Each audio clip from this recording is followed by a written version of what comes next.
The following broadcast is dedicated to the memory of Neal Adams. Draw in peace, brother. Author Cindy Koepp is writing on the edge. Books include Remnant in the Stars, The Loudest Actions, Lines of Succession, Mindstorm,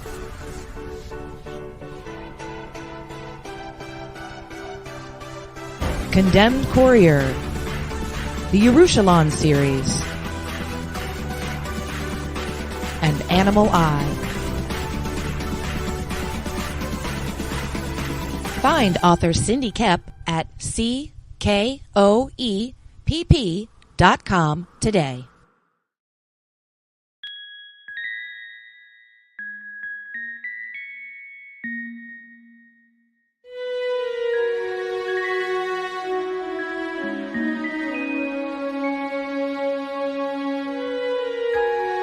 Secrets, trust, worth. The bond between souls intertwined within otherworldly intrigue. Michaela Jade brings forth the Elite Warrior series, a collection of dark fantasy romance novels set in a twisted world where power lusts in the hearts of men and devotion seduces the souls of women.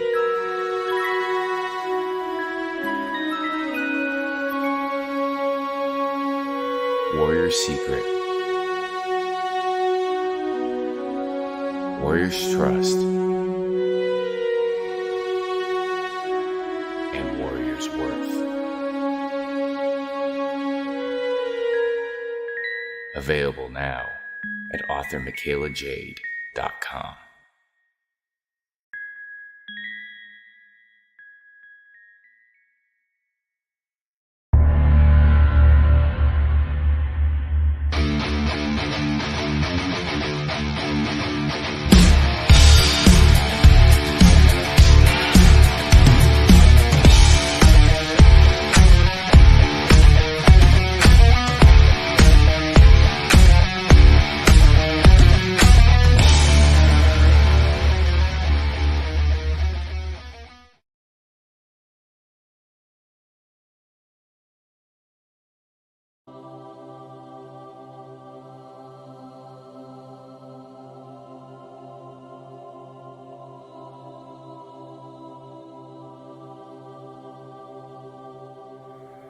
The original intention of the film was just for my personal use, but I thought, with it being such a unique thing, that I'd like to offer it to anybody who wants to see it.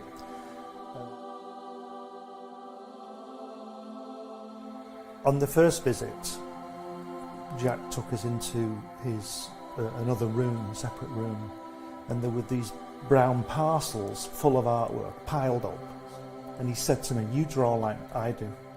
We were in the studio for 5 hours, you know, it was fantastic, and there's this, he's got this desk, and everything he's ever drawn has come from this desk, and then I would just go with the flow, and that's what this film is about.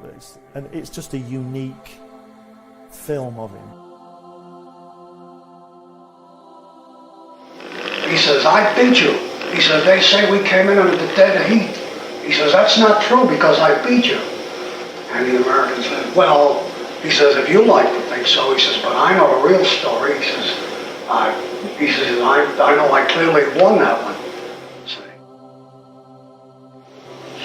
Well, Joe is 6'3", and I was a run, say, from the Lower East Side. And being Joe's partner was an advantage to me because Joe was believable, you know, they would talk to Joe, and the Goodman brothers would get to know him. Martin Goodman owned Marvel at that time. He went to his mother and he says, "Look, Jackie got a job drawing." He says, "They're paying him for it, they're paying him money for drawing." He says, "Suppose I go with Jackie." He says, "And he says, they'll pay me money." He says, "I'll draw and they'll pay me money." He said, "I'll give the money to you," which we did. We gave it all to our mothers. They called me from Nassau. You know, I lived in Long Island. And they say, "Would you like to come down and draw these guys in training?" I swear, this is not a story. And I said, yes, of course, I'd love to come down.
Comic Books for Kids provides comic books to kids in hospitals and cancer centers across the U.S. It's a place where we can all work together to make sure every child has a comic book. 100% of all proceeds go towards the kids. It's about making a difference, and while they're in the hospital, allowing them to fly like a superhero, battle dragons, or rescue teddy bears. We are in every state in the country and now support over 160 hospitals. Every month, we add more. Visit cb4k.org.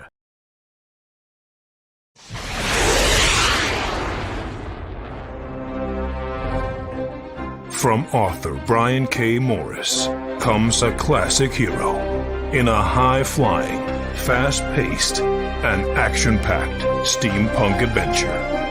The original Skyman battles the Master of Steam. With an introduction by comics icon and historian Roy Thomas. A Rising Tide, an Ace Comics publication. Available now in print or digital format on Amazon.com.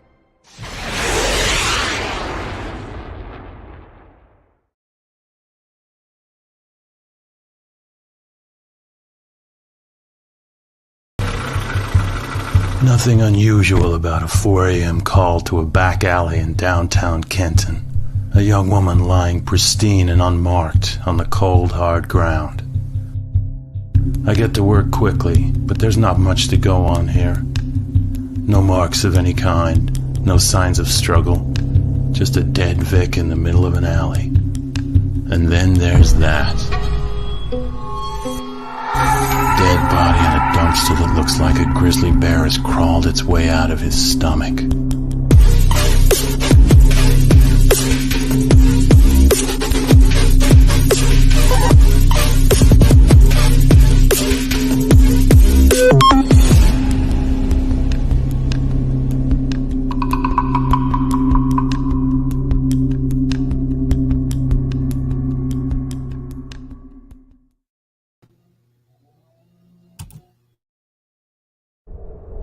In a world ravaged by monsters, a new evil has risen, poisoning the land and threatening humanity. Now, the Monster Matador, along with the meanest and baddest kaiju killers, have joined forces to kick its ass.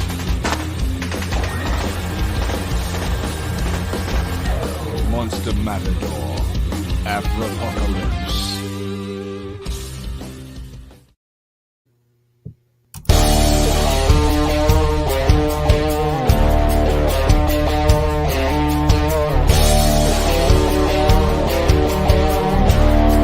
The Comics-Related Madness presents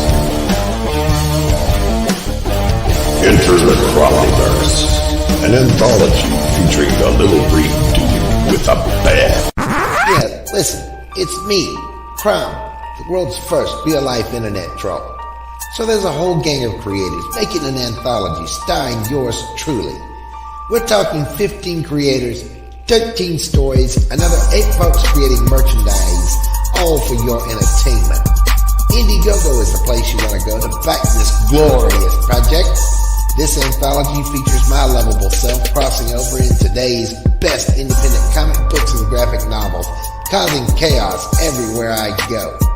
In addition, we're going to be offering custom painted shoes, black light tapestries, sketch cards, alternate covers, adorable crocheted mini-me's, original art, and sculptures. Anyway, back at today, only on Indiegogo.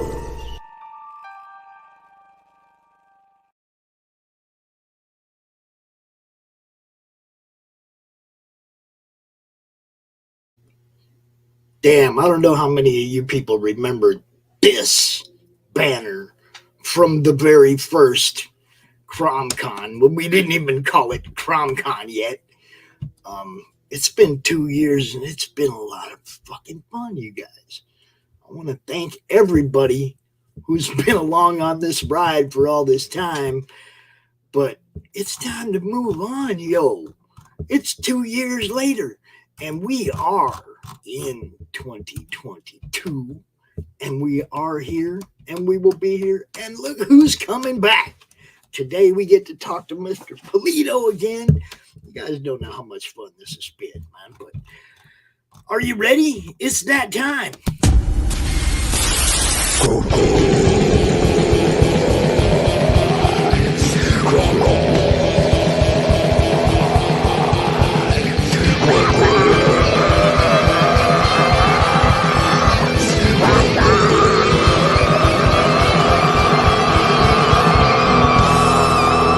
Come get some.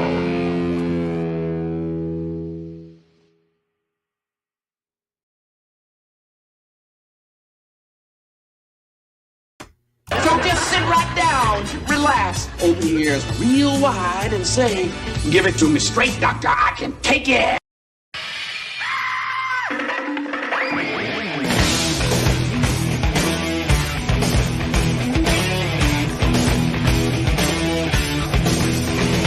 Kick the chocks out from under the wheels. Flaps up. No offense, Margaret. Contact. We're off. Brum, brum. Doctor, doctor, give me the news. I got a bad case of loving you. Oh, what heights will hit? On with the show, this is it. And there you have it, just like that. Who's that guy? Who's that guy? He's there. I just ain't showing him to you. Our co-host, you guys know him and love him. The doctor is in, baby. What's happening? Listen, I got a hot cup of coffee. I've got a full pack of cigarettes, and I'm wearing a fresh Depends. Let's do this thing. As always, we are joined by the resident Cromtastic collage artist. Hi, Tank. Morning. Good morning. Good morning. Good morning, Tank. What's up, Doc? Oh, what's cooking? Doc, would you do me a favor and forward the link to Rich for this? Look at my pinky. A broken fingy. Look. My fingy. I've broken my pinky. My fingy. That feels weirder than I can possibly explain. It's not working on its own. You have to give it the assist. Yeah, no, I've been wearing a splint on it. I had just taken it off to change it, so I'm just letting it air out a little bit before I resplint it. I was wondering what the funk was. Yeah, listen here, buddy boy. Usually we catch this guy on Sunday, but since there ain't no Sunday, Dave, Texas What's Dave. up, Dave? Hey, Texas Dave, what's up? All right. How's everybody keeping? Oh, good. You know it. So far, so good, Dave. How are you? I'm fine, Doc. I'm fine. I'm standing in for Glenn as well today because he can't make it, unfortunately. Oh no, it's a good thing. Glenn got all of his books in. He did. So he is signing books today, and he's and fulfilling packaging books and doing Yes. that kind of stuff. So it's okay that Glenn can't make it because he's providing the product, yo. Woohoo! That's why we're here, right? That's what I'm I shall talking be about. waiting. I shall be waiting for my copy arriving next week, hopefully. Nice. Hey, Nita. Hello, Ninja. And Mr. Joe D. McPhee. Yes, y'all going to have me for a good hour, 15 minutes. What's up, McPhee? Now the Yes, opening I am hour here is just already. kind of mellow, but after that we get to start elevator pitch, elevator pitch, elevator pitch. I want to see the 15 minutes of fame. I want to see. Joe, how you doing, man? Shoot, I'm alive. I just got through doing Sketchy Saturdays just a few moments ago, and I'm here now. And the weird thing about it is, I'm first in the queue for what Pops is ready for. All right. Yeah, Joe gets to go first. Kill it or it's dead. 15 minutes of can you pitch? Oh, here we go. They're getting on. They're going to get on you, Joe.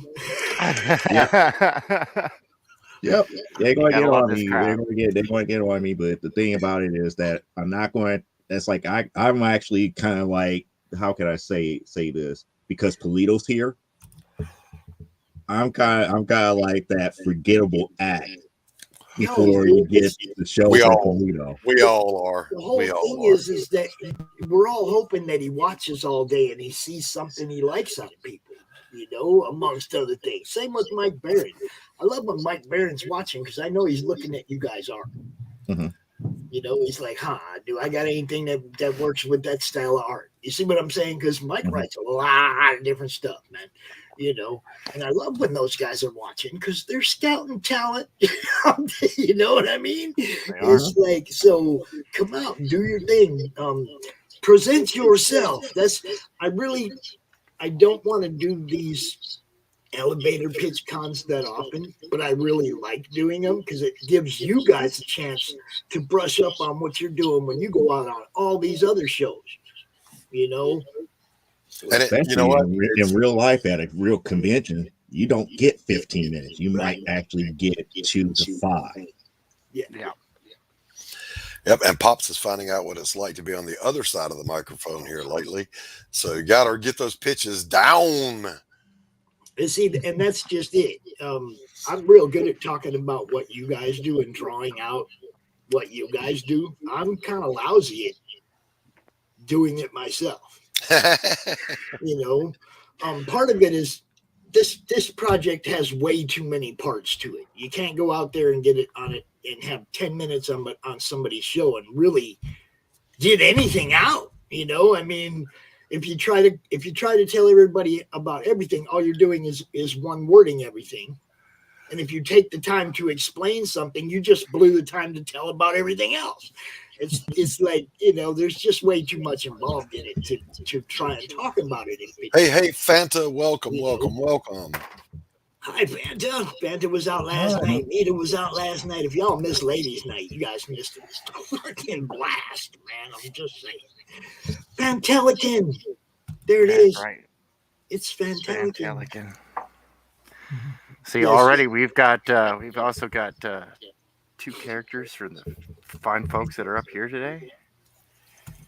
We got a little bit of echo coming in. Somebody got their audio piping back? I'm not hearing echo. I'm only hearing a little bit, not too much. Yeah, I think I'm okay. I don't echo on my side. All right. Fantelican. But yeah, we got a couple of fine ladies here. Let's see if I can get them both in the same picture. There we go. What's up, dog? What's cooking? Look at that. Beautiful bean footage. Beautiful. We got the lovely Elizabeth Payne getting ready to turn someone's brain to ash. Right there. Yeah. And Joe, who's that? Yep, that's Elisa Masters. We're going to talk about her at 1 o'clock? 1 o'clock today? It'd be like 12 o'clock my time, 1 o'clock. Yeah. I don't have Celebrating the the time. 7th issue coming out. 7 issues. I think that proves a track record, doesn't it? Yeah. Yep. Of delivering on a quality product is what that is. What's up, Simon Sim? Hey, what is up, Sim? How you doing, man? We're just kind of doing the opening. We are dedicating this event to the memory of Neal Adams. I want everybody to know that this is that was sad news. Yeah. So, little bits of our childhood just going away, huh, Dave? Yeah, indeed. So, Dave, I expect you have a little bit of Neal to show us today, possibly? Yeah, I should be able to find something. Oh, that's what I'm talking about. Dig us up a little Neal. I know I could show Pop something that will make him happy. You can show me something that'll make me happy. Yep. Because it's one of your favorite subjects of all time. You found some free. I'll be back in a minute. I'm just going to dig one of something your favorite subjects of all time. Oh yes, I have those. Wonderful. Nice. Yeah. Yes. Yeah, that just came in here. I wasn't able to do like my normal comics pickup video for the week. So while Texas Dave is trying to find some stuff, I could go ahead and show like one and Electra Assassin, the eight issue series. Yeah. Electra Assassin was awesome. That's well, Neal Adams, Eddie Van Halen. There's a lot less in the world these days. That is a pretty cover. Unfortunately, I've already read the issue here. Yep.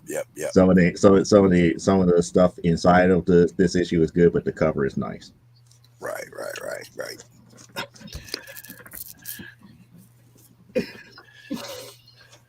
Everybody's reaching now. What do I got? Everybody was kung fu fighting. Those kicks were fast as lightning. Is that like unlike this one, which is a classic one? Oh yeah. That came in the mail today too. Not today, but over this past week. That's awesome. I don't have anything laying nearby to show. So what do you guys think from this to now? I like that one just fine, but No, I mean from this. Hold up, from this and this. That's it, baby. Pops. That should be framed and moralized. If it gets bronzed, it will mess it up. It hangs right here, dude, so I can see it all the time. You should totally frame it, Mylar it, something. Preserve that. Preserve it. That's history. But yeah, it's like that's where we were 2 years ago when. And look at Joe D with the big brain, thinking just like the doctor. He was around way back then, wasn't you? Who was I? I mean, you've been a member of the Madness for a couple of years. Yeah, I wasn't at the first one. I know that. No, I don't think it was at 4. I'm not saying at it, but I mean, you were a Madness member. You were around back then. When we started doing this. It's hard to believe, man. That it flies, doesn't it?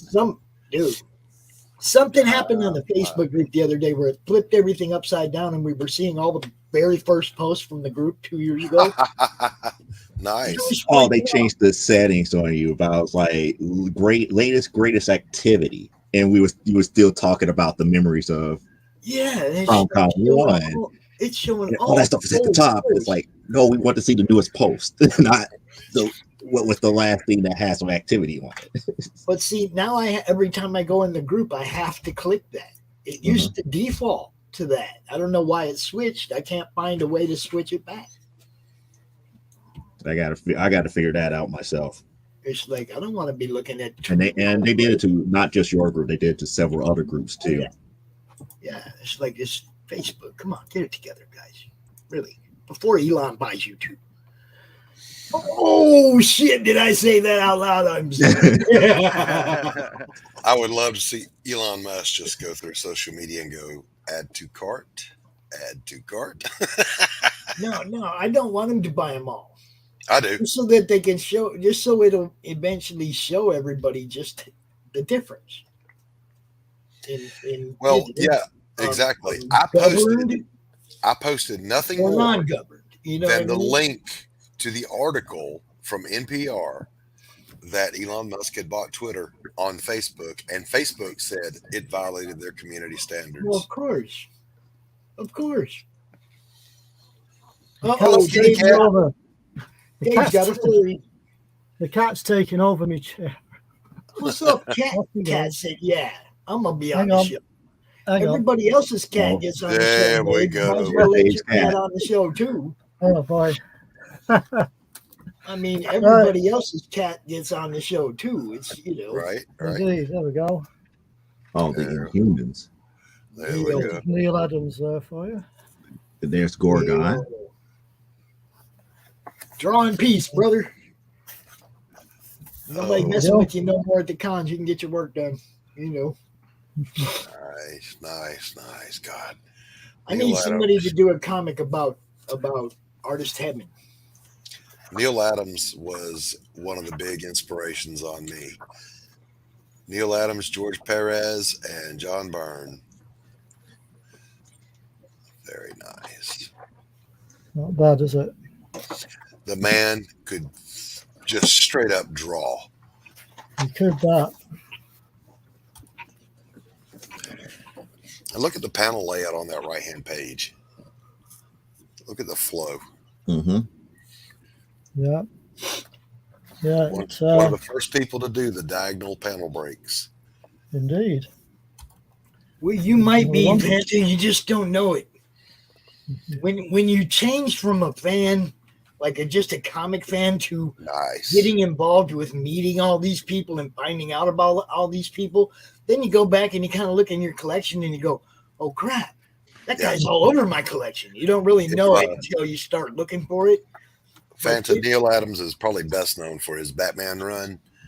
He really did the definitive Batman for well over a decade. Mm-hmm. I mean, he's very old school, just like he's one of the old big time guys. I'll be back in a second again. I'm just going to go and get the Batman one out. There you go, Dave. There you go. And I love that he's got Hatch as his icon. Yep. He's promoting his friend here. Yeah. I mean, the one thing that I can say about Neal Adams is like I actually got choked up when I found out about it because he was like one of the few legends that kind of open arm welcoming into this industry as publishing concerned. The second time I exhibited next to Marvel, out of the blue, he just came up to me, spoke to me and everything. It was like, hey, how you doing? This, that, and the other. You doing okay? I was like, you're Neal Adams and you're asking me to know this, this. And then every year after that, I was like, I made sure that, I had, go by, make sure that he's okay and this, that, and the other. Wow. Because people like that normally don't come up to you and, wow.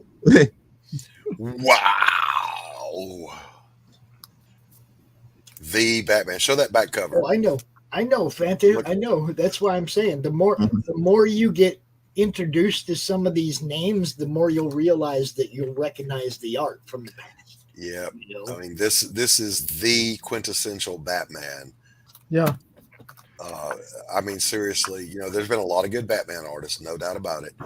But the Batman artist, I don't think anyone would disagree with me, was Neal Adams. You know what really some of the most iconic stuff. Yeah, like that cover is one of the most iconic covers that will ever grace DC ever again.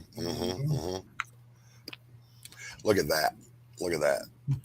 When it was amazing to me when coloring, inking, and technology caught up with Neal Adams' art style, how mind-blowing it was.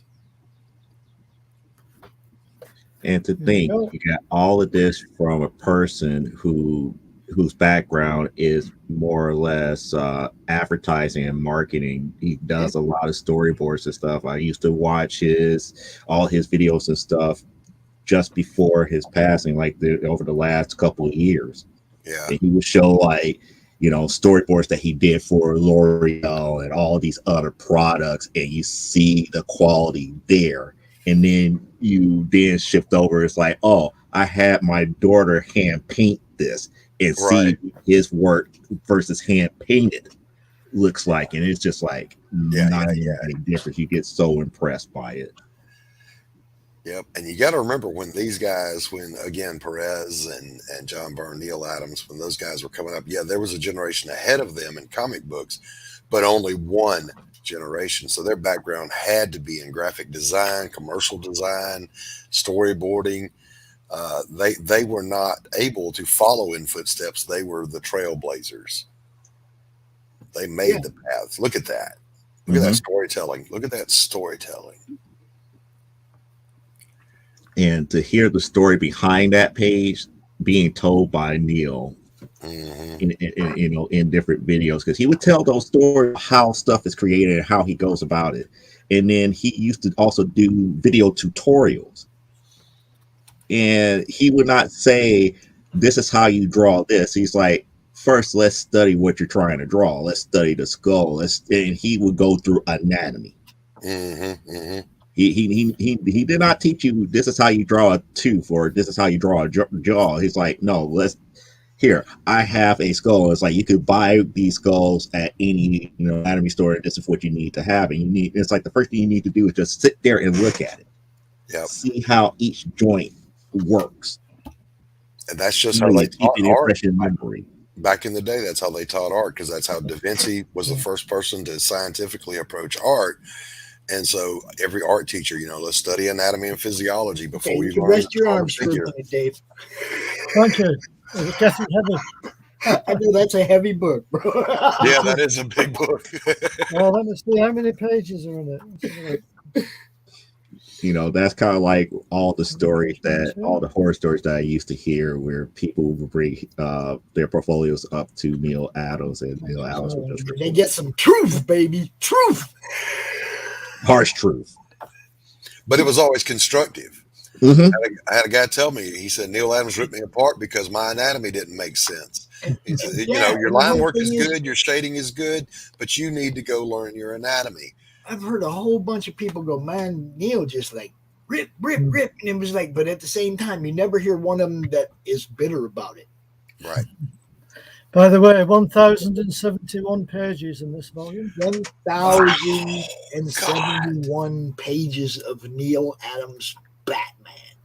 Absolutely. 1,000 pages. Could you imagine drawing 1,000 pages? Yeah. I mean, I know Tank does that in a week, but damn. Speaking of Tank, I'm just up here thinking to myself, look at that. If y'all don't know, this is so I'm somewhere about close to like 200, 300 pages, just from the 7 issues that I did of Amazonia, the 2 or 3 that I did of AWF. Yeah. And it's amazing. And then a lot of pro-am stuff that I did. So it piles up on you. 20 here, 30 here. Next thing you know, you got a few hundred. I'm really, really liking this color but palette. not to that degree. Not on one subject. I had a couple thousands. Right. That's getting to like legendary status. Now, for those of you who don't know, this is from Tank's Enter the Cromniverse story. This is the Scalpel Zero. And I try to reiterate to the collectors among you, the Cromniverse anthology is going to have like 8 first appearances. You want to have this book. If any of those 8 characters blows up and turns into the next Turtles, that first appearance is going to be right here and Enter the Cromniverse, and you're going to want it. Get on that. I'm just saying, there's too many reasons to back this book. What book is that you say? Why, that's Enter the Cromniverse. Yeah, available now on Indiegogo. And just there's one of your variant covers, the Eddie, the Ironverse, Iron Maiden, Ironverse. I like that. The Iron CRoM. And then a little bit of Doc. Yeah, man. A little bit more Doc. Everybody who signed up early is going to get one of these. You got the black light tapestry you can get. Look, the fan art contest. There's a whole bunch of cool stuff going on with this campaign. You can't even like blurb it. You got to have 20, 30 minutes just to talk about all the different cool stuff going on there. So, everybody's favorite nobody. Yeah, take your time, go over there and look at the campaign, man. Don't take my word for it. Take the 25 other people involved in its word for it. Another page for you at the back of the book. Wow. This is a very, very heavy book. I'm going to tell you why this one bugged me. Because this one was unexpected first. Okay? Look at that. There hasn't been a whole bunch of news out there that Neal was in declining health or anything that I know of.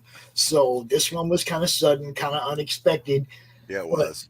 I kind of avoid my news feed anymore on Facebook. So I didn't even know until I got home from the golf course yesterday. So I had to go from finding out Neal died to doing ladies' night in a 20 minutes period. And just like Joe, I was like, get the fuck out of here. No way.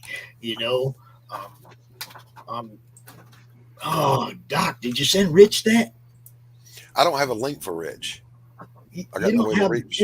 you're not, no, send him the link to the stream now. I don't got no way to reach Rich. You're not on Facebook, right?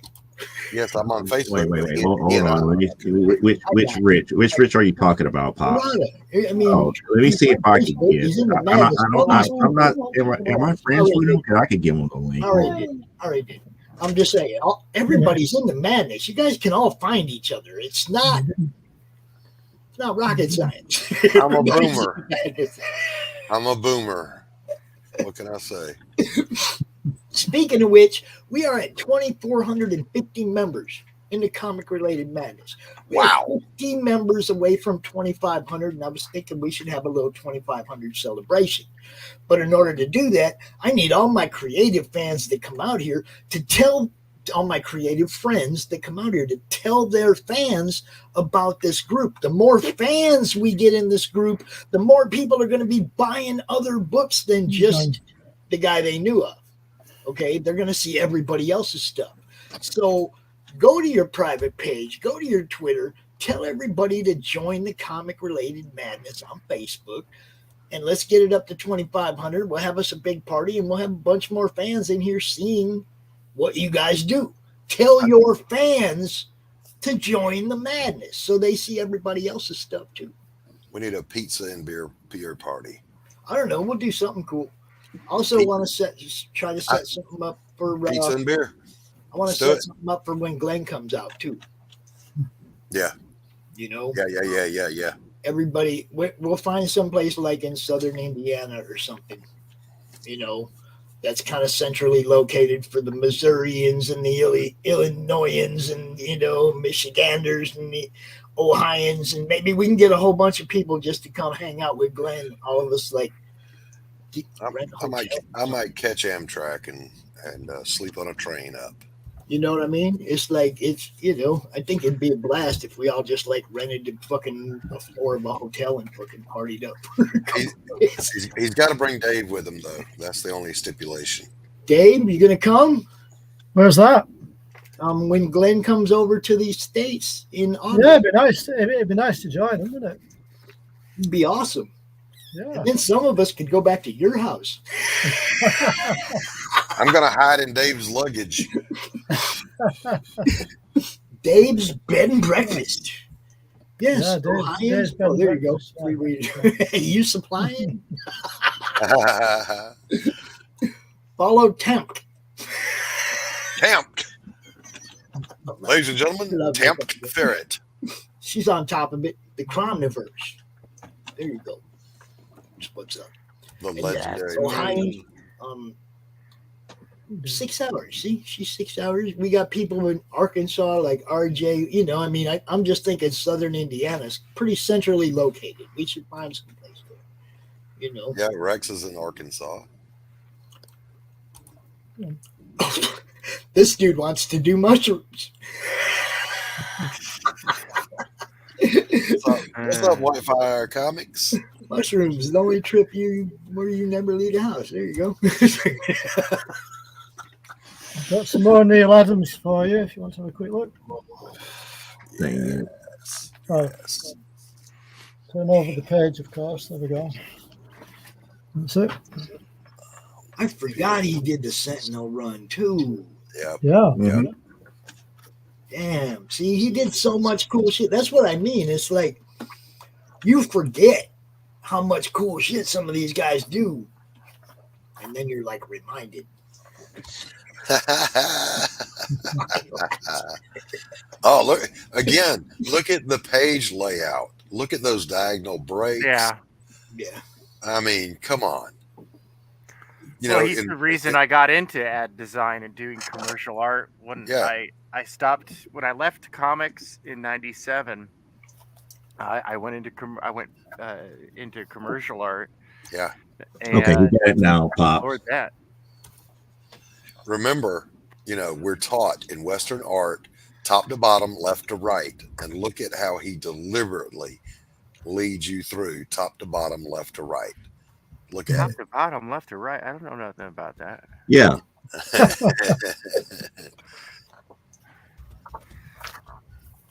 There's another page for you. Look at it. God. Oh, wait, those are what? A lot of the Senator Kelly pages, if I remember correctly, because I remember the television portions of those pages. Yeah. I know what you're talking about. Yeah. Yeah, Boulevard Trask and Senator Kelly, Yep. Yeah. Go sign up for Doc's Pariah Blood and Mud, too. Another first appearance that could happen in Enter the CRoMniverse. An epic tale of supernatural revenge. If you back Enter the CRoMniverse, you could be getting the first appearance of Elizabeth. Look at that. God. I swear, if you go back and you look at my work from the 90s, you're going to see Neal Adams' influence on my page layouts. Now, I have to say, the reason I keep saying you could get the first appearance of all these characters is because if it doesn't fund, you can't get the first appearance of all these characters. Got to fund. Go back. A real first appearances. That's the thing. And because it is a small press, it's not something that's going to be rarely available at comic book stores and stuff like that. It's not going to have to be able to track the creators down and see if they got an actual copy or happen to look up into another creator who actually got multiple copies of, from the CRoMniverse to get it. Might will be on the ground floor, the grassroots of it. Joe, I love your green screen. I love the fact that this could be the appearance of like 8 different characters. If we get it funded, it's, that really gives it a completely separate value. So he did the first Sauron. Oh, wow. In the Shadow of Sauron. God, I think I had that. He did the first Sauron. Wow. I'm wondering, was it Neal Adams or John Byrne who designed the X-Men logo from back in the day? I'm not sure. For the all new and all different one? No, the main one that ran from the 70s and 80s, that 1-point perspective or 2-point perspective logo. Right. Yeah, that's that when it went from the broken X and just men to the, like you said, the 2-point perspective one. That one. Yeah. I thought it changed. Well, maybe I'm wrong with this. Maybe it did change when they started to do the reprints. Yeah, I don't remember. And then all of a sudden they went back to new issues. Because remember, at a time they just went and did a whole bunch of reprints for about like 20 or so issues. Yeah, they did. Yeah, Thank you, Fanta. I love this double page spread. I think it's brilliant. It is brilliant. Really good, that. All right, I need fresh coffee. I will be right back. Good stuff, man. Damn it, Neal. It wasn't your time, bro.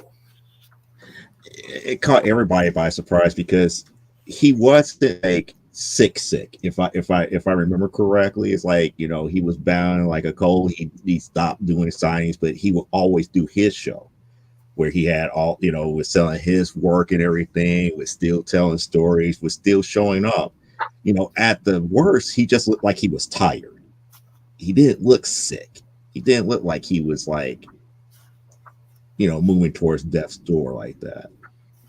No, that's what I mean. There wasn't no warning. It wasn't like we know, you know, we knew what's going on with George and everything. You know, it's like with Neal, it was like, oh shit, slapped in the face. You know, kicked in the back of the head. Didn't see that shit coming at all. You know, felt like Chris Rock. Mm-hmm. Exactly.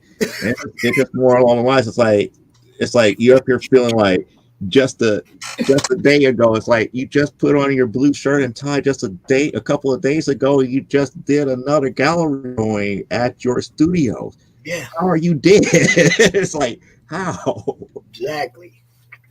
If you do like what we do here in the Madness and you want to see this show continue, drop a couple bucks on the PayPal for us. Also, we have an announcement, don't we, Tank? Tank is indisposed here for a couple of seconds. Tank had an idea, and I got to roll with it. But we are going to offer what we're going to call reserved seating at CromCon. If you don't want to wait until next Tuesday to hopefully get a spot that you want, and you want a spot locked in, anytime between now and next Tuesday, you drop about $3.50 in my PayPal with the time that you want, and you get that time. Now define $3.50 because sometimes people say that $350 for an online spot. You got to be crazy. No, $3.50 at that Loch Ness Monster. You know, no, $3.50, and you will have your spot locked, and you don't have to worry about trying to get in there on Tuesday after all the spots are gone, or you're stuck in a Sunday evening and you wanted a Saturday morning. This is how you do it. Okay. So for a price of less than a comic book, you got a guaranteed spot to fit yours. And you get, and I mean, you know, obviously a few of them are going to go early, but you know, for the most part, you'll be able to get a spot very close to the spot you want. You know, it's like, I can't, if somebody already got 3:00 at Saturday, I obviously can't give you 3:00 at Saturday, but I can give you 2:30 or 3:30. You'll still get, you know, something real close to what you want. That helps me because when people have a couple bucks down on it, they more than likely to show up for their spot. And it helps us keep the StreamYard on and keep the phone on and all the necessities. And, you know, so it's not something you have to do. You can wait till Tuesday and grab one of them free for all spots. But if you want a locked in reserve spot at CromCon, drop about $3.50 on that PayPal right below, you know. And the dates of the next CromCon? Which date? And you know, it's always the last weekend of the month. We don't have to, you know, go through all that. You know, it starts at noon from 1:00 until 9:00 on Saturday. There's open spots. You know, everybody knows how to do this now. Just for those who don't know, we're talking about the 27th. Are we doing Sunday that this time around, or are we still doing Friday, the only Saturday? time we'll do this is when it splits the month. Mm-hmm. The weekend, like if Saturday's the last day of the month, then Saturday will be an elevator pitch day. Okay, so this time around is going to be May 27th through 29th. Yeah. So it's a three-day CromCon. So if you really want that coveted Sunday slot, put that $3.50 on it. $3.50, not $300. $3.50. No, $50. $3.50. You're right, $50. Don't get that Loch Ness Monster no $3.50. $50. So $3.50. Yes. For the low price of $3.50. And that is going to be the motto too. Don't get that Loch Ness Monster no $3.50. That's, you know, we're rolling with that. So, you know, if you don't want a reserved spot, don't give that Loch Ness Monster no $3.50. If you want to not have to worry about whether or not you get the spot you want at CromCon, drop us about $3.50. That's right, Whitefire Comic. Fitty. But I mean, it's just Billy Tucci asked me when I was on his show the other night. He's like, "Are you making any money off this, Pops?" And I was like, "Making money."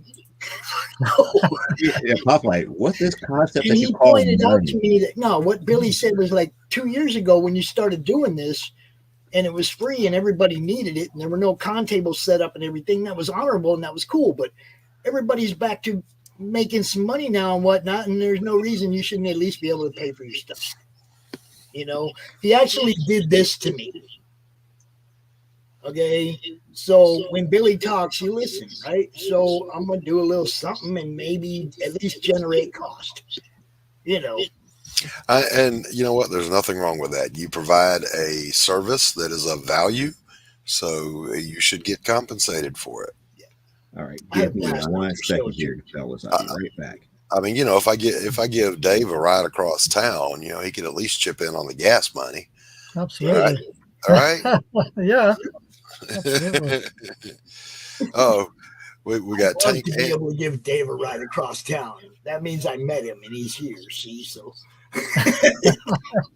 Well, when I haven't given up on my dream of buying a canal narrowboat, so when I do, I'm definitely going to give Dave and Glenn Fleming a call, and even Rich, and say, "Come on down to the boat. We'll do some GTs, and then we're headed to Dave's house." And that's the other thing. And that's the other thing. Things like this, okay, I need to be able to pay my bills and have a little extra so I can give some back. Okay, I can't back Sim's book. Back my art so I can back yours. If nobody's throwing any money my way, I'm paying my StreamYard and I'm going the month without backing anybody. I like to be able to give that money back. Everything that isn't bill money goes right back to you guys for backing people's books. Sim, are you serious? Tomorrow's your birthday? Because dude, you got to come out on Monday Madness tomorrow, Sim. 4 o'clock. Tomorrow's my birthday too. Oh shit! Here we go. Ah. What do we got? Tomorrow's returns in advance. Or I mean Monday. No, tomorrow's the 1st, huh? Tomorrow's draw stream. Oh yeah, you got to come out for the draw stream, Sim. Okay. Yeah, Sam, come hang out. It's our birthday, brother. We got to own it. May the 1st. Ooh. Moving into Dave's house. Yeah. Look at that. Nice. Very nice. That's the back cover. Oh, look at that. No, a free sketch card is like getting a free sketch card. I'd rather, it's paying for shipping. I'm paying for shipping. I like the sketch card, bro. Oh, yeah. There you go. I don't know if you recognize anybody or not. Aragorn from the Lord of the Rings was born on May 1st. So, there it is. The actor? No, Aragorn, son of Arathorn. The Blue Beetle. Mm-hmm. See, we are going to turn Dave's house into a bed and breakfast. Dude, check it out. He'll do that, but you're not allowed to go in his man cave, and you can't touch his comics. Yeah. And nobody'd go, see?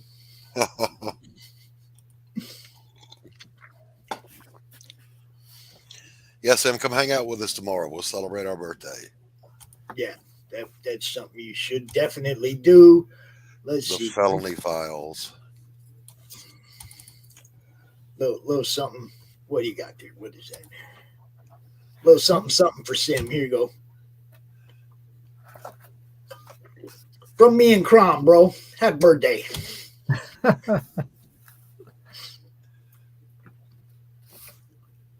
Very nice. Man.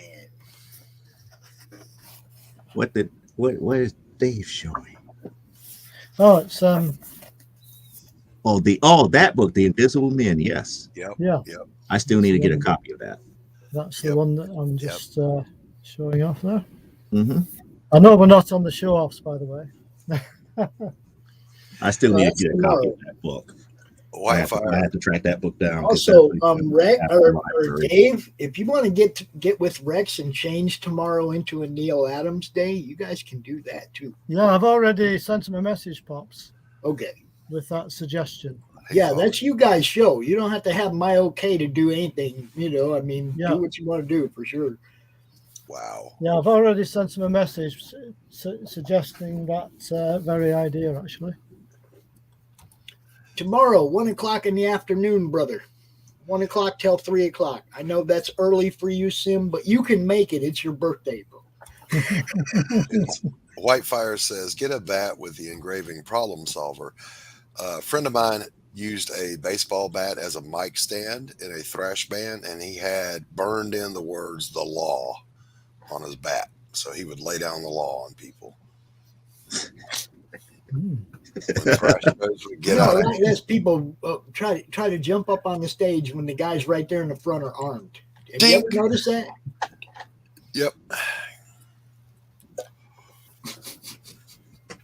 There's a funny story about that, Pops, that I cannot tell online, but I'll tell you about it privately. When a very famous musician who is currently living and making a lot of money walked into their rehearsal spot and told them they needed to turn that shit down because he was rehearsing, and he laid him out with that bat. I thought you were going to tell us behind the scenes. I'll tell you who it was behind the scenes. There you go. All right, Fanta, we're going to hold you to it. Sim, you got to come out tomorrow, man. Fanta will come sing happy birthday to you, bro. Oh, look at that. Oh, the Lost in Space. Yeah. This is real. Look at that. Juan Ortiz. Well, let's see it. God dang it, Dave. There you go. Damn it, Dave. What if every Lost in Space episode was a movie event? Yes, that's how he always framed the advertisements for the I forgot who was the producers of Lost in Space for the TV show for the 60s. Every last one of their advertisements for TV Guide was like a movie poster. Every last one of them. Now I got to ask everybody who's watching, please share the stream out to your personal Facebook groups, your friends. Share the stream out. Let's get as many eyes on these guys today doing their elevator pitches as we possibly can. Okay? I'm asking you as a favor to all of them. Share the stream out. We got 15 minutes before this show really kicks off. I really want as many people to see all these different people's projects as possible. I want this to be big. Not only that, but Brian's coming out at 3 o'clock. Okay, Mike Barron's going to be here at 4:30. It's going to be a great show. See, I was always in love with Penny. I'm just saying. And we're going to do, I haven't even started talking about segment 2 yet. We got a whole evening of awesomeness too. So, definitely share this stream out, retweet it, share it, whatever. Look at that. Look at that. This book is that big, I'm having to lean back to fit it in. I told you can rest your arms, bro. Yeah, I remember Robbie the Robot coming out and telling B9 that I am superior in every way. And I was like, no, you're not, because you have to walk. I just hear that stupid theme song in my head now.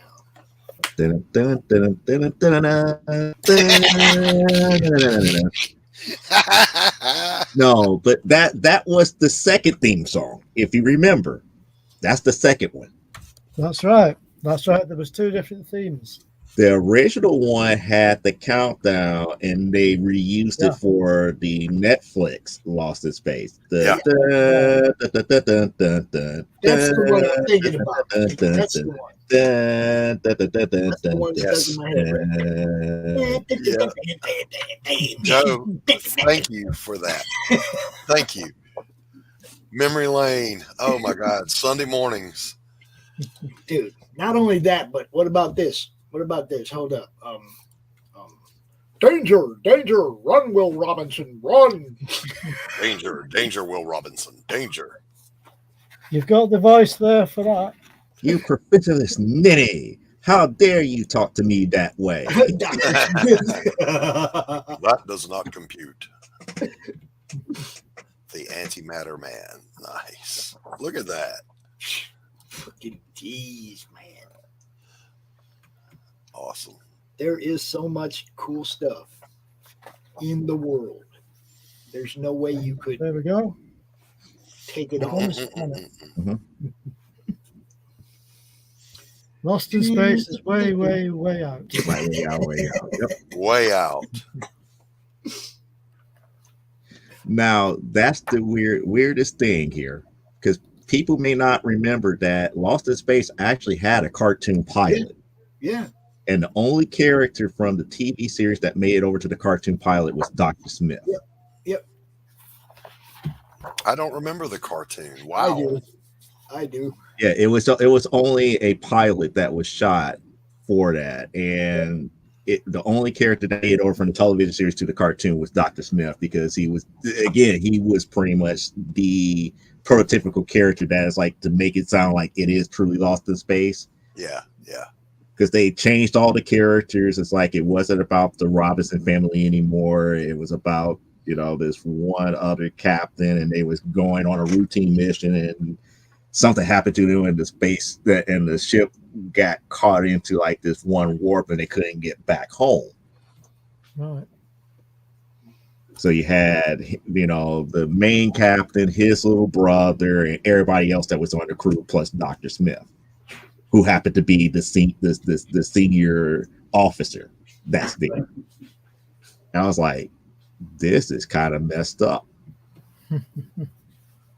But it was a fun little space run, but it wasn't Lost in Space like we know it as Lost in Space. Yeah. You guys want to hear something funny? I brought up earlier about the reserve spots for CromCon. The first time I had mentioned possibly doing a $2 booking fee, like last year, I got attacked. I had this one dude come at me, and he goes, "You're trying to get $2 per person out of 20,000 people in your group to watch your stupid con." And I was like, what? What are you talking about, dude? This is for the people who want a spot in the con. It's $2. And it was like, just to make sure they show up, so I'm not scrambling to find somebody to fill that spot with 15 minutes before showtime, which had happened a lot. And I was like, I need to figure out a way to get people not to do that, And so when I said I was a $2 booking fee, this dude lost his freaking mind and went out and like did a whole video about how Pops is trying to rip everybody off and blah, blah, blah. And I was like, what? See, I personally have always wondered if stupid was painful, but I know stupid should be illegal. I mean, you get one time to be stupid, right? Because anybody can F up. But if you're deliberately stupid a second time, lock them up. I was trying to make $60 to pay my StreamYard and my phone. $2 booking fee per person would make me about $60. I don't know where he got the idea that I was trying to charge fans to come watch, and how could I regulate that? I'd have to only be on YouTube, make it private. Yeah, it's like I couldn't believe dude was even saying that. And then, of course, other people grabbed onto it and made a big deal about it. So I just, all right, no, I'm not going to charge nobody $2. Sorry. Basically, I got heckled into paying for them to come out myself for another year.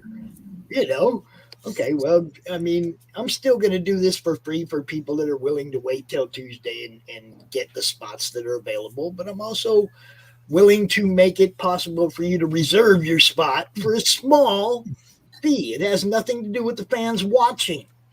Nothing to do with the people in my group. Of a gallon of gas. And we all know how much Pops like $3.50. $3.50. Don't get that Loch Ness Mouse no $3.50. I'm just saying, it's like people actually tried to shame me and guilt me into not even being able to pay my own bills. That's the stupidest. And I'm not going to let that happen this year. I'm going to give people the opportunity to get a reserve spot for a small fee. I hope that's okay with everybody. Dumb on purpose. That's a special. No, I think they were just trying to, throw shade my way, even for no real reason, just to start a bitch. The week before CromCon, it seems like there's always something. Joe knows. He's been around for a while. The week before CromCon, there's always somebody comes at me stupid about something. Like they're trying to get me off my game. And it don't work. I'm still here. I'm still doing it. We're adding in new shows all the time. Huh, Dave? Yeah, we are. Dave and Rex show debuted last week on the network. I mean, I ain't going anywhere, yo. Yeah, I'm still waiting for that big bait take little bait match. Yeah, that's a lot of books to be risky. A lot of books. The funniest thing about this, Joe, is I know two people here locally that have comic book collections over 70,000 books. Jeez. Wow. Yeah, that's more than me. That's what I'm saying. I know some people that got some serious shit, but they ain't necessarily the kind of people that come out here and talk about it. You start telling everybody I got 70,000 comics, people start trying to find out where you live. I'm anonymous. Yeah. So, I mean, I got some friends that got some big collections, but we don't go out and broadcast it. That's several hours worth of swimming to get to Dave's. It is. Not only that, but I hear he's got suits of armor that come to life. They're not just for decorations. Those ain't decorations, exactly. What happened to Doc? He had to go. That's the 75th anniversary poster. Okay, he said he'd be back. All right. Yes. That's the poster book, isn't it? Yeah, that's it the is. Poster. I thought it was hardcover. It's not. That's a soft cover one. Yeah, it's a soft cover one. See, Fanta's got me. I ain't got to worry about it. I have so many awesome people that support what I'm doing that I shouldn't let it get to me when somebody comes at me stupid. But I mean, that was last year. It's like it's not like it's fresh. It was last year, and obviously it didn't affect anything because we're still here. We're still now, doing. Dave, you have this one here. Dave, you have this book. Yeah, though. Oh, the Hawkman. Oh, yeah, that's pretty. Oh, that's cool. Hey, Pops, can you give me a camera real quick here? Oh, do you have this one? Yeah, I've got that one. Yeah. Oh. I have got that one. This is like one of the first books that I did. I got it mainly because of references, because I was doing more women characters than anything else. Mm-hmm. And to have this here where you get to see like all of the different designs that they use over the years.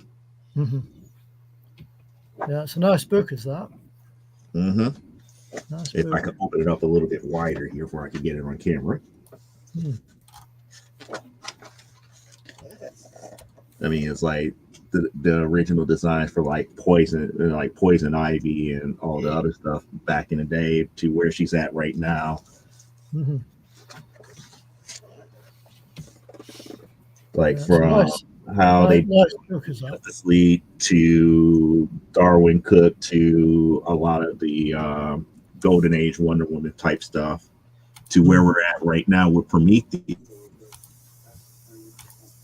All of this being like homages and everything to that magnitude. Yeah. Yeah, very nice.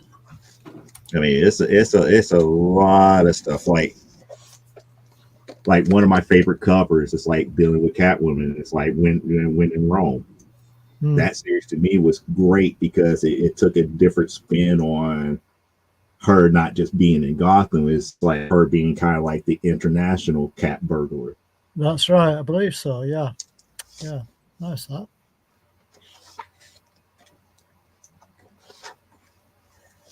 But those are the type of things. But I was surprised that you didn't break something like this out as of yet. Well, I haven't yet, but I do have that book. I've got plenty of books. And then the cover, they did the cover sideways because if that was an actual issue of Wonder Woman, I believe it's like from the Perez run from like the 1980s was like two something. No, don't bring that up. That's oh, it is time. So no, he's right. It is time for 15 minutes of pitching. All right, come. It's 6 o'clock already. Well, it is in the UK. I just happened to look at the cover. As soon as he brought it up, it's like, oh, it is that time. He's right. It's time. My time clock starts now. Are you guys ready? The elevator pitch or your 15 minutes of fame begins now. What's up, Joe? All right. Hello, everybody. I am Joe D. McPhee. I am the creator of one of my favorite books of all time here, which is Amazonia. Right here, I have in my hand issues 1, 3, alternate covers of 4 and 6 here. But what I'm here to tell you about here is the upcoming issue number 7. And if you go ahead and bring it up here, issue 7 is going to be right here on Kickstarter within May 20th, 21st, or 22nd. We haven't decided on the actual date, but we have our sign up page here. We're 38 people following strong. We're trying to get that number up as much as possible before we launch here. But let me tell you a little bit about this here. Amazonia is a slice of life crime drama dealing with the main character, Lisa Masters, who in her high school years was almost convicted of murder, and she was issued into a particular program because of her superhuman abilities. So she's finally coming back home to her hometown to deal with reconciliation as far as what had happened to her back then. And she finds that her town is really pretty much in the grips of a maniacal businessman who has his mitts in everything. But it turns out, coming in issue number 7, that he's not the only player in the game here. So if you want to know more about issue number 7, let me go into a couple of things that I'm going to show you right here and right now as previews here. Like I stated before, in issue number 7, there's about to be 2 more new characters coming into play as far as what is actually happening in the world of Angel Falls. And we have a couple of pages that I'm going to show you as previews as far as things that are going to happen here. Like, Joe, how could yes, drop me the link in the private chat to the sign up page so we can get it in the chat. Okay, in the chat. Okay, give me 1 second to do that here. And while I'm doing that, I'm still going to tell you about the pages here. This page right here is dealing with the actual possible sniper that was focused on the main villain here. And then we have what was left over from that encounter and why it's so important. And then in addition to that, we have another character that's being created. To find out more, you have to deal with buying the issue. And this brand new issue number 7, has multiple variant covers. One from Victor Wilkins, which is shown right here. One from Steph Wilson. And last but not least, one from the very own Daphne Lage, which is more of a whimsical cover. Mm-hmm. So coming May 20th, 21st, or 22nd, you will have the Amazonia issue number 7 Kickstarter campaign right here, right now, where you can sign up. And we're dropping the link as of right now. And hopefully, if you got any questions, feel free to ask. And on top of that, I just hope that you enjoy character-driven actual series, because it's an ongoing series. So I'm trying to finish up the first story arc before we can actually get into what Elisa really is. And when we get into that, we're going to get into some nice little mythology. So that's just kind of like a teaser to be like, it's good stuff. We made it through 7 issues, and we're looking to make it to 70 more. So wow. Go ahead and sign up as of right now. Yeah, you got it in the private chat right now. Yep, there it is. That's the sign up page, and that's the actual sign up page link there. It's actually going to be the actual Kickstarter page. Yep. Now, if you go sign up, get him up. He needs more signups on this. You guys know how this works. Now, if you twist my arm here a bit, I might actually go ahead and give you another sneak little peek of the actual campaign page. But that's only for interested there. Since I only got 15 minutes and I only use 5 of it for the elevator pitch, I have to go based upon what you want. You really want to see more? Yeah, go on. Just want to know what you can what perks that's going to be on this campaign before we actually launch Just it. remember, Joe, I want you to save your best 30 seconds for the end. Okay. Oh, my best 30 seconds? You know, because the last thing that they hear is going to be the thing that sticks with them. Okay. Right? So save that best line, that best motto line, that best catchphrase. Save that for the end. So that's the last thing they get, you know. But yeah, you can show off whatever you want, man. This is your time. Give us a reason to back your book. Give us I got several things that I could show off. Like, you know about this book right here, Pops.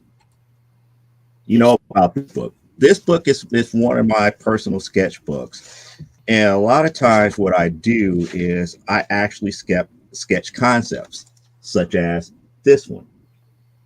This is something that happens in the future of the series. Right. So I will actually sketch out the characters and you know, put them in situations and everything to that magnitude. And, you know, have certain ideas of why these things, you could have left them in the big as I go through it. So this is kind of like, it's not something that is not just one of those, oh, I just did an issue. This is well thought out, character driven story that actually expands out to several issues later on, but I can't go into detail as far as who some of these characters are because they have not been introduced as of yet and why they are the way that they are. Now we're getting closer to this here. Hint, hint, sneak peek, sneak peek. This one is actually closer than you think. And it's a clue to some of the people that you can see upcoming. And one is getting this picture here. One of these characters gets if I could say, gets a full debut. One of these characters do. I'm not going to say which one, but it is. So there's a lot of good upcoming things coming out with issue number 7 here. And it's one of those things that is not one of those flash in the pan type deals. It's well thought out, well executed. I'm looking forward to really getting more and more input because the more people read this book, the more I find out that people really enjoy the world building that I've been doing. And I enjoy hearing the feedback because sometimes you get that feedback. It's like, well, I don't like how this person interacted with that. And it's like, and now up here it's like, oh, tell me why. And I listen and I take that feedback and I look at it. And it's like, my goal is not to, to craft a story for you to like it, but to take that feedback and then be like, aha, you got an actual point. Maybe I need to, throw back on overemphasizing one thing and push the pedal to the metal on something else. Mm-hmm. It's more along the lines of listening and understanding the gripes. Right. It's not about changing everything in one fell swoop. It's more like those subtle little changes to make that story that much greater. Work in progress, Joe. Exactly. Yeah. That's what a good ongoing series is. Yeah. You always want to see growth and pretty much, again, with her being 18 foot tall and still growing, it's going to be full of growth. And like on the CRoM 2020 print here, she is, I think, the tallest character that's out there. Her and the mecha droid on the other side, I can't remember what, I think that's from Pedro's book. Mm-hmm. The droid just next to her or across from her there, they're both pretty big. Mm-hmm. I can see Hatch, Pops. All the characters see Hatch there, at the bottom. Yeah. Yeah, all the characters there are to scale. Yeah. So, it's really a unique thing that Tank's been doing over here for the last couple months. Everybody's characters in here. You see Dinosaur Man and Hatch and and Demon Bitch, just everybody. Six Gun Gorilla, Canadian Shield, Fantelican, everybody's there. It's great. It's great, but yeah, can you tell me though, Joe? Can you tell me her origin? How'd she get to be 18 feet tall? Story arc number 2. So you're just going to tell her. That's cool. That's cool. You tell everybody where to find it. That's where you get her origin, how she got to be. Story arc number 2. All right. There you go. The only hint that I normally give people when it deals with that is that, in a way, she's a reverse Wonder Woman. And people up there are like, what do you mean by reverse Wonder Woman? If you know Wonder Woman lore, we kind of get where I'm going with it. Okay. Always good stuff, man.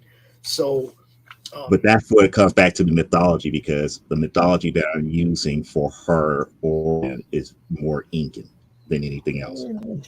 So we're going to deal with the Amazon jungle, the Brazilian basin, jungle basin type deal with her origin, but that's as far as I'm going. I'm sorry to jump in on you both, but I've got a hungry cat, so I'm going to have to go, I think. That's perfectly fine. It's like, hey, I got 4 more minutes and I'm here to answer questions and everything else here. And I'm just like looking at the chat and everything. It's like everybody's up here like kind of mellow. So I was like, normally I get like a lot of questions like, why is she so tall? How come this, that, the other? It's like how does she fit? This ain't supposed to be about powers is that she can Q&A, Joe. Based in reality around her. Yeah. But this ain't a Q&A, Joe. In this first story. But this ain't a Q&A, Joe. This is a elevator pitch. You come out, you tell everybody who you are, where they can find you. Sometimes Q&A comes with the elevator. Anyway, I'll see you guys next time, hopefully. So I'll be back again tomorrow, Pops, for the show-offs. Yeah, the show-offs. The show-offs tomorrow. 15, yo. Yes. Yeah. So I will be back for that, and it's been nice chatting to you, Joe and Tank. Yep. And I will catch you next all month, Texas. Yeah, catch you all next time. Okay. I'll be here, probably around on Sunday to be with you and Glenn and everything. We're going to be talking more about stuff that's in collections. Yeah, should be good. Should be good. Right, I'll see you next time, guys. All right. Love you all, Dave. Okay, thanks, Pops. You bet. Okay, take care. Cindy, I find that elevators are awfully heavy to pitch. Yes, exactly. You just can't chuck elevators like that.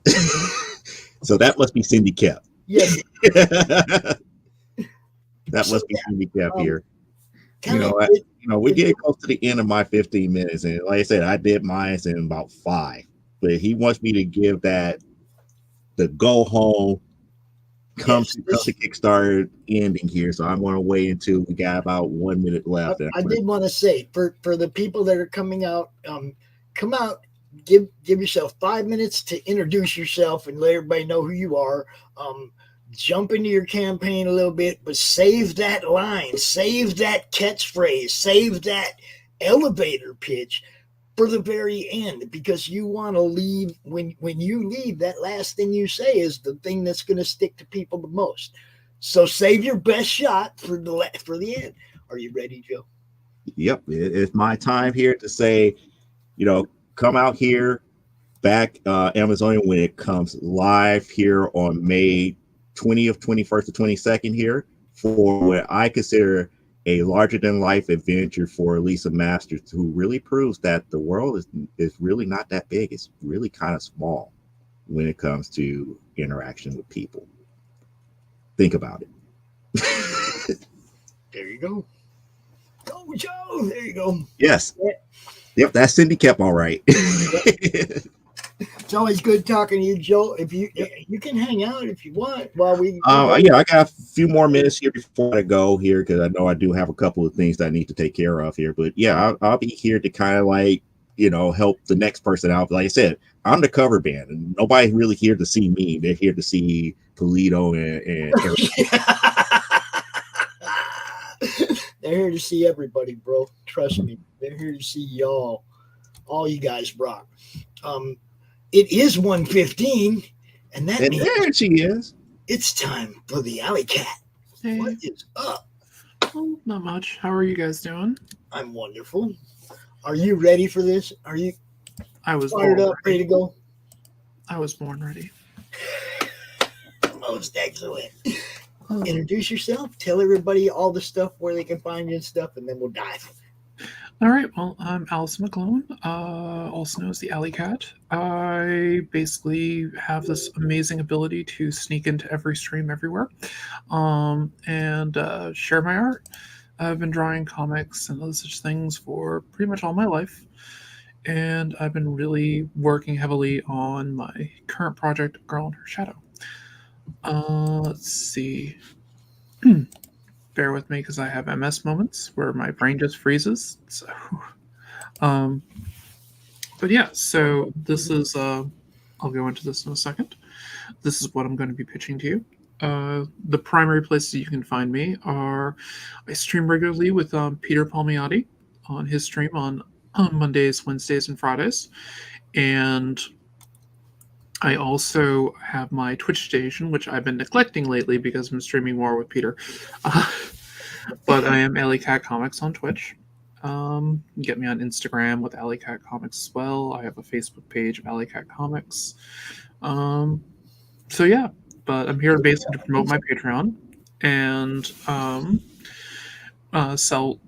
try to sell you my idea, which is I'm going to be giving A Girl in Her Shadow away on my Patreon.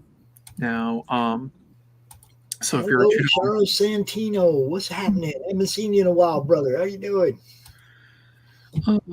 So I'm going to be doing giving this away for at the $2 tier and higher. You will get basically a free comic.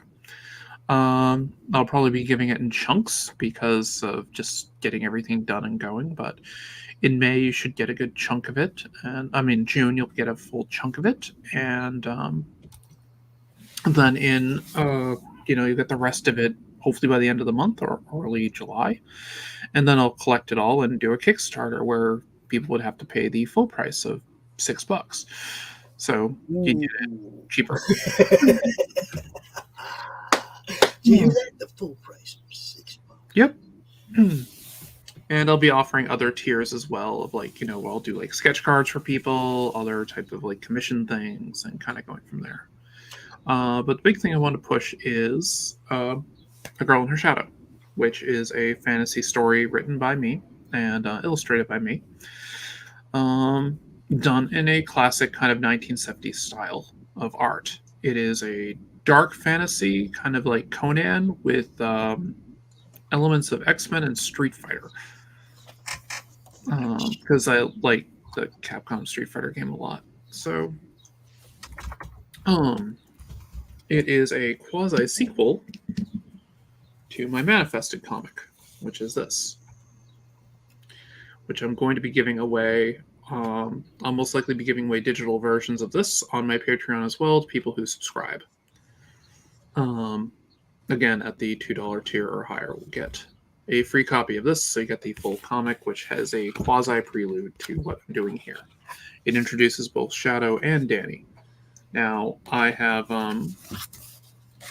changed a few things from it, but so it'll give you a little bit of the background, it'll give you some other information and things like that I will be reusing in the world. So it'll make sense you'll have I'm trying to think of it, kind of like there's a word for it. It's like a kind of a prologue, but not to this. Okay. The Girl in Her Shadow basically will pick up immediately where this ends, but you don't need to read this to understand it. But you'll have things like this with Shadow, where she is ripping people apart with shadows. Because I believe blood is stored in the body at 2,000 psi. Have other characters in it, such as that will make appearances in this book as I go along, such as the Tattered Demillion. Oh, hold on. And Was it? And it will also show a bit more with the Faerun Collegium characters of Pater and Karye, who are with Danny at the beginning, where you can see where Karye basically kills some people. But yeah, so I'll throw that in there. It's kind of like my beta test, I guess, from my comic. And but yeah, so then we have A Girl in Her Shadow, which is in full color, and I have an annoying cat behind me. These are the pages that are done with pencils, and at least as most of them have their colors finished. Very nice. Very nice. This one I need to. And because Alison does draw regularly on Peter's stream, she comes out on our open draw stream. I've been able to watch a lot of these pages develop from just a panel break, from just a panel layout to everything else. We've been watching this stuff just like that. She'll come out with just a blank page, and then over the next couple of weeks, you just get to watch it appear. It's been a blast. It's been fun. And I'll also get into the mythology behind the characters and different aspects of what they do. The fantasy world that I have here, I've developed over literally 10 to 15 years. It started as a D&D world, and I basically kept notes on everything. Now, it doesn't work like a D&D world when I'm doing it in my comic, because the magic works more the way I would want to see things go. See, this is one of the things I like about this. Real life happens, Oh, yeah. Oh, David, what's happening? David will be out here in a little bit, so yeah. Don't worry about it, Tank. Just do your thing, bro. But yeah, so I like to do these highly energetic fight scenes and kind of go from there with it. I'll also be sharing some of my different concept artwork for the characters, of like where I had other ideas of how I want to take the art style, which I'm fairly happy with. I don't know if you want to big me here, but this is actually one of my original concept arts for Danny, where she was a redhead. Tilt that just a little bit back at the top. There we go. There you go. Yeah, the glare is gone now. Yep. So it's very kind of different. Still my cartoony-esque style. I just was a bit more stylized with it. Very nice. Very, very nice. Oh yes, and the original Shadow character was a ghost. See? I'll be including a lot of this stuff up on the Patreon as basically background stuff and things. So to show people. But yeah, so I have a lot more. I also have other character concept sketches and things like that I'll be showing off on the Patreon. So the Patreon, you're going to get a lot of background stuff. I'll be going into depth about the world and different aspects of it. How CRoM will be fitting into it, because CRoM will become holy crap, an interesting visitor, to say the least. And kind of going from there. So the experience on the Patreon is you'll be getting more than just the comic. You'll be getting a lot of the background of the world. You'll be getting access to some of my notes. You'll see some of the maps I've made, even some of the more updated ones, and be going from there. Is the game that we're going to be playing based on any of this world? Yes, the game world that I'll be running is inspired by this world. So we can even play games in her world, yo. Yeah, there's certain aspects of it that are different, obviously. Like, for instance, the reason why Danny has basically my cover girl. The reason why she has white hair is because she has access to something that people call the Krieg, which is the only magic that you can be truly born with. It's basically, she has the ultimate ability to survive.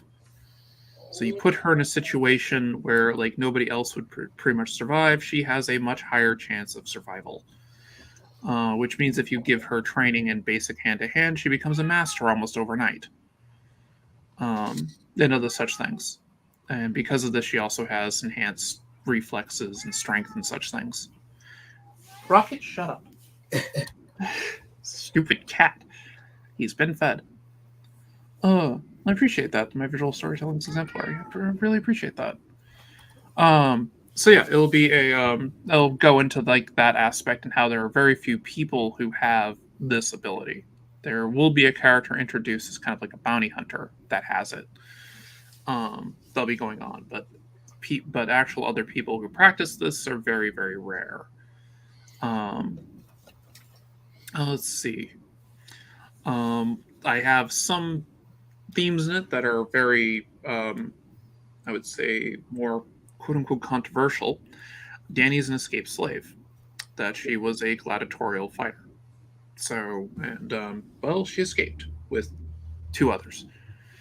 And that will come into a major issue. It's why she has the Lamesgate on her cheek right here. The infinity symbol. This is a slave mark that's been branded into her. And it can't be removed very easily because it's literally part of her. So if she were to die, it'll fade over a few hours, but that's the only way it goes away without a couple of other magical style effects. Just cut it off. Can't just cover it up. No. You can cover it, but as soon as she reveals her face there, and if you were to cut the section out, people would know there was something there because now you have a hole in your face. Yeah. Because you literally have to cut out the bone. Oh, wow. So, and if you did something just to try to, cover it otherwise, it will come back. In D&D terms, if you resurrect the person, it comes back. Because it's part of you. This is another one of those instances where a couple of these characters could be first appearances and enter the CRoMniverse. Yeah, I explained the Lamesgate here and how this is a very expensive. How does your master know? Now does your master know where his expensive little slave is tonight? Because she walks into this tavern alone, and he notices the Lamesgate mark. There are 3 other slave marks that denote different levels of slaves that are in the universe. So if you're against slavery, this is very anti-slavery, and yeah. We don't know anybody that's for slavery. Some people are pretty weird out there. Except in some kink circles, and we're not going there, so, Yeah, exactly. It's the mythology behind the world is it has a very strong Roman-esque to it, combined with a Nordic flair and Russian mythology. Now, you're going to be back out here tonight later for the... So caste system type deal. It does have a caste system. What was that, Pops? I say you're going to be out here later for the CRoMniverse roundtable, right? Oh, God, yeah. Tonight, yeah.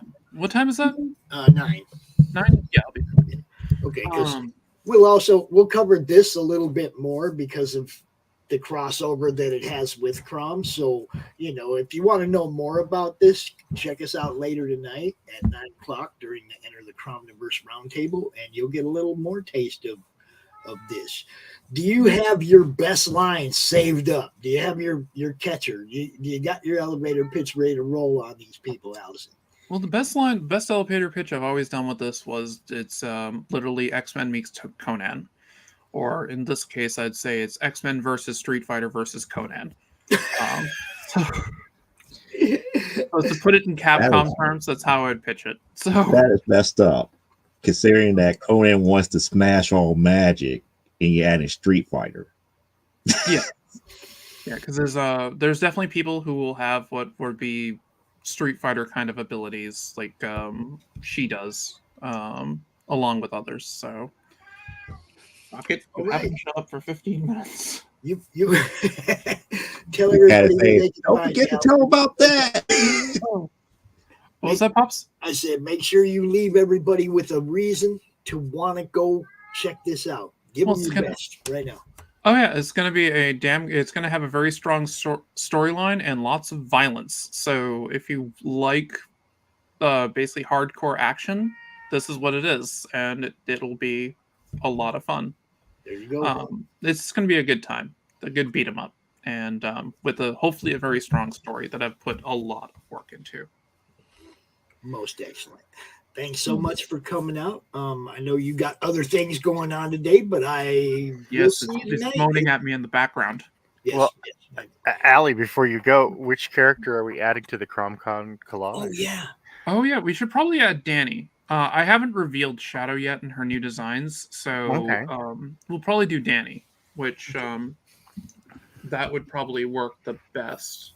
Which is this? Oh, I could yeah, actually send you a version of this if you want. I would love that. Yeah. There you go. That's how we do it.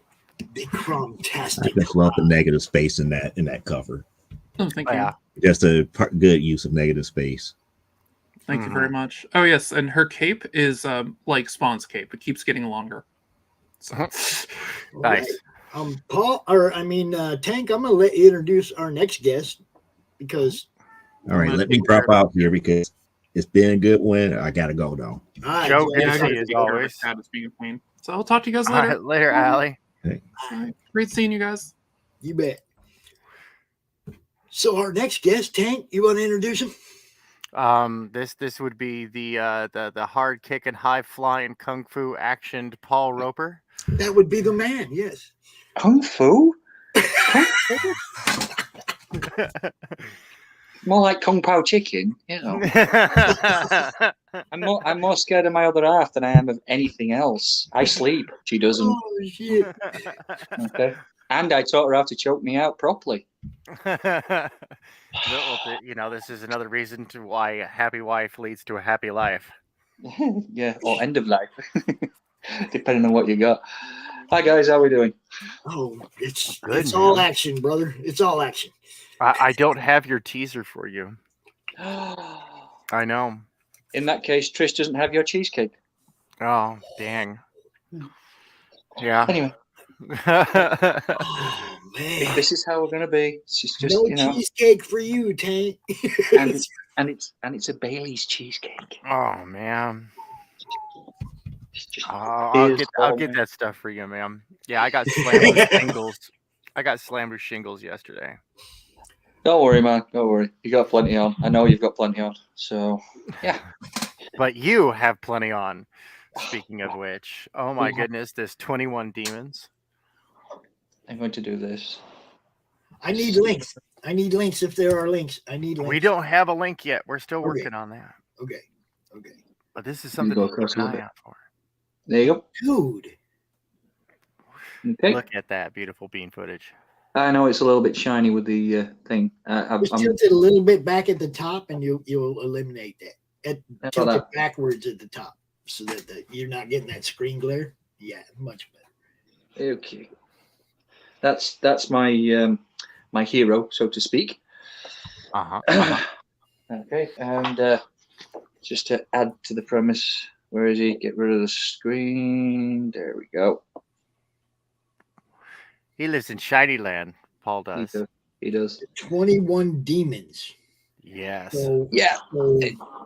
It was a premise that started about 2003. Literally. Yeah. I was sat. Do you remember the old film with Christian Bale called Reign of Fire? Oh yes. Oh yeah. Oh yes. Yeah. And dragons, baby. Yeah. Well, I liked it. What was it? Dragonheart. I always liked that film, and an old cartoon called Flight of Dragons, which I think, or was it James Earl Jones was the voice of Omidon, the obviously the evil guy that was going to ruin it all. And for some reason, I just started throwing around ideas to try and create a character that was conjoined with the dragon. Mm-hmm. Now, first drawings weren't exactly brilliant. They were, great. I was currently thinking I was absolutely superb, could do this artwork and, I got slowly better over a certain amount of time, and then did obviously the first images of Guy, my hero, and was able to pitch it to Mark Silvestri in 2008 at San Diego Comic-Con. I'm telling you, I made the mistake with my artwork because I thought I was brilliant. Yeah, 30 seconds into that pitch, Mark was like, right, let's tell you how your artwork needs to change, and we need to fix this, and we need to do that. And it was sort of like, you've been kicked so many times. Man, I have seen behind the scenes on this project. There's 21 Demons. It's 100 and how many pages? 120 pages. There's about Full color. 88 story pages. In fact, I'm going to, I know I shouldn't do this, but this is a preview of actually one of the pages that I'm currently working on now. See if we can get this in here. Find the Shiny Land area. The wife is just literally skipping in behind me. Ah, nice. Okay. It's on several layers, but I'm penciling, inking, and putting it all together with the typography, letters, graphic design. I'm on my own. So it's that, and then obviously the premise came about after meeting Mark to open up the story and make it a little bit more. So ventured into religion, screwed around with a lot of old characters like Dracula and Frankenstein, and tried to pick a different angle to look at them and create different things. I've told Tank on several occasions things that I've put together. I've used all the gods and stuff like that, like your Norse gods, your Egyptian gods, your Greek gods, and just made them all choirs of angels, which then enabled me to sort of just put a line that everything could sit on. So you could have everything from dragons, elves, angels. You could put them all there and go, they're just a choir of angels. And most recently, Pops, you've mentioned about one of my characters, Feckle. Or as the full name is Fecalius Importus IV, as he was the fourth creation I want to of show God. you why I like him. Go. Because he just reminds me a lot of CRoM. Cool. You know, I mean, he's got that green-gray look.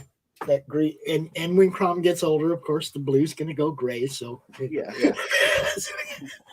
He's Feckle's the how can I put it? He's kind of like a janitor, so to speak, because he sits in the Nexus, pushing things back into the portals. You know, that reality can just get over there. But he's sort of like that grouchy old Cockney prick. That's the easiest way of putting him. You know, he likes a good snoot of whiskey. He likes a couple of fags. You know, usually Woodbine roll-ups, and not really interested. Get it out of here, that type of thing. But he's been round. He's seen everything.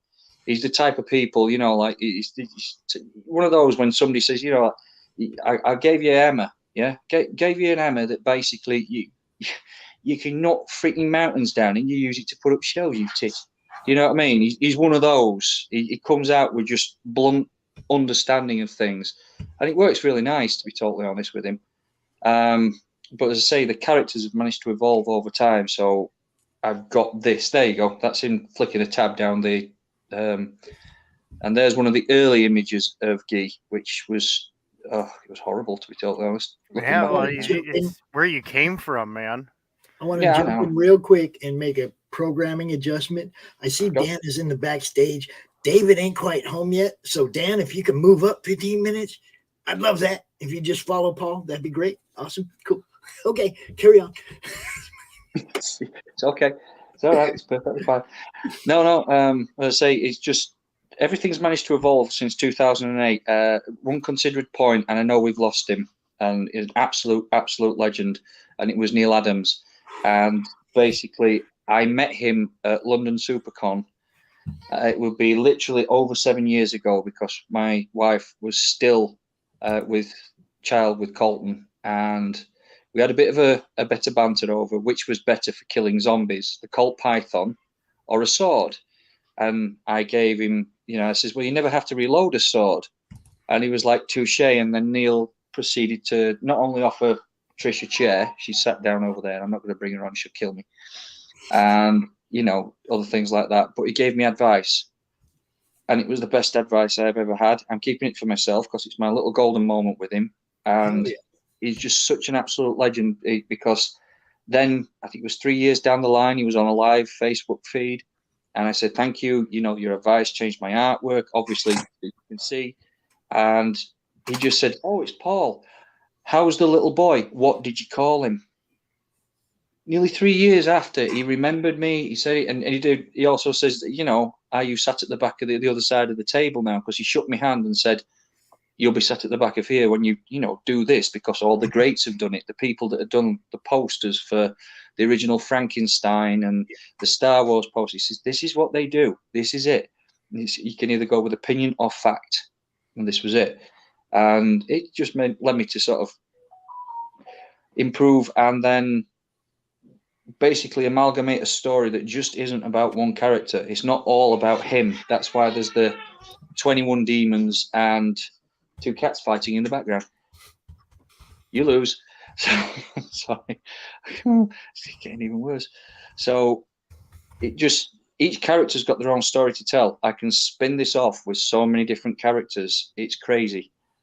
And it just makes up to one big story, which gives me a lot of space to work with things, and nothing's going to be set in stone. But this first book, quite necessarily, will be the kickoff point. This is sort of there. We go. There's Beckle. Dave, we got you. Just get home and then come in. We'll move people up, bro. You know, it's like that slidey square game you get at the dollar he's store. In the back. He's driving home.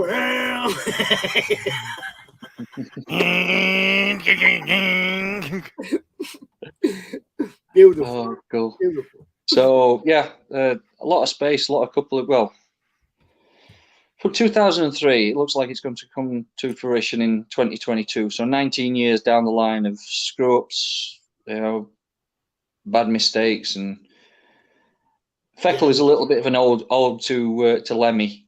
You know what I mean? He's got that miserable whiskey drinking attitude. So I can't.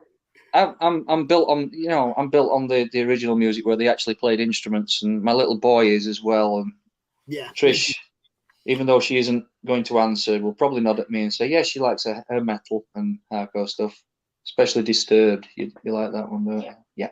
Okay. And a bit of Marilyn Manson. Sorry, I'm going to do this. There she is. Hi. Hi. She will kill me. Okay. So, yeah, that's it. Vampires, everything. It's good. I thought, you know what? Just throw it in. Have fun with it. And here we are.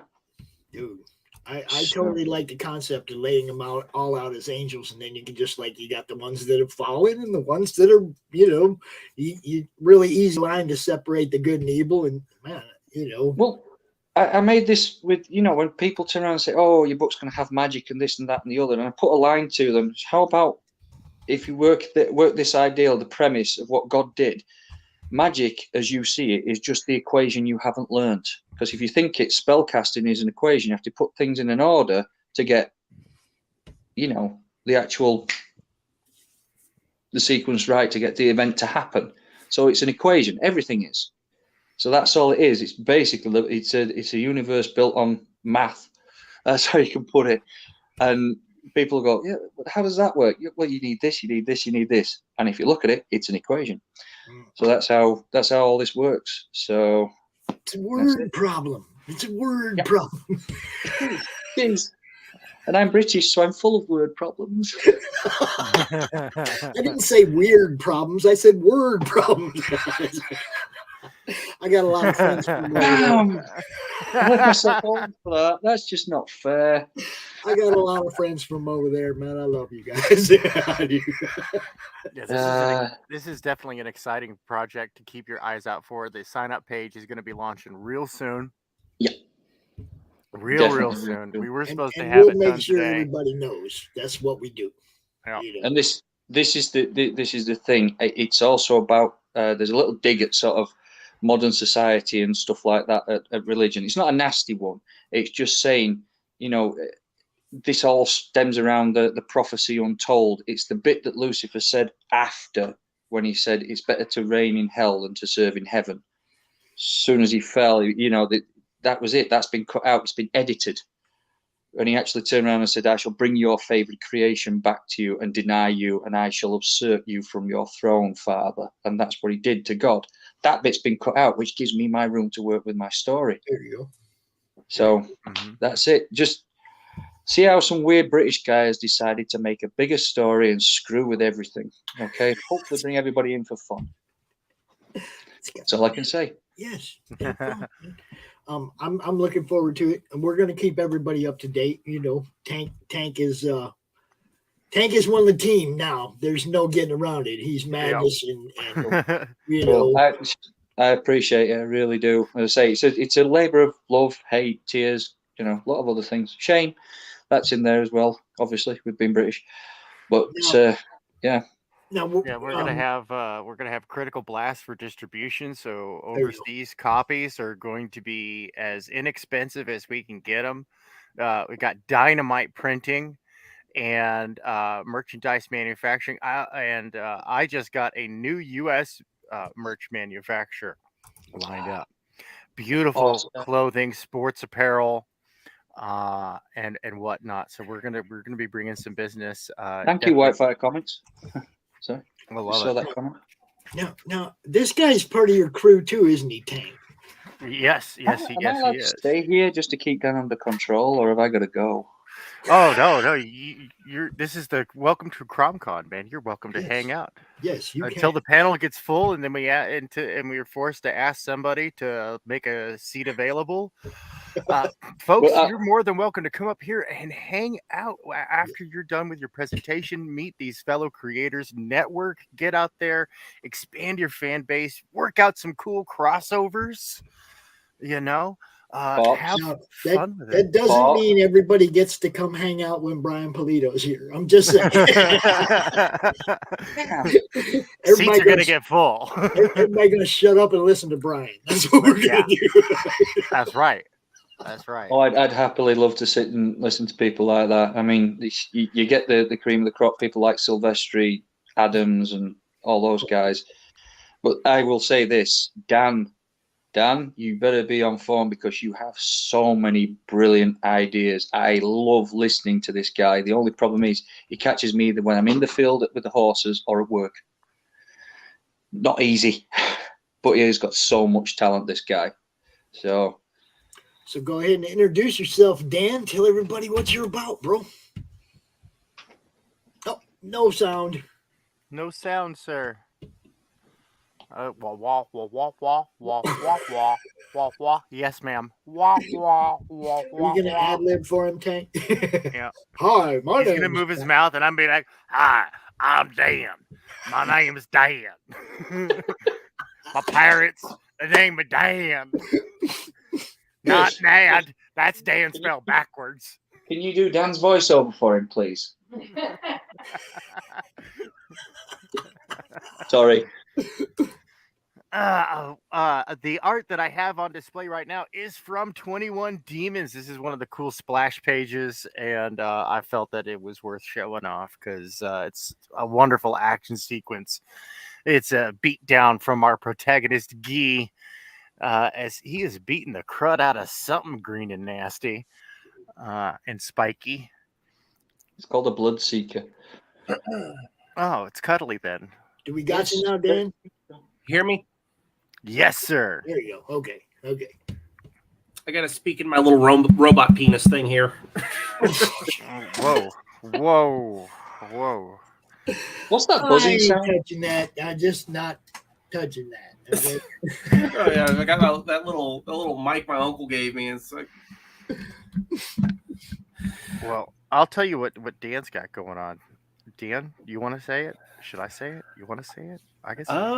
I'll start with the title, then I'll let you go and start with introducing yourself. Tell everybody who you are, because you're kind of new to the CromCon crowd. So, my name is Dan Fogarty. I am the creator of World War Hell, and I am actually, if you want a little bit more about me, I'm very new to this, and I actually, one of the things I do is I work in EMS. I do medical supply for them, so I'm on the ground with a lot of my dudes, and World War Hell came from the me just working with all these guys, like the demons and all that. Just came from me working with these guys and just hearing some horrible stories.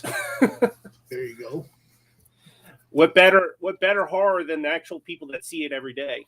Life experience, man. Life experience. I tell people there's nothing better than actually experiencing it or knowing it, seeing it with your own eyes, seeing it happen.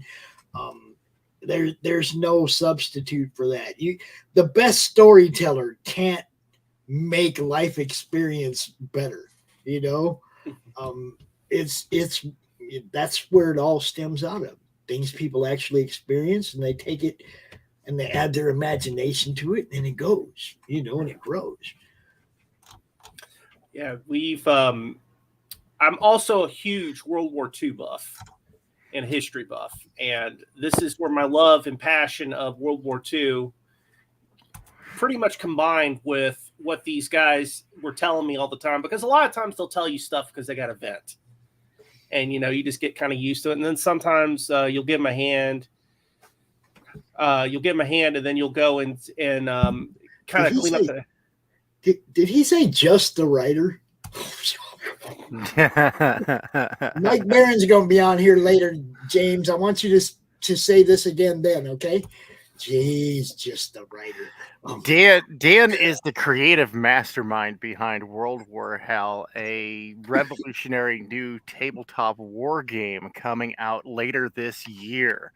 Oh yeah, fun to play, easy to learn, highly customizable, with in-depth lore. It's what it is that, and it's got a lot of artists interested in wanting to draw stuff from some people at Marvel. People like Staz Johnson has lent his ear and gone, this, it looks cool. So there are a few other people in there. They're taking their notice. So it's World War II. It's September 1942, and the gates of hell. The gates of hell open up around the world. Judgment Day is calling. Angels, demons, whatever. They're all there. All is playable. That was factions. Cat Pain. I saw that. That was Cat Pain. That was a perfect bullseye. Yes, we let all the animals make appearances during CromCon. Everybody's pets are known. This is my lovely little girl. She's 18 and she does everything she wants. Yeah, okay. In order to combat this menace, the forces of the various factions of Earth invent Frankentanks. That's right. That's exactly what it sounds like. Mixing and matching some of your favorite tank bits to make even more devastating weaponry. Cursed tanks have never been this cool. Death Tank 2000. Oh man, and we've got them. We've got them. Oh yeah, baby. That just reminds me of Death Race 2000 times 20. Oh, Pops, this game's going to be so much fun, and we're bringing it to Games Workshop's front porch later this year as well, with the London Falling starter box set. It will be available on Indiegogo first with exclusive inclusions, exclusive items, loot crates, etc., etc. You're definitely not going to want to miss out on this. It's the game that was made by players for players. So the cash grab is not strong with this. The prices are competitive, and the value is unbeatable because, unlike Games Workshop, we will be offering digital packages. So you could buy a set of models once and print them for life. You want a giant army of infantry? You only need to buy one box, and you could play the game forever. You don't like the angels and demons and the Frankentanks and stuff? Well, you can just leave it vanilla and just have yourself a good old-fashioned World War II battle. You can mix and match however you want. Your hands aren't tied when you're playing this game. This is going to be fantastic. We've got it out there in alpha testing. The alpha testers, they love it. They absolutely love it.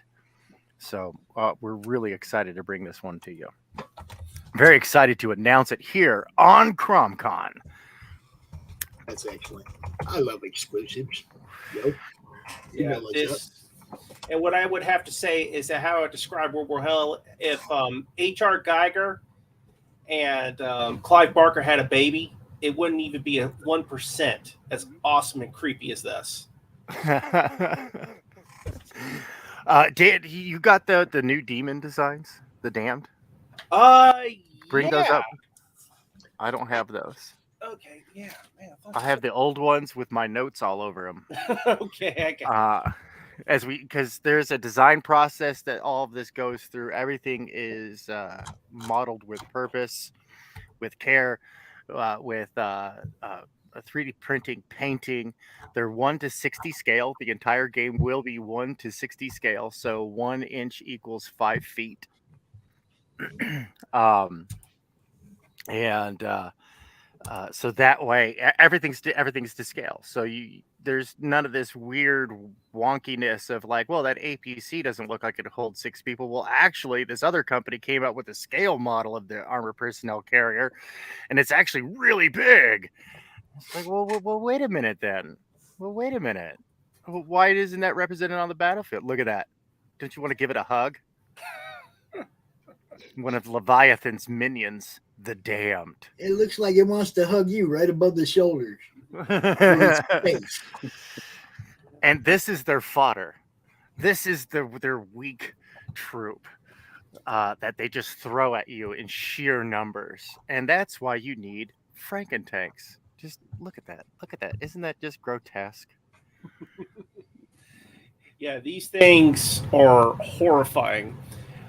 Hell is like an ice cream factory in this universe. It'll find the flavor of fear and pain for you. Hey, Dan, jiggle your mic connection real quick. It's not secure. I think he's got too much. Guys, Yeah, I'm going to leave you to it because I've got to bounce. I've got some horses to take water to and food. Okay. All right, sir. Thank you for joining us. Pops, Yes, great thank meeting you so much. We will definitely have you out. We will be talking about this project when you put the sign up and all the way up through launch and all the way up through the countdown, and you know what's up. We got you, Paul. And follow bless you. Tank Presents for all the latest updates on these projects. Awesome. Okay, see you later, guys. Cheers. All right, Thank later. you. Hey, nice meeting you, bro. Nice We'll meeting have you. some killer trailers coming out real soon too. Some teasers and trailers. Oh yeah. It's getting everything put into place before we launch. You know what I'm saying? Mm-hmm. We wanted to be ready by this convention. Due to extenuating circumstances, it wasn't ready. Circus dances. Yeah, it was clown shoes. I'll tell you that. It's been kind of a clown shoe month, bro. It really has, man. I'm glad I am. You can just call me Snake Plissken because I'm doing my escape from LA. Yes. Oh yeah, here's the dark shaded version. Carlos Villa, who is the lead creature designer, has some of the most beautiful nightmares. I mean, that's human sized. All right, that thing it's human sized. So when it's actually standing like in an action pose, it's a little shorter than a human, so it's a little unassuming. But look at the powerful shoulders on that.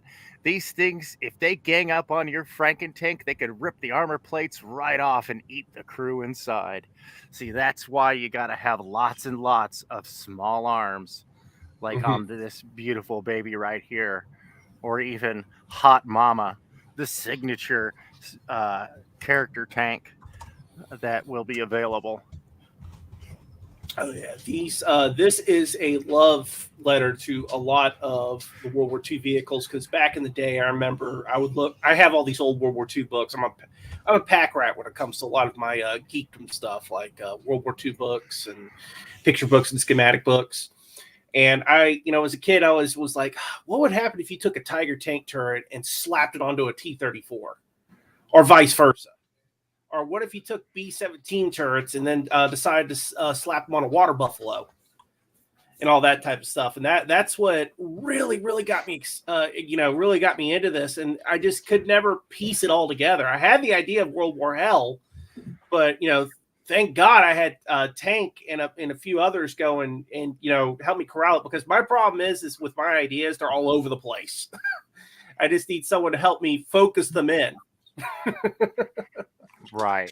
And we recently redesigned the World War Hell concept from the ground up, and it is a lore intense adventure into space opera madness. So if Games Workshop has treated you wrong, then we welcome you with open arms. We won't. You will get a good value. That's the primary concern, and that you'll have fun. It'll be fun and easy to play for any level of player. Whether this is your first tabletop strategy game, or if you're like me and you've played a dozen of them over the last 30 years, this game has the same delicious appeal as far as what you want. And if you're a history buff, oh man, no, there's you can't turn away from it. It's not happening. You're gonna look at it, you're gonna be like, maybe, okay, yes, I'll do it. The big thing we wanted with this is we wanted the most highly customizable game out there, because the one thing we will say that Games Workshop did right with 40K was the customizability, but we wanted to go past that, where people could make their own lore and make their own units and give them a background. Well, we're giving our players a platform to do that as well. So yes, stay tuned to Take Fair Presents for more World War Hell. Do you think I should show them the sewer rat now, or you think we should wait? Yes, quickly though. Okay, you're out of time, sir. I got you. Actually, Michael Gatti is going to move up, and we're going to push David's feed back another 15 minutes. We're going to keep moving people up. We're going to make sure David gets his spot too. Yeah, but Michael will be here in a minute. So yeah, Look at that. Look at that little sewer rat. Now, what is this again, Dan? What is the actual nomenclature of this vehicle? This is a Bren carrier or a universal carrier. This was the workhorse of the British Army in World War II. It could carry infantry. They even had a little 50 anti-tank gun version of it that is kind of like our Barrett. And as you can see, that one actually has the Barrett and the version of the Barrett in the front. This thing was fast. I think they had one dude, an Indian soldier that got the Victoria Cross in India because he kept jumping in and out of the Bren carrier and was plugging holes with the Japanese attacking. Wow. And there's this, a lot of people just don't give this thing credit. I mean, this is up there. This is, may not get as much limelight or love, and it's a unique little piece of engineering too. Back in the day, the engine was actually in the center of the vehicle to give it perfect balance and speed. And what's really cool is with London Falling, you're going to see why this is specifically used. I'm trying to be very vague about it because you're going to read a lot more about it. But yeah, this is one of the primary weapons that they use in London Falling. What's that, Pops? I was going to say, okay, Dan, you're the dude. Tank, I want you to let him give us the pitch. Give us the pitch. Yeah, I've been working on this with him. Out for this no. All right, Dan, you ready? No. You ready? You got to sell me. How excited are you for this? Come on, sell me, baby. I'm extremely excited about World War Hell. If you want World War II, demons, heaven, hell, world being destroyed, apocalyptic, awesome ultimate man stuff. This is what you want. You want World War Hell. You want it. Two brothers.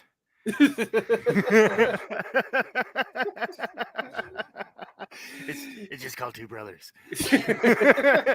And then there's these old ladies and Mexicans with guns made of tomatoes. No, sir. It's World War Hell, the action-packed tabletop wargaming experience coming to you soon.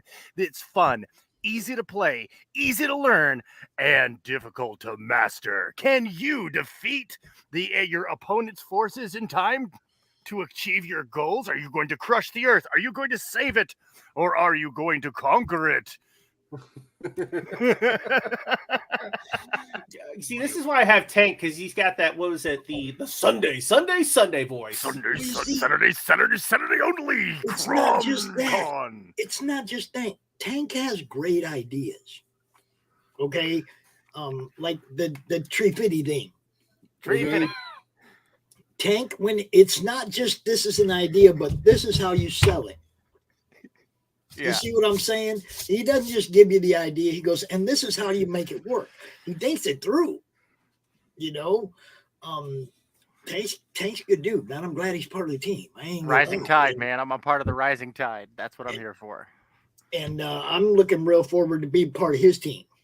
You know. Well, here's the question: do you reside on planet Earth? Then you're probably on the same team I am. I don't know. Sometimes it feels a little spacey to me. Hashtag Earth First. Hashtag Earthgate. Hashtag Boo Superman, you filthy Xeno scum. Hashtag Earth's best friends. Where you at, Mr. Gatti? That's right. That's right. We're gonna build a wall and we're gonna make Mars pay for it. That's right. We're gonna build a wall and we're gonna make Mars pay for it. That was actually really good. Alrighty then. There you go. Wow. We're gonna make Mars pay for it. What kind of resources they got on Mars? I'm just asking. What can we get out of them? I heard they got a lot of iron. Yeah. I think a lot of red dust. I'm not 100% sure about that. Yeah, that's what I'm saying. It's like I'm just wondering what they got to give us in return. Save Hawaii, import red dust from Mars. The problem is people here would buy it like it's unique. Right. You know? Well, it's like Earth dirt, only poisonous. It's rare. You can only get it if they bring it back from Mars. Right. Yeah, but it's not rare on Mars. I guess Earth dirts are easy. Go on and make the galaxy great again. Make the galaxy great again. That's right. I'm all good with that too. Darth Rump, because they always omit the first part because Darth Invader, it's Darth Vader instead of Darth Insidious, it's Darth Sidious, so it'd be Darth Ump.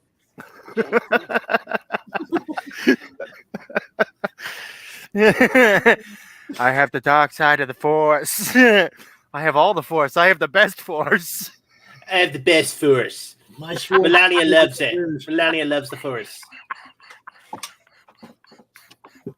My Schwartz is bigger than you.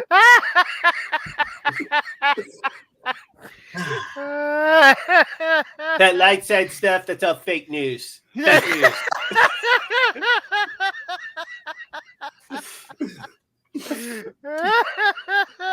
Welcome to the madness, y'all.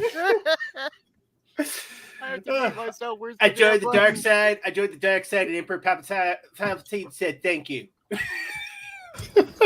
Mr. Michael Gatti from Earth's Best Friends was happening. Hello, what's going on? All right, Tank, give us the one last rundown for World War Hell, because Dan would rather you do it. Okay, I gotta breathe. Oh man, I'm dying here. That light side stuff, that Jedi, it's all fake news. Oh, dude. Oh man, you killed me, dude. All right, dude, World War Hell, tabletop gaming excellence. It's not just going to be a strategy war game either. This is the beginning of something even greater than that. And some of you comic creators out there know I've already talked to you, and there are other creators. If you're interested in getting in on something top secret and super amazing and fun, that is going to bring your characters and fun to people's entertainment, something that's going to be portable, fits in that outside outside pocket of your backpack. Oh yeah, we got a game that's going to fit right in there, right? So we're looking at you college students with something to do in between classes, right? We're looking at you people who are taking the bus, because we're going to have a mobile version where you can do a little mini game and kind of do a little versus. All right, a little bit of fun, yeah. Right. So yeah. Sorry, it's so big. It's so big. It's we huge. also have. Hold on. Mr. Feed has made it. I made it. I'm alive. No ticket. Yay! Yeah, God. I'm running through the David. city and running through the highways. I'm here. David, I know you're in the UK, so I want to make sure you get your time. I don't want to make you stay up real late. No, it's okay. so- It's 8 o'clock. It's 8 p.m. It's fantastic. It's all good. I am so sorry that I'm so late. Mr. Capt, please forgive me. I'm late. I'm here. You're good, bro. Let's You know what's up. Michael, thanks for jumping in. But we're Hey, no still problem. gonna. I was gonna ask you, Michael. Do you want to come out at 5:30 and get your full 15 minutes? And then I'll just let David do this 15 minutes between now and 2:30. Or if you Because want he to lives in finish the yours, UK. I can wait if he wants to. You don't want wanna to wait finish yours? that long, bro. Yeah. You don't want to. You don't I want to can wait do till 5:30 1:00 for sure. Yeah.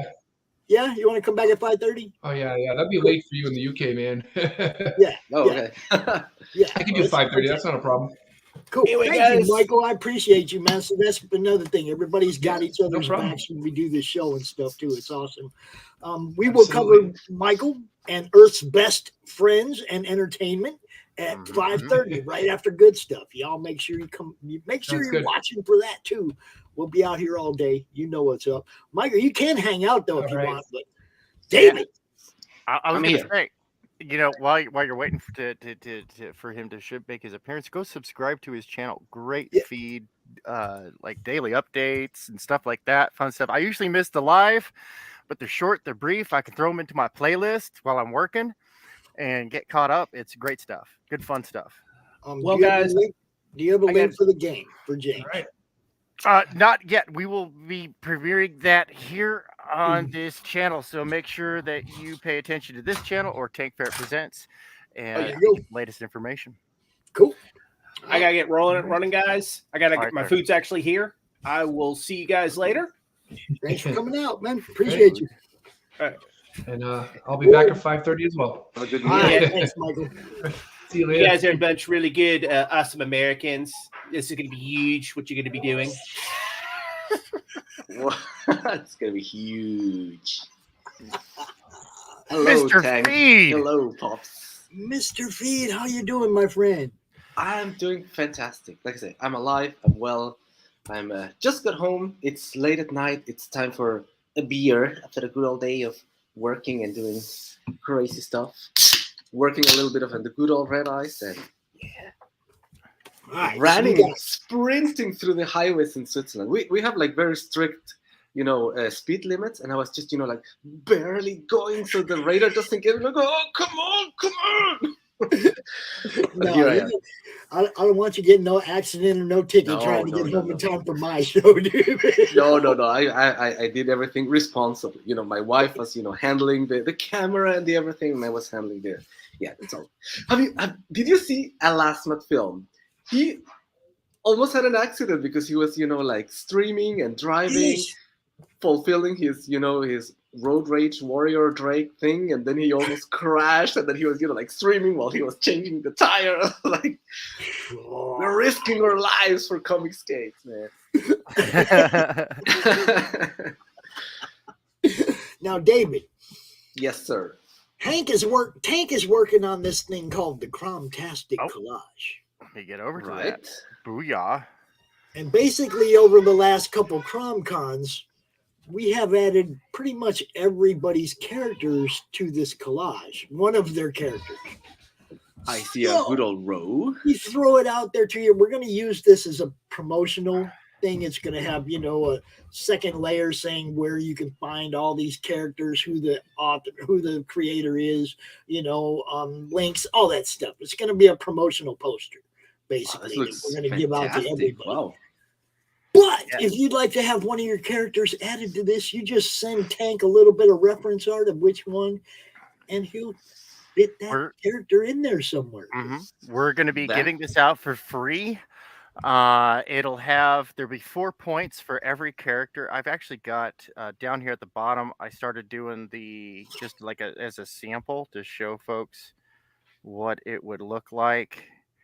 It'd be outlined and numbered right when it's done. That's just like a little samples to show folks. And each each one of those numbers is going to have 4 things on it: the character, where they were, who created them, what book were they first published in, and where you can find more. So, like your primary website, where the best place where people can go get the latest from you and see what kind of products and stuff you got. Because the idea is cross promotion here, and a big thank you to the fans. Because attached to this also is be a text document, how to get it printed out, how to make yourself a t-shirt, how to make yourself a wall scroll or tapestry or anything of the sort. Here's our recommended outlets that we think bring a decent quality. This is not an endorsement. It's just a recommendation. So that way the license will be that they can produce it for their own self. So they can't sell it or anything like that. Nobody makes any money off of this is the idea. Nobody makes any money directly off of it. The idea is that people make money indirectly off of it by promotion. Cool. No, I see. I love Six Gun Gorilla. Who's that giant girl back there? What's this Amazonia comic all about? There's a lot of characters there that people don't know who they are, and this was like a way for us to just put them all out there. All the people that come out to CromCon, we're putting them all on one poster for the whole year, pretty much. all right. Yeah, no, sure. I'll you can choose. You want some movies, or you want some, like beef you have to pick, David. We are not picking anybody's. Okay. I pick. Okay, good. It's like Sophie's Choice, but probably less severe. Like Sophie's Choice? What's that? Having to choose between your children.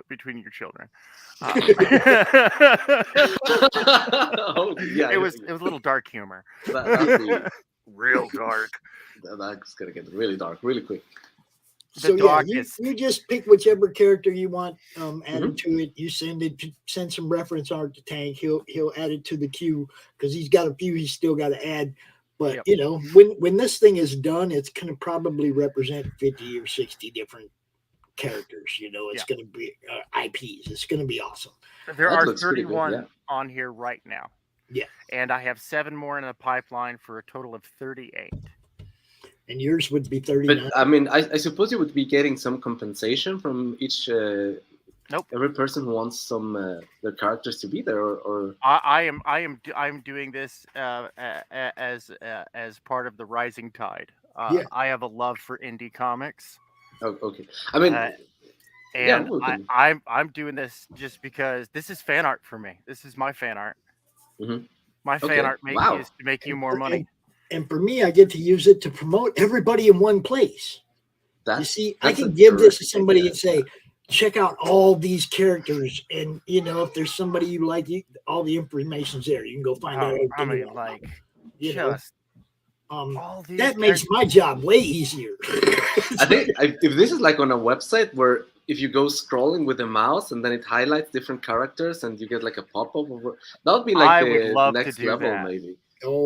That's not difficult HTML to program, and I would love to get somebody on that. If somebody's willing to do that pro bono for us, I mean, we could get the web space and stuff together. Otherwise, we'll have to. We're a no budget team. What can I tell you? Yeah, we're still in no budget land because this is. But I mean, dude, it's all for love. The Badger, Frog G, Canadian Shield, Nera X, Reaper Destroyer, Six Gun Gorilla. I mean, just holy moly! There's so many. Of course, CRoM right here in the middle with his F Danny shirt, front and center, fantastic. That's so cool. It's really good. It's gonna be awesome when it's done, but it's awesome watching it be done too. But now, everybody, you need to tell everybody who you are, David, and what you do. This is your time. Let's do this. All right. Well, I'll try. I'll try my best. English is not my first language, but I'll try my best anyway. My name is David Feed. I am half Mexican, half Swiss. I live in Switzerland at the moment, but I grew up in Mexico. So I grew up with like Mexican Latin comics like Mafalda, Memín Penguin, and so forth and so on. I love fantasy. Fantasy is like my favorite genre of all times. And I grew up with like European comics, like El Mercenario, Chronicles of the Black Moons, which are rather not like Americans, like they are R-rated would be like the best description I have. There's boobies and there's like blood and gore and all the good old stuff. And that's what influenced Red Eyes to a certain degree. Now, I really like the movie called The Dirty Dozen, and that inspired me so much to create a comic that is pretty much in that regard. This is like The Dirty Dozen, when they go into the suicide mission, ready to kill some Nazis, and they fall into a warp and they go into a world where there's like Nazis, but there's also like magic and giant tiger face people and, giant eagles as well. That'd be like some sort of a short description. I guess the super short elevator pitch is this is Conan the Barbarian, but with guns. This is a world where ammunition, powder has already been invented. It's not, straight up steampunk. It's not, it's shortly after the Industrial Revolution, but not, all the way steampunk with trains and machines and stuff. It's more Conan. Nice. And what else can I say? Well, Red Eyes 3 is the third episode of this series. 1, 2, this is 3. It's a continued series. It's the very next day where Red Eyes 2 ended. They go into a city called Yelmir. It's a very special city. It's called the Silent City. And there's a reason for that. Obviously, the city is neutral. So the bad guys and the good guys can go inside the city. It's prosperous, it's rich. It only has like one really tricky rule is that you have to keep it very, very quiet. Of course, things don't go as planned in this issue, and suddenly the queen of the city, which we call the Lamprey Queen, she wakes up and goes on a rampage to kill and destroy everything around her. And the question remains is, will the heroes be able to escape from Silent City?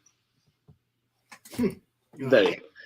And like, it's part 1 because there was so much lore around this city and the Lamprey Queen herself. Then we thought, so me and the team, we thought like, we cannot keep it in just one issue. We're going to split it up so we can really enjoy this place and all the different locations that we're going to have in the city. And so that we can also enjoy, the Queen destroying and rampaging and see how the heroes are going to have to deal with this threat.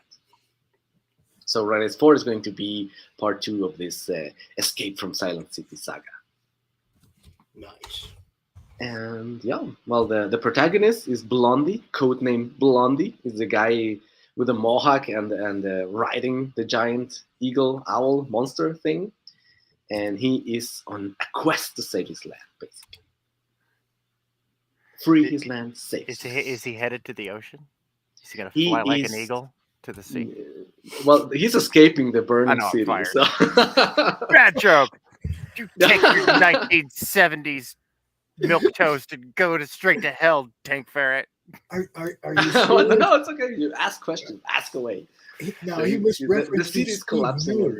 I was referencing Steve Miller. I want to fly like an eagle to the sea.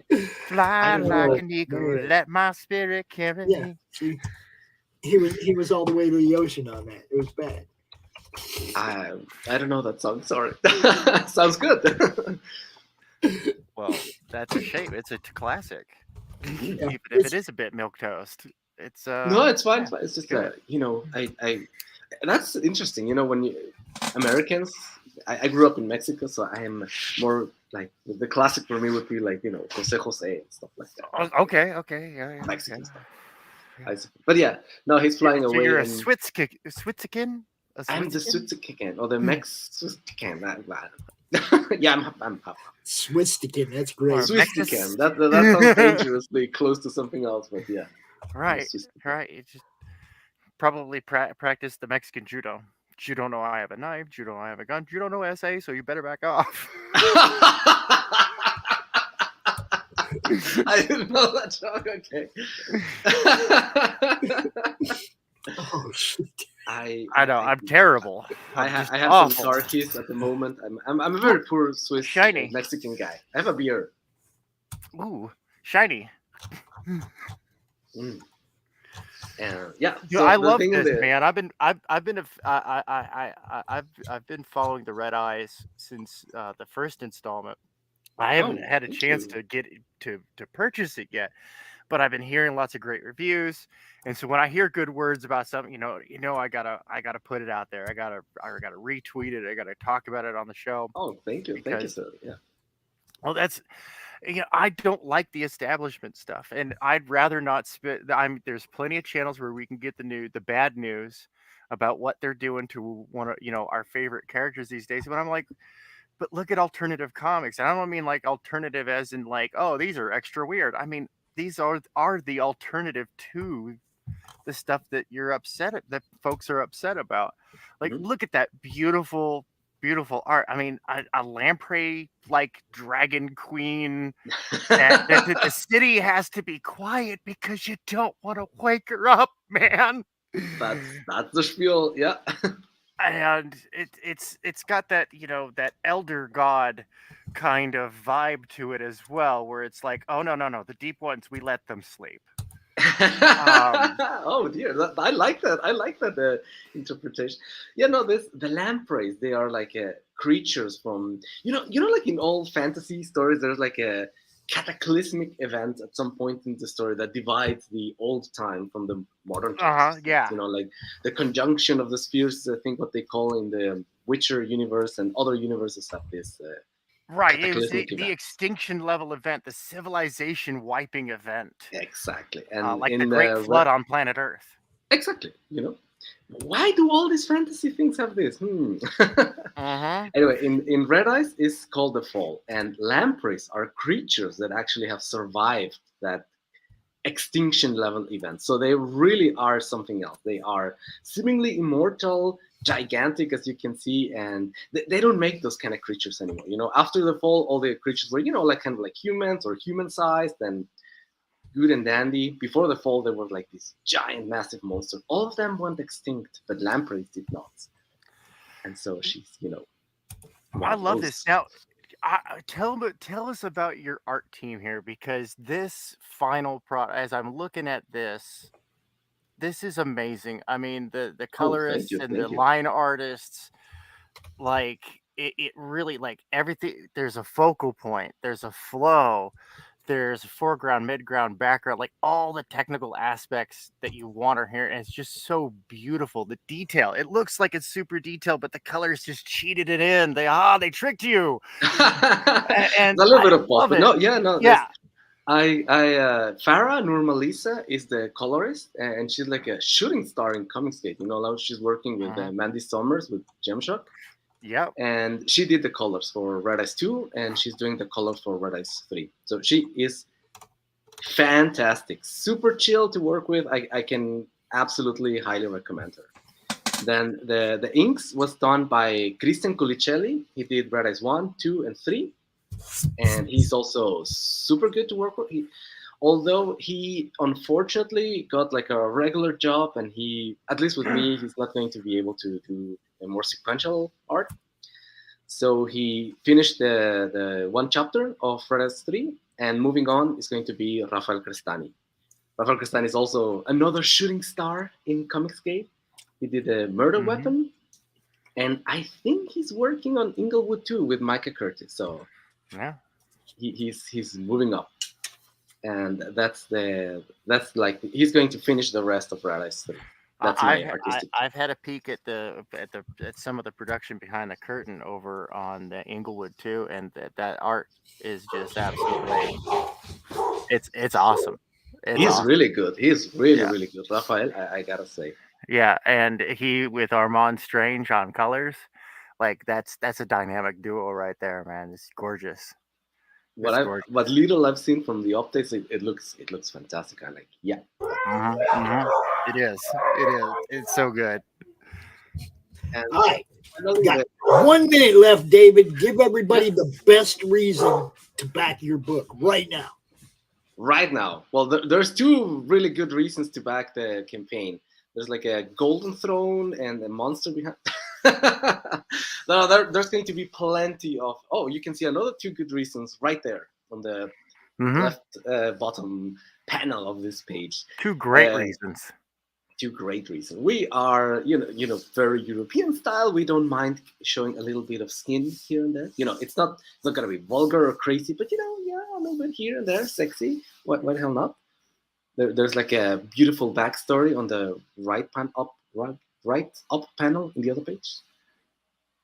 And now we're looking at another more. Don't go by what I'm showing. Give us your pitch. I'm just showing people. Oh, the pitch. Yeah, okay. You gotta give us your pitch. The quick one is, this is like Conan the Barbarian, but with freaking guns. It's going to be very, very well action, blood and gore. Not extreme, but yeah.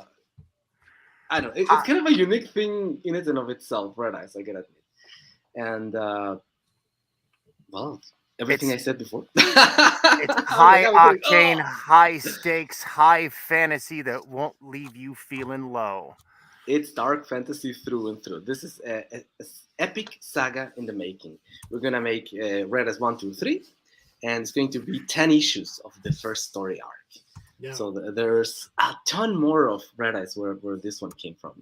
You're looking into a, how do you say? It's not going to end quickly. I'm not gonna go and kill all my characters in the next issue. Just putting that out there. Now I made you a mod in the chat, David. I want you to go drop your links over there.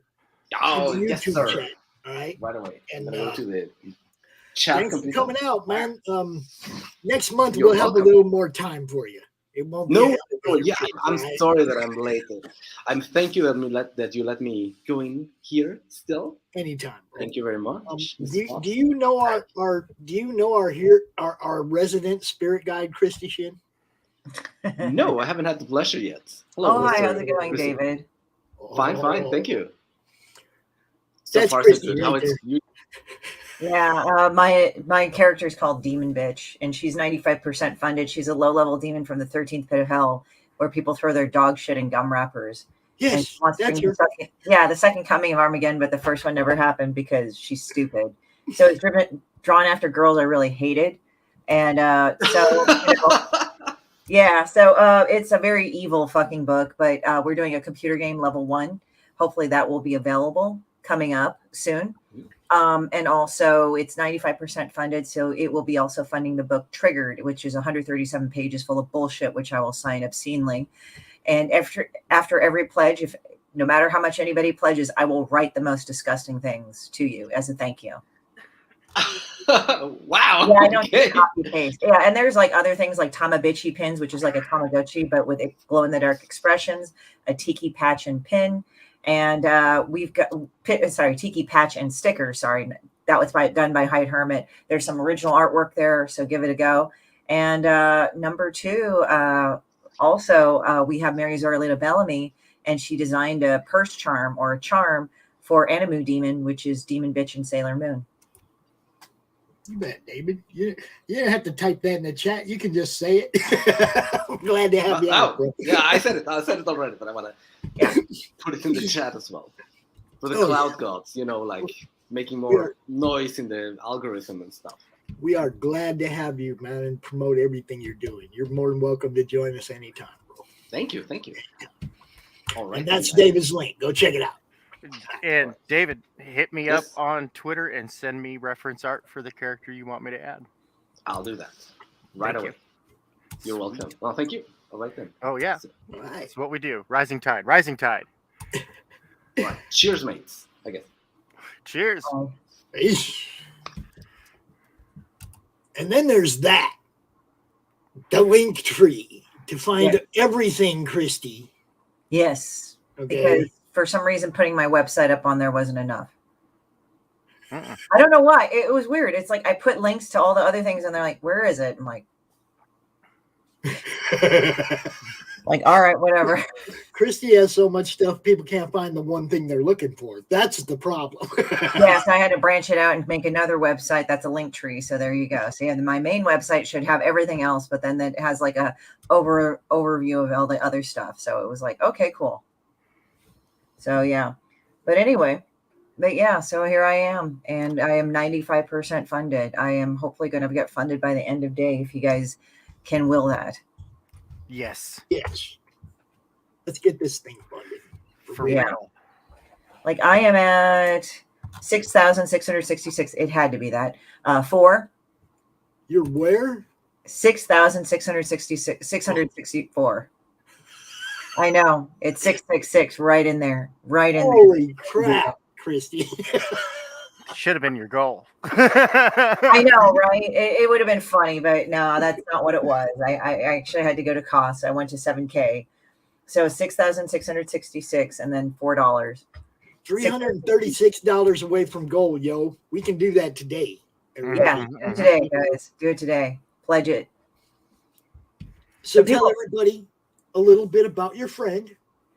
Okay. Well, I did tell him about Demon Bitch, and she's basically she's a low-level demon from the 13th pit of hell, where people throw their dog shit in gum wrappers. I think I'm repeating myself, but it's but she wants to bring the second coming Armageddon, but she can't do it because she's dumb. She gets like distracted by promiscuous sex and hard drugs, and she's just a regular fucking stupid asshole that just wants like attention all the time and to be validated on social media constantly. So she's constantly putting like hospital selfies of herself or health selfies or vastly exaggerating her mental and emotional conditions, et cetera, et cetera, et cetera. And again, this is not somebody that actually is talking about their stuff online, but just somebody that's just an attention whore, essentially.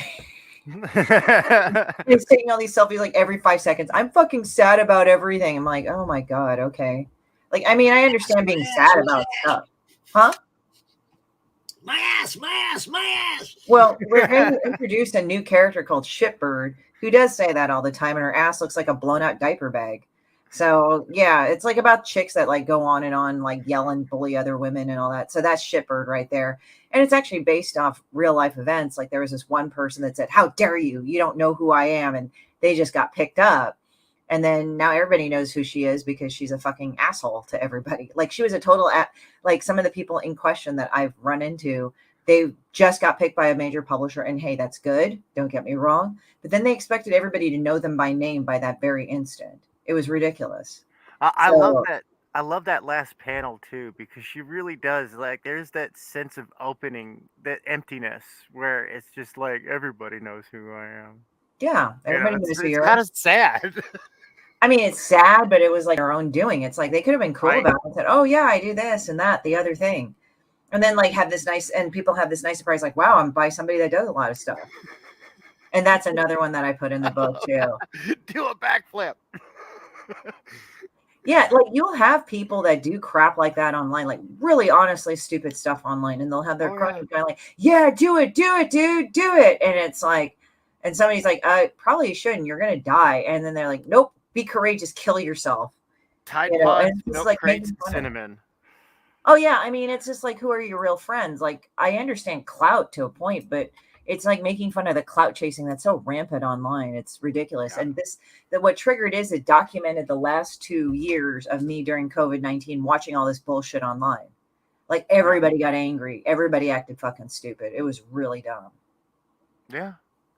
Yeah, no, I quit Facebook. I was done with it. I only have it for Messenger now. That's it. I use it to keep in touch with friends. I don't use it for marketing or for networking anymore because it just got so ugly. And it's like, dude, we all know each other. Why are you talking to each other this way? This is not how people who know each other communicate with each other. Dude, I don't talk to my enemies like this. What the hell is wrong with you people? Actually, it's kind of funny because I was telling somebody, like, somebody who hasn't gotten in a physical fight as a kid by how they talk shit online.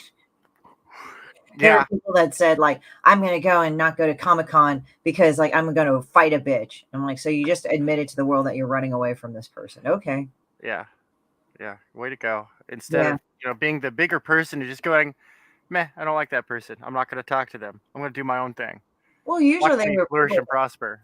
Well, a lot of times when people act that way, the whole story, which is like somebody just saying that, yeah, like so true. Keyboard Brave, the dog that barks. Yeah, it's really funny. It's like there were times I've had people like try to go and say a bunch of shit to me online, and then I deal with it, and then they start talking big shit but can't say my name, and it's hilarious because then they run away from me in public thinking that I've threatened them, which is hilarious because I never have. But it's like, okay, well, as long as you stay away from me, I don't give a shit. Yeah. No. And that's why I like that. I love Demon Bitch. It's that Sunday comic that screams obscenities into your brain. I like that term. Thank you. I love this. It's hilarious. I'm like, oh my good, this is solid satire. And I love a good satire. Like early Simpsons, love it. Yeah, You know, yeah. Life Thank in you. Hell. I've actually been influenced by Life in Hell. I used to read it a lot as a kid. I read that shit. But yeah, it's just funny because it's like even when I read it and I didn't understand all of it, I did know enough, like for it to be funny. But then as I become an adult, I was like, oh, that's what he was talking about. And that's the disgusting dumpster fire game. That's the game that will be released, like the first level, the beta test. We will have that hopefully by July 2022. And it's just going to be about her getting attention. Like she just wakes up and she's barren of life. So she needs to go and get like hospital selfies, post like emo stuff, post sad selfies 10 million times, whatever it is, talk about like how she has a quote unquote broken ankle, but it doesn't look like a broken ankle and she's pointing to her toe. And saying for the millionth time how she's in the hospital and how she's all fucked up. And then she goes like, oh, there's some tights I want on sale. I'm like, okay. So you got to BS your way through the game. I love it. Yeah, it's just pointless. So it's like, that's the point of the game. It's just pointless. So it's like, how do we sign up for the beta? Yeah, it's actually one of the rewards. You can add it on if you want. Oh, I gotta check that. I got the Tama bitches, the Tama bitchies. I'll have to go check that out. Yeah. I gotta. Yeah, you can do it as an add-on. I think since you have a physical reward, because Kickstarter had this weird thing that I had to put the digital rewards as physical and digital if they were their own tier. But since you already picked a physical, you should be able to select that. That already got snapped up. That was one of the Hyde Hermit. That was I love that one. Yeah, that got bought. And then this one was Band-Aid. There's a few left. I think I've got Band-Aid left. Boot to the head is taken. Pink eye and a broken ankle is free, but the rest are taken. So that's turd sucker or sucking turds. There is no God and karma. Those are taken. Well, like she strikes me as the type of person to rub poop in her own eye just to get the pink eye sympathy. Yeah, pretty much. I mean, it was like there was this one girl I knew that would just get hurt all the time, but it wasn't like, oh, I just got hurt, or she was just accident prone or clumsy. Like I think she would deliberately hurt herself, like twist her ankle and say, oh, I broke it. It's a compound fracture and everything. And then she would describe like this really over dramatic thing of, oh, I slipped and my slipper like flew off into the sunset. I'm like, okay, you I just did a triple half gainer backflip. Yeah. Landed on my Zorch. Yeah, pretty much. I mean, I've broken my ankle before, and it was funny because like one person was like, I broke my ankle. It was a compound fracture and everything. I'm like, really? And I didn't see any blood underneath because usually as I said, I've broken my ankle, but it bleeds underneath. It's this really fucked up Subdermal hematoma, folks. Yeah. So it like mine was like all the way down to the sole of my foot. It wasn't in the sole of my foot, but it was like around. It looked ugly for like a year. Like it took a year for it to clear up. But yeah, it's and mine wasn't even a compound fracture.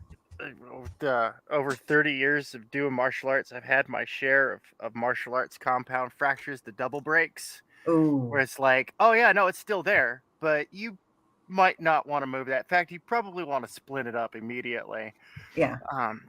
And oh man, and the colors that they will turn, the swelling, the internal bleeding. Yeah. Sometimes you got to go get them lanced. Blah. Yeah, it's not fun. I mean, it's like, and then she was like, this person was going like, oh, I have a compound fracture. And then she pointed to her foot. And I'm like, you don't have a compound fracture in your ankle if you're pointing to your foot, you idiot. How the devil art thou? Hey, Lucifer Storm. Ironically, I've got Demon Bitch up. Perfect timing. Speaking of Lucifer Storm, we even got a little Lady Satan up here too. Oh, hey, what's up? Let's get them both in the same shot right here. Oh, there my we go. Nice. Demon Bitch and Lady Satan in the same shot. There you go. I approve of this message. Yeah. There it is. I don't know. That's amazing. I don't know if like she would ever be noticed by the devil because she's not a real demon. I think one of the stories I'll write out is that her dad was really bored and lonely. He's an actual demon, and he found like a bleach white dog turd, so he just made it into Demon Bitch. Oh, I love it. Yeah, I don't know. It's just like this. It's a compelling origin story. Oh yeah, I mean, there is one like one of the characters. Her name is Tammy Pond. Basically, she was a hooker's disease like tampon, and like demon bitch was bugging him to fucking like make a friend for her or give her a gift. And he's like, God damn, I don't want to fucking do it. Oh shit!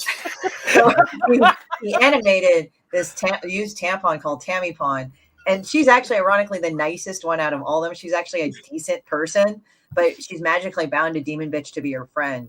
But Demon Bitch does all sorts of fucked up shit, like crash at her house, ruin her relationships, What did she steal do her to money. deserve steal her that hell? cats. Oh, yeah. So it's just- yeah, there you have it. $334 from, or $336 from funded at 7K. Let's get this one done. Yeah, Hell Get yes. it funded. Get up to that 7,500 so that people Like that for want real. the hardcover. I want that hardcover. Yeah. Yeah, it's like 7,500, man. You can order the hardcover too, but it's like 7,500. I'll actually make a good chunk of them too. And then 8,000, I'll enclose pasties with every physical reward surreptitiously because I like Media Man. Rock She on. was based on some fucking whores I knew in like LA. I didn't know they were. they turned out to be coked out pieces of wannabe model shit. So yeah, like they would go around. I'm a model. I mean, like there was this one where my friend actually lived with one, and it was so funny because she would always go like, "Oh, I have Crohn's." Not my friend, but the other person. She'd say, "I have Crohn's disease," and go on and on and on about it to get sympathy. And my friend said, "Oh yeah, just to let you know, she went to the emergency room supposedly for Crohn's, but really she was doing cocaine for 30 days straight and drinking." I'm like, how is that bitch not dead? Like somehow, she's like so frail that like yet she's not dead yet, and it's like so funny. I know you guys have both been around the madness for a long time, but have you two met before? I don't think we have. No, I don't think we have either. I know I sent you a friend request on Facebook though, because I remember so many of your appearances from CromCon, and it was just like, yeah, we're going to get along just fine. Did I friend you? I thought maybe You did indeed. I did. Okay. Yeah. Cause like there were some that were kind of sus. Like I have 500 friends, but then there were like a guy I didn't even know in like Saudi Arabia or something. And sometimes when I friend fuckers like that, they like, oh, hey, how's it going? Sexy. I'm like, oh, fuck me. Sometimes when I friend fuckers. Yeah. It was like, yeah. Like I wasn't sure if I friended. Okay, good. Like, yeah, we're friends. Because I was like going, I'm trying to remember. I might have seen you around like every so often and shit. But yeah. More than likely. Yeah, there you go. That's But good. yeah. I get around. What can I say? There you go. Oh, look at that. Oh, look at that one. Okay. Yeah. Yeah. Oh, okay. Yeah, I've seen that comic around. I've seen that comic around. What are we doing now, Lucifer? We talking about number 2, right? Yes. You mean this one? Yes. You mean this one right here. Yes, the campaign started yesterday, but the book's already printed. Oh no, what a shame. How am I going to sleep at night except for comfortably? Oh, it's like, are people in Saudi Arabia good at sex or do they have money? I don't know, man. I never got with anybody from Saudi, but my sister had a roommate that was from Saudi, but they never had. He got married to somebody, and they never got together, so I wouldn't know. I don't know if I ever had to do this to somebody in the chat before. Congratulations, David. The opinions expressed. That came in use. Yeah, yeah. Oh, by the way, I will let you know that right now she's at 95% at $6,664. Oh, It had to go there. It had to go there. I mean, Beautiful. like people was like, you should have done 666. I'm like, no. Somebody go pledge $2 extra to this campaign and give it Yeah, to do it. 666. Do it. Just for a minute so we can get the screenshot. Yes. Do it. Coordinate. Like only one person do it, then everybody else do it. Okay. Hey, We and I gotta have get an that screenshot. I have an electrical reward. I have digital reward. So like, if you don't want to pay for shipping, there's like tons of them. Fantastic. See, there you go. Yeah, but I've seen the Ed Gein one. It looks brilliant because I've actually read up on Ed Gein. He was a gnarly fucker. I gotta say. Oh God, yes, and it was so Yeah. much fun writing him in this story. I'm just and wondering trying to make him slightly sympathetic. I'm kind of wondering how he's a demon hunter, but his mother was really crazily over religious, so that could probably. Oh yes, It's oh all yes, that plays into it kind of. Yeah. That bitch was nuts. That bitch was nuts. The end of that first book will go right where you're talking about, Chris. Yeah. Yes, absolutely. Yeah. But it's $664. Fantastic. Don't worry about the $4. Just the 666. I mean, if it's a 666, I mean, it counts, right? Exactly. It counts. I just like Horseshoes, hand grenades, and crowdfunding. Right. So what's this one? Issue 2, Ed Gein. Oh, yes. And if you missed out on issue 1, that's absolutely fine. There are plenty of catch-up perks where you can get issue 1 as well as issue 2. Hey, Rich. Oh, we got the richness. He styled his hair just for this. Look. Oh, Lucifer. Here's another thing because this guy showed up. If we had $7,000, he's going to dance to Dua Lipa with pasties on. He's not going to go shave or wax. He's a He's going to put that on. $336 away from watching Rich do this live on Facebook. Screw my campaign. Everyone, right, even the people who've already backed, get refunds and go back Christie's campaign. We need to see this. Okay, we need to see this 5 minutes ago. God!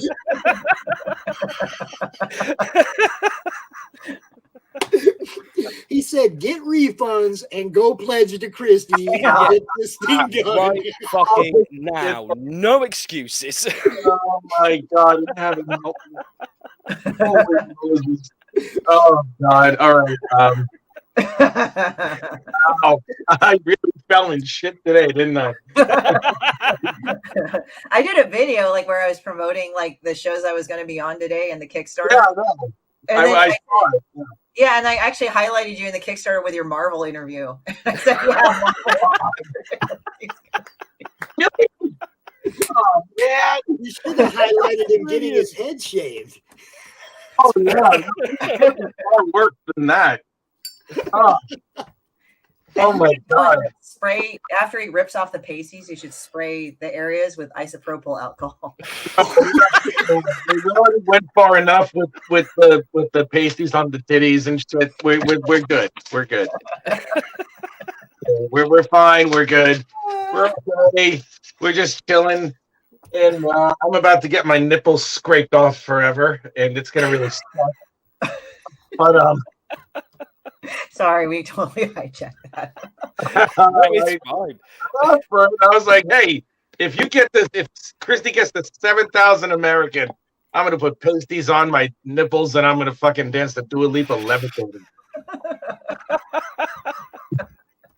You need to have that as a separate video, and then we'll just put it all everywhere. Yes. You're my starlight. I need you. That's a preview, folks. Now imagine that with less clothes, more pasties. Got those dollars right down my pants. You'll, dollars for a sausage. That's all right. We're good. Oh my God in heaven. Hi.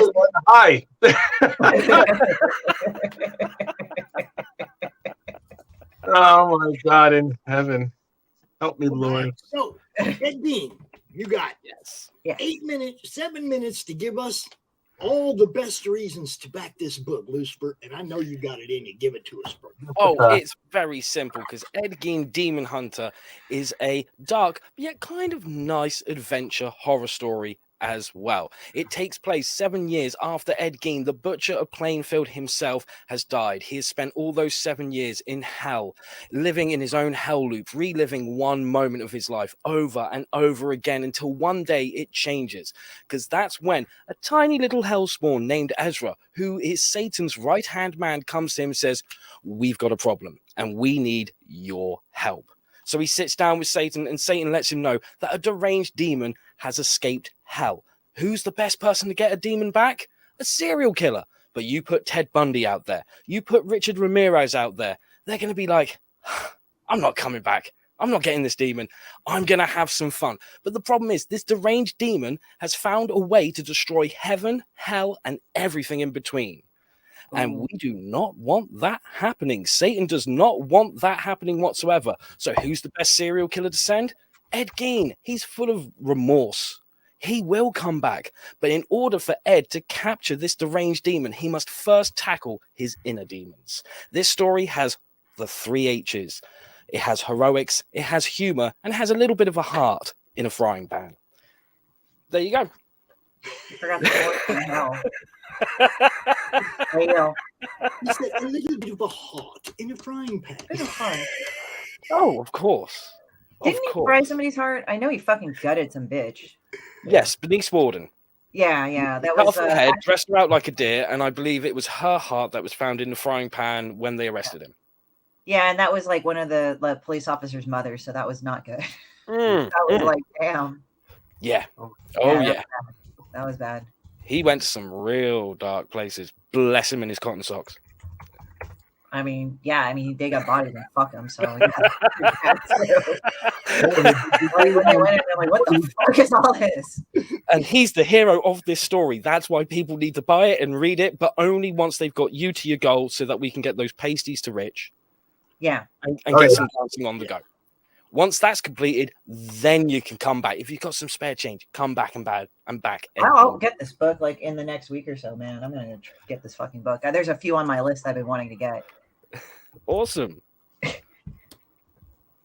Most excellent. So we have Demon Bitch. We got Demon Bitch, Christie. Right? Demon Bastard, that's me. We have Lady Satan with Lucifer Storm and Ed Demon Hunter. You have the Incantessi. Just all kinds of powerful, supernatural, and dark stuff. We love it, right? Oh, hell yes. We love this kind of stuff. Before how dark it's gonna get, it's gonna be fucking crazy. So Lucifer is gonna be nuts. I'm sorry. I got it. Rich, I expect you're gonna be back later, right? I could be. How long do you want me to wait? Well, how long do you want me to go on the wayside? You know, pop back in later. You know, whenever. No, Rich, don't leave us. Only normal one. So I'm gonna get going. I know why, so I gotta take care. I gotta get going. But I'm gonna go live anyway, so whatever. No problem. So if you guys want to see Rich art, and you know Rich Arts, he's an amazing artist. Go over there and watch his draw streams. He drops it down, man. You guys know. He drew Shipper too. He drew Shipper getting plugged by Demon Bitch. Oh, yeah. We needed to know it. We really did. Christie, are you staying or are you going to get going? Who? Christie Shinn, are you staying or are you going to get going too? Well, I have to get going because this is like the elevator pitch and shit, as far as I know. It's Lucifer. Are you ready? I'm ready. I'm ready when you are. I thought I'd already done it, but hey, No, you're going to get to do it one more time for a very special audience. Okay. Oh, cool. Cool. I'm down for that. You know I love you. You pop back in whenever you want, anytime you want, any day, any stream. You know what's up. We got a few more days on her campaign, you guys. She's only $300 away. Demon Bitch, go check it out right there. You know what's up. Yeah, send me a link to yours, Lucifer, and I'll plug it because it's just fucked up and it just would. I will do. Once I'm done here, I will send it to you over Facebook. Okay. All right. I'll talk to you then. Cool. Take care. All right. I have to Lucifer, I gotta let you do this for the man himself. You got to drop this elevator pitch on Mr. Pulido. Hello, Mr. Pulido. How the devil art thou? What's up? It's your boy Brian Tiki Pulido today. How you doing? Oh, nice. Tiki. I like it. What do you mean, Tiki? Where are you at? I am in the wilds of Scottsdale, Arizona, at the Valley Ho, which is one of America's most premier mid-century modern hotels that kept its vibe. And I'm hanging out at a place called Tiki Oasis. And basically, it's a con for tiki culture. Nice. Oh, cool. That sounds amazing. It's ridiculous. There's just rum drinks and tiki clothing and, that kind of stuff. Tiki art, tikis, everything tiki. All right, Lucifer, you got 1 minute. Tell Brian why he should back this book. Let's hear it, Lucifer. Hi. Brian, hi. How are you doing? You should I'm back Ed. Excellent. That's what I like to hear. you should back Ed Gein Demon Hunter because this is an adventure horror story like no other. It takes place 7 years after Ed Gein, the Butcher of Plainfield, has died. He has spent all that time in hell, in a hell loop, reliving the same moment over and over again until one day this little hellspawn named Ezra, who works as Satan's right-hand man, comes to him and says, "We've got a problem and we need your help." He takes him to Satan, where Satan explains that a deranged demon has escaped hell, and this demon has found a loophole, and it is determined to destroy heaven, hell, and everything in between. Satan does not want this. He cannot handle this. He is a part of this destruction that will take place unless someone can stop that demon. So he thinks to himself, a serial killer. But if we send Ted Bundy, he's just going to go out there and be like, screw the universe, I'm having fun. So he picks Ed Gein and sends him back to Plainfield, Wisconsin in 1991. But in order for Ed to capture the demon, he must first tackle his inner demons. Wow, that's a great pitch. Why, thank you very much. Super The first tight book, pitch, man. Brian, I know. the first one was amazing, dude. So, Wow. I'll have to check that out. That's a great pitch, man. Congratulations. Thank you very much, man. I appreciate it. You're welcome. Lucifer, it's always wonderful seeing you, brother. Always a good time to spend with you, man. Hey, man, you know what's up. Hell yes. You all take care of Also, yourselves, all right? Brian, he also has a book called Lady Satan. Lady Satan. Which is Oh, also a very dark, wonderful book. I think you love it. You might want to check that one out too. Yeah, definitely, man. Sounds crazy, man. Good. We'll check it out. Thank you very much, man. You take care of yourself, guys. You do the same. Have a good one. Will do. See ya. Later, Lucifer. Brian, I want to show you something. I want to ask you if you remember this. Show it up, man. Do you remember this? I think I do. It's a little small on my screen. Oh, there you go. Here he is. It's awesome, It was man. the first banner from the first CromCon 2 That years is ago. wild. 2 years ago feels like 2 centuries ago in modern Doesn't times. it? Yeah, it does feel that way. It has gotten crazy, man. Jewish. I've had so much fun the last 2 years, and I owe part of it to you because you encouraged me to continue on with this from the beginning. Heck yeah. I appreciate the hell out of everything you do Thank for you, the man. community, for other artists, for getting people seen. You rock it out, man. Thanks, Pops. So we try to return the favor every now and then and make I sure that appreciate you it. get to see some of the newer people coming up, like Lucifer. Yeah, this is exactly how I'm exposed to it. Because otherwise, I'm so busy doing my thing. I'm otherwise unaware. That's awesome. That's what I'm saying. Now, we have this thing that Tank's been working on this year called the Cromtastic Collage. And all the guests that have come out to CromCon this year have allowed Tank to draw one of their IP characters on the collage, which we're going to use for a promotional tool. It's going to have links to creator, first appearance, where you can find more, of all these different characters. There's like 31 on there now. Wow. With a few more in the queue that haven't been added yet. Nice. But I was wondering if you'd like to let Tank add one of your characters to the collage. This is something that we could definitely discuss on a sidebar for sure. Okay, cool. Groovy. That's awesome. Now, let's get on to what you're doing, sir. What do you got coming for us? Dear Lord, I don't even know, but I know coming Wednesday, May 11th at 7 p.m. Pacific Standard Time, 10 p.m. Eastern Daylight Time is La Muerta Prime Evil. If you could believe it, it's the 8th chapter in Maria Diaz, our Street Avenger's life. And this one changes the game. We take this one all the way to the Amazon jungle. We take our urban vigilante out of her comfort zone in a mission where she is rescuing her CO from back in the day when she was in Afghanistan.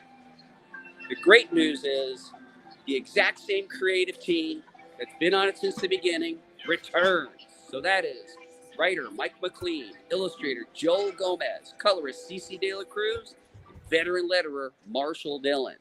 Now, what other comics company, especially against the big two, can say that they have their creative team intact after 8 years? That doesn't happen anymore. It doesn't. For real. It just doesn't happen. So that La Muerte's coming up. We have covers and editions by just the best. And it was a real fun opportunity for people to do something different this time around. Because since we set it in the jungle, we have a real psychedelic component as well. So we get to see our urban street Avenger in a jungle setting. I kind of call it like, well, if you guys have seen the movie, well, we've all seen Apocalypse Now, so it definitely has an Apocalypse Now vibe. But it's a straight up horror story. So it does deal with the jungle itself as a character who's decided humanity should no longer be there. So Mother Nature herself, in the form of a new character named Temora, decides to kick all these people out. So I encourage people to consider it and back it. And that's the next one.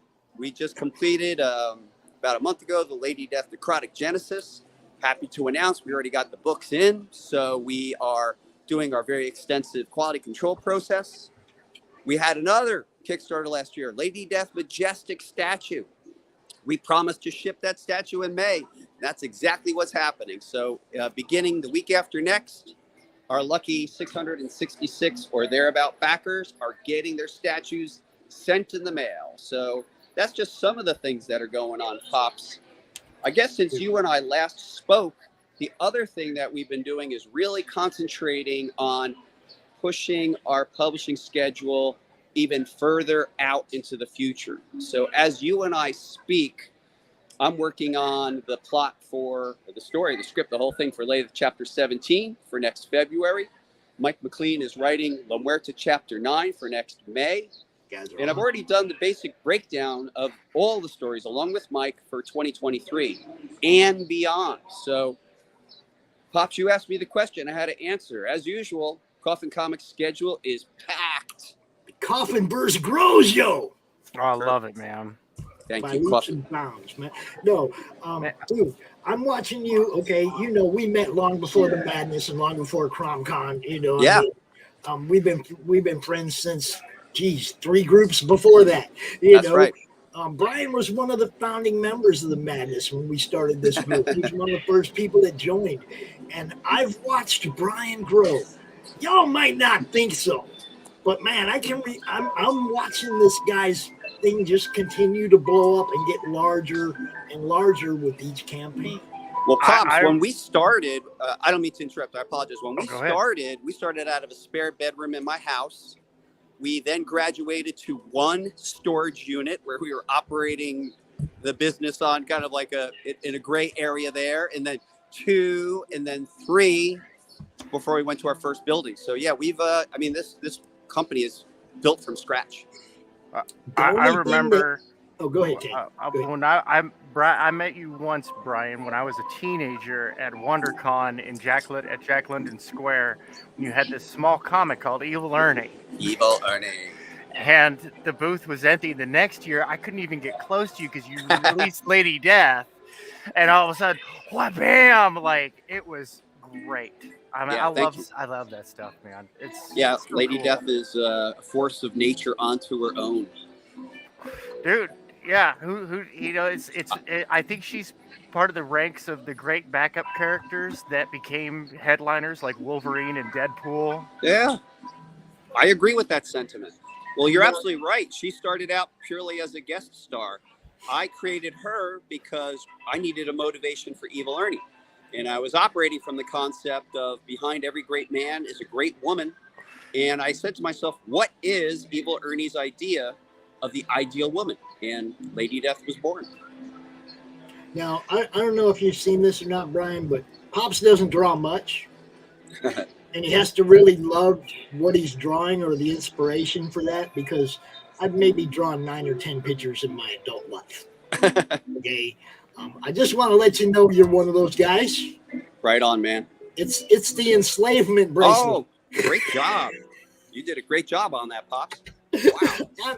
Dude, I don't know what I'm doing. I just draw. Yeah, there's a lot of great energy in that image. That's fantastic. I was kind of disgusted with Endgame. And I was like, man, Lady Death needs to just take that, turn it into an enslavement bracelet, and fix the wood. So it's not the Infinity Gauntlet; it's the enslavement bracelet. Yes, I like that. Yeah, it was good. I have fun, man. If I get inspired to draw something, I'm gonna have fun with it. I can tell. And that was one of them things. Like I said, it takes a lot to get me to draw. I'm not an artist, you know. Yeah. Yeah, I'm basically- not an artist either, but I've been able to draw all these characters and design them and have lasting impact. But the original drawings, when I show them to people, they're chicken scratch. I mean, So, how's the wife and the palm and everybody? well, everyone's doing great. Francisca's out shopping. We are actually looking for some 4-foot tall tikis. So that's what we're doing today, getting our tiki on. There's some, this whole cool tiki culture.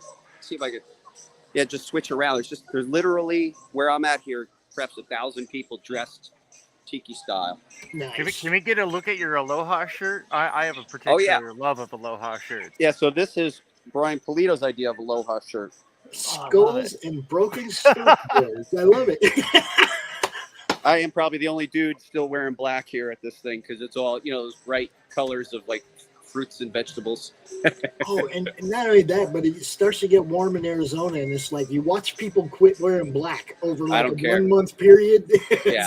There's very few people the biker crowds will still sport the black, but there's not a lot of people that will still sport black through the summer in Phoenix.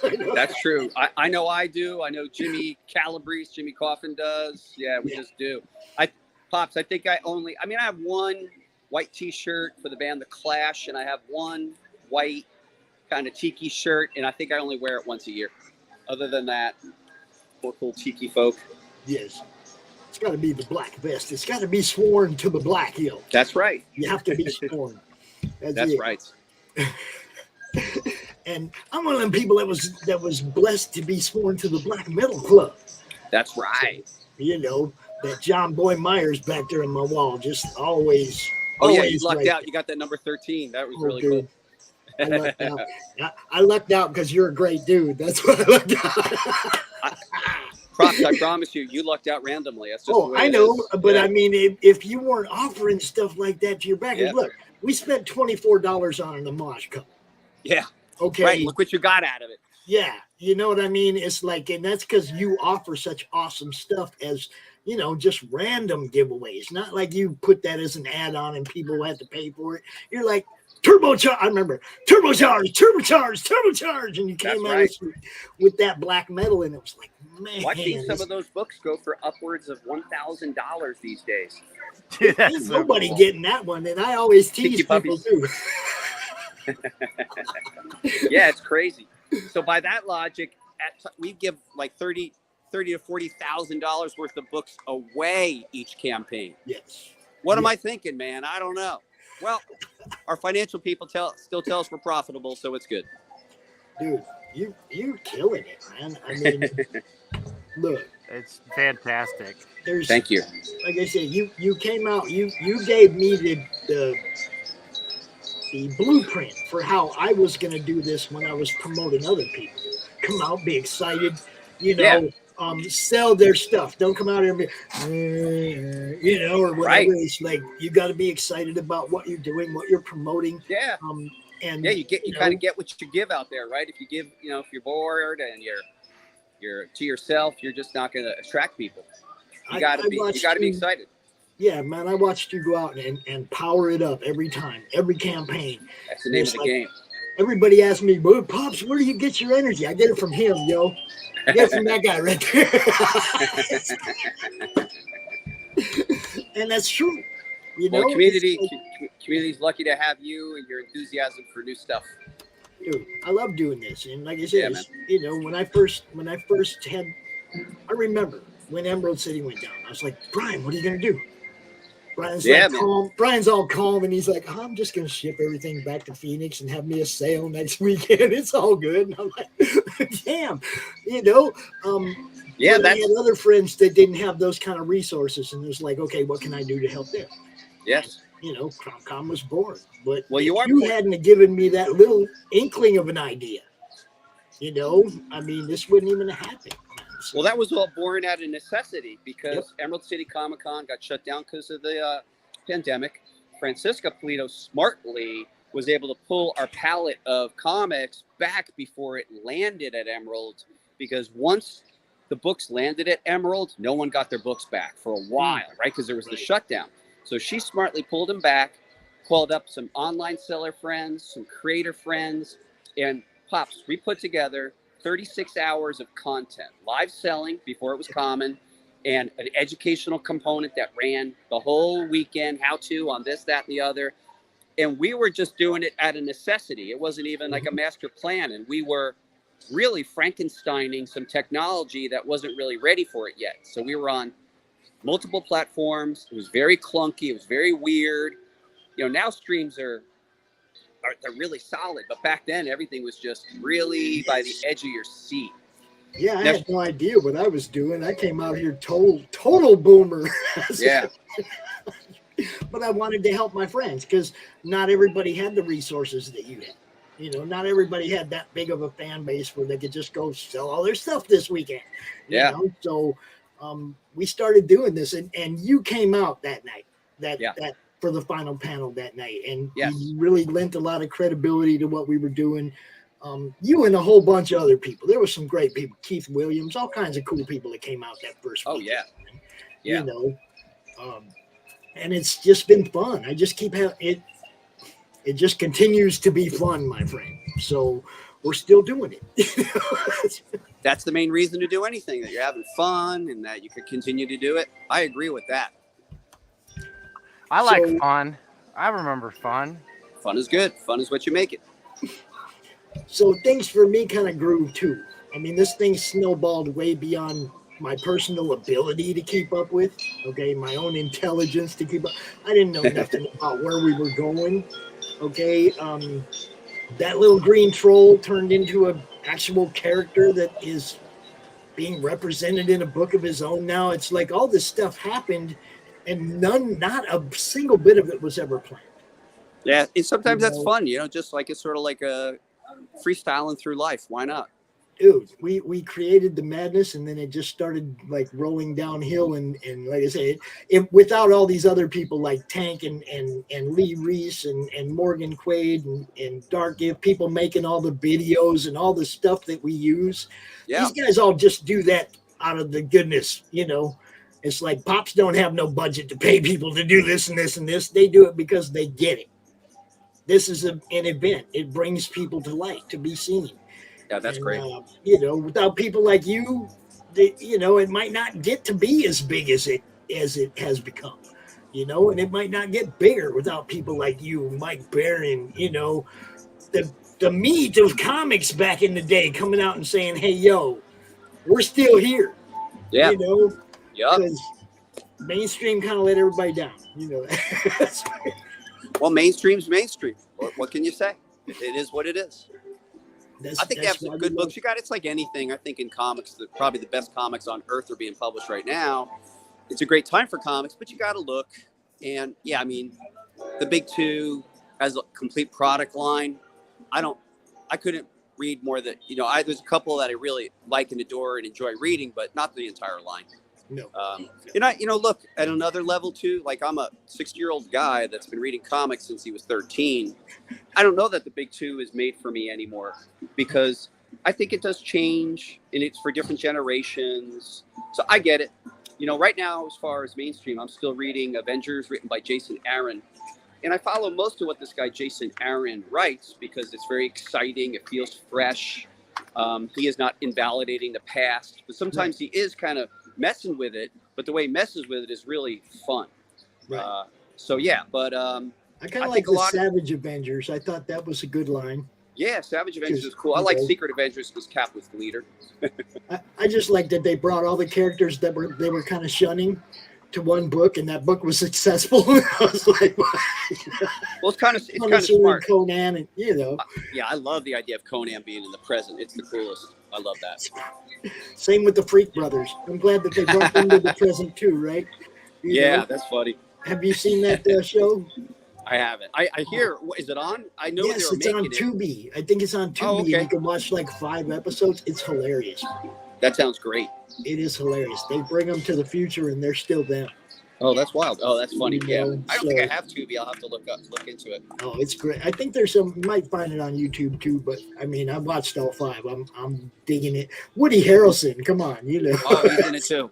Oh, that's awesome. He's one of the guys. That's awesome. Yeah, Woody. John Goodman from Roseanne. He's one of the guys in there. Oh, that's great. I could totally see you loving it, and those guys probably doing a great job.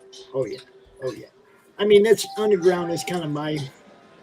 Yeah. You know, Freak Brothers and Feds and Heads and all that is what brought me into Underground comics. Yeah, Zap Comics. You know, and now it's kind of like I kind of look at the whole indie scene as my.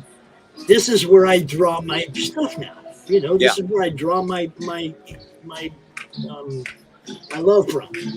You know what the new people are doing, and even not necessarily new people. You got people like Brian Kriskow that took Six Gun Gorilla, which was a free domain character. Yeah, and he's on his 8th book now. Oh, that's crazy. Yeah, I read that early on. That's a fun book. Yeah, it's good stuff. Preston Acevedo did the interiors for this last one, so okay, real tight looking. Some impressive people out there. Dude, I just have so much fun doing this, Brian. I every time I see you, it's like I got to thank you 15 times for kind of pushing me down this road, man. Well, you've certainly taken it on and really turned it into a whole new thing. I think that's wonderful. Dude, I'm having fun. But you've been doing this for a long time. 30 years. Okay. You don't look like you're slowing down one freaking bit, man. You're like me. You're 60. You know, I'm almost 60. It's like this kind of breathes life into us old guys, man. That's right. You know? Yeah, it's funny, man. I me being 60 is always a laugh because I feel like I'm 25 and I'm fired up and no quit, no shame. Here I go. The thing of it is, Pops, I just come from working people. You know, my family, my background, and the generations before, these are people who are just blue collar, hard labor, and that's instilled in me at a genetic level. I have no choice. There is no chill for me. So I'm just doing what I was kind of genetically predisposed to do. So work. Yep, I get that. It's like I haven't had a lot of jobs in my life, but every job I had, I gave them 200%. There you go. You know, for as long as I was there, I gave them everything I got. And that's the same right. way I approach this, you know. Yes. I've probably done 700 lives or 500 some live streams and maybe more than that. And I've never missed a show. Whoops. If I scheduled somebody to be out on this network, I was here for them, or I had somebody else here for them, or I believe in doing what you say you're going to do 100% of the time. I feel that way too. And if you have to repromise, sometimes you do. But yeah, I agree with you. Yep. Be your word. Practice being your word. It's not easy, but it's a way of life. And you've made a lot of friends over the years in this industry. A lot of goodwill. Yeah. I mean, look, Pops, I'm like anybody, angel to some, demon to others, but it seems like there's a lot of goodwill out there. Yeah. There's more goodwill than there is bad. Yeah. You know that. We're everybody who's out here trying to have fun is probably having fun. Yeah. Anybody's out here trying to make money might have a little more struggle with that having fun part. Yep. That's true. You know what I mean? Yep. It's like, have fun first, man. Everything else will fall into place. I look at people like Brian. I know back in the day when you were first doing Evil Ernie and everything, you were having a blast, weren't you? Without a doubt. Yeah. Money's never been a factor. And, I am blessed that money has come, but for a deciding factor for me always is passion. Like I have to have authentic passion. That's the engine that drives me. And I feel in my heart that if I am authentically passionate about something, then money follows. But money for me, it doesn't lead with money for me. Never has, never will. Anytime it has, that's been a mistake, I feel. Mm-hmm. Okay, so this is the elevator pitch con. Okay. Okay, Brian, and you're the best. So I want to hear your not for a specific project, but your elevator pitch for the Coffin verse. The Coffin verse. Welcome to the Coffin verse. a self-contained world of supernatural adventure. Expect the unexpected. It's really that simple. See that? That's how you do it, yo. That's it. And when I say I know you've made a lot of good friends down the road here, it's like I know it because I've made some of those same friends. One of them's in the backstage area right now. Well, I'll tell you what. What's up, Brian? What up, yo? How you doing, man? I'm doing great. How you doing? Good to see you, man. What the hell is you going remember? on? I do. Just doing the whole internet personality thing, and I stopped doing last Wednesday fucking forever ago, and jumped back on the internet because of all this. And That's awesome. I've been hanging out with Pops. He comes and hangs out on topic lists every now and then. But that's yeah, great. man. It's he's like, hey, Brian's coming. Do you want to come hang out? And I was like, yeah. There he is, Luke in the house. Yes. Yeah, man. Great to see you. I love seeing those old videos of us. What a hoot. Yeah, man. I can't believe it was that long ago. You know. I know. My wife and I were just tripping because 30 years ago we are just reflecting on Nirvana's Nevermind. That's right? a 32-year-old record. Come on, that's bullshit. Yes. I know. It should not be that old. That came out just like, a few years ago. It came out 2 years ago, dude. What's up? Yeah, exactly. Oh, hell yeah, man. It's good to see you, dude. Good to see you, man. Gotta say, every time I get a chance, I tell people that you're kind of like the godfather of this whole crowdfunding thing. Nah, dude, because you did this at the beginning. You built Coffin from basically, scratch, with this crowdfunding thing. Yes, sir. Yep, that's and absolutely true. Whenever anybody's like, I don't know what to do, I'm like, well, all right, look at Brian Pulido's model. Look just what Brian copy it. Pulido did. Copy it. Just be willing to work hard, Yes. Oh yeah, be willing to bust your ass. That's one of the things I tell people all the time. Look, the successful people are the ones that are putting in the work. Yeah. If you're not calling the shops and trying to get your book in the shops and doing everything you can to get your book seen, you it's can true. only garbage in, garbage out, right? You only get out what you put in. Put in the good. It'll come back to you. Luke, I got to compliment you on your voice. I don't know if it's the mic or anything, but sounded great, man. Oh, well, thank you. Yeah. I have a Yeti over here. It's there you go. Rock it out, man. Sounds That's awesome. Got my Long Live Lady Death band up around there. Dude, the stuff that comes along with the campaigns, I've got stuff just everywhere. So I appreciate it. It gives me home decor. Thank you. It's crazy. We actually just finished up on our last Lady Death campaign. We unlocked something like 42 items, and we totaled up what they actually cost us to give to each backer. And it was $7.49. That's just in the free stuff. No exaggeration. And it was funny because we were saying, okay, well, if we were to sell this pack, not even including the comic books, all the other stuff we gave away at retail, what would we charge? And believe it or not, the retail price was $70. Now, of course, we were not going to do that to people. Right. That's because we're giving away stuff like beer can openers, pennants, checklists, cards, la-di-da. We're not going to do that, but Go ahead. we've done it all. Comic books, the whole thing. Anyway, yeah, but I mean that's the model. I mean that's the you trailblazed, man. One of the things I love is that you include a comic with the line work. Oh yeah, that's fun. I mean, that's just as like if you're authentically a comic person, that should be exciting because you get to see the work in its pure unadulterated form. I love that too. It's fun. I get to pick out the pages and people get to see how good this stuff looks. Yeah, because I mean, no knock on any colorist, but sometimes color can wash out the lines. Yeah, it's a different interpretation of the work for sure. Yeah, definitely. I mean, but just seeing that clean line work. Have you ever seen the original line work for Secret Wars?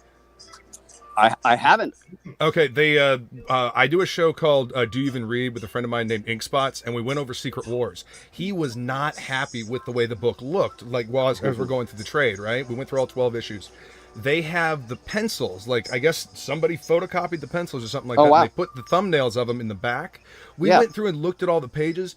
The penciled pages look completely different. The inker completely, like at least for Ink Spots, ruined that book for it. Oh boy! So being able to see the original pencils the way they were originally presented is an amazing opportunity to see the process as well. Well, that is cool. Wow, Yeah. neat. So I got Luke, you don't know this, but I'm actually at a place called Tiki Oasis in Scottsdale, Arizona. I am at one of the world's most intact mid-century modern hotels, and I am about to meet a very lovely lady for lunch.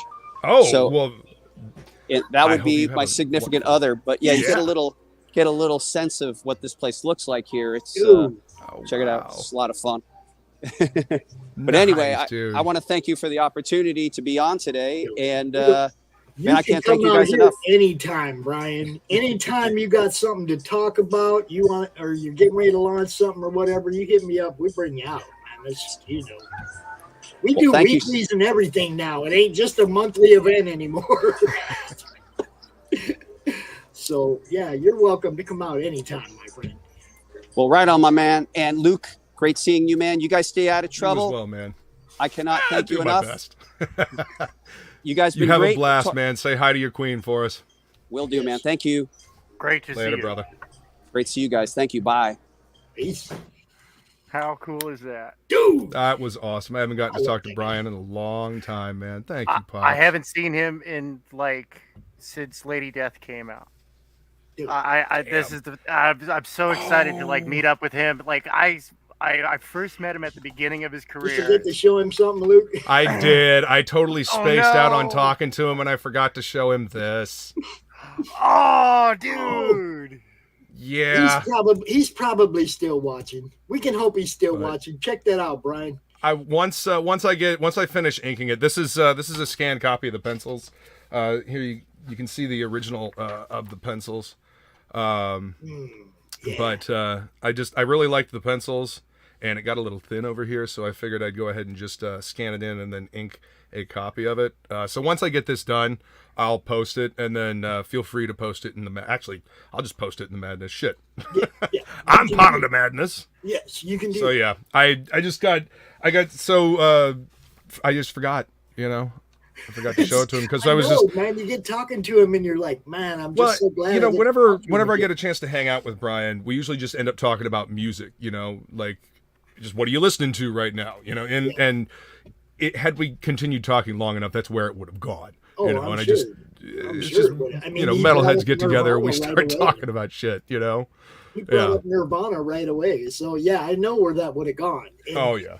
When Yeah. you mentioned your voice, I was going to jump in and say, yeah, he does a show where he karaoke, but I was like, Brian knows that already. Yeah. Oh yeah. Well, you know, I need to be more active on Facebook. I need to start posting more. I post on Twitter and then I kind of forget about you know, I avoid Instagram and Facebook. Huh? I avoid Facebook. I've decided I'm not logging back into Facebook unless I'm doing it via virtual machine because their software is really intrusive. So I'm not a fan. Facebook.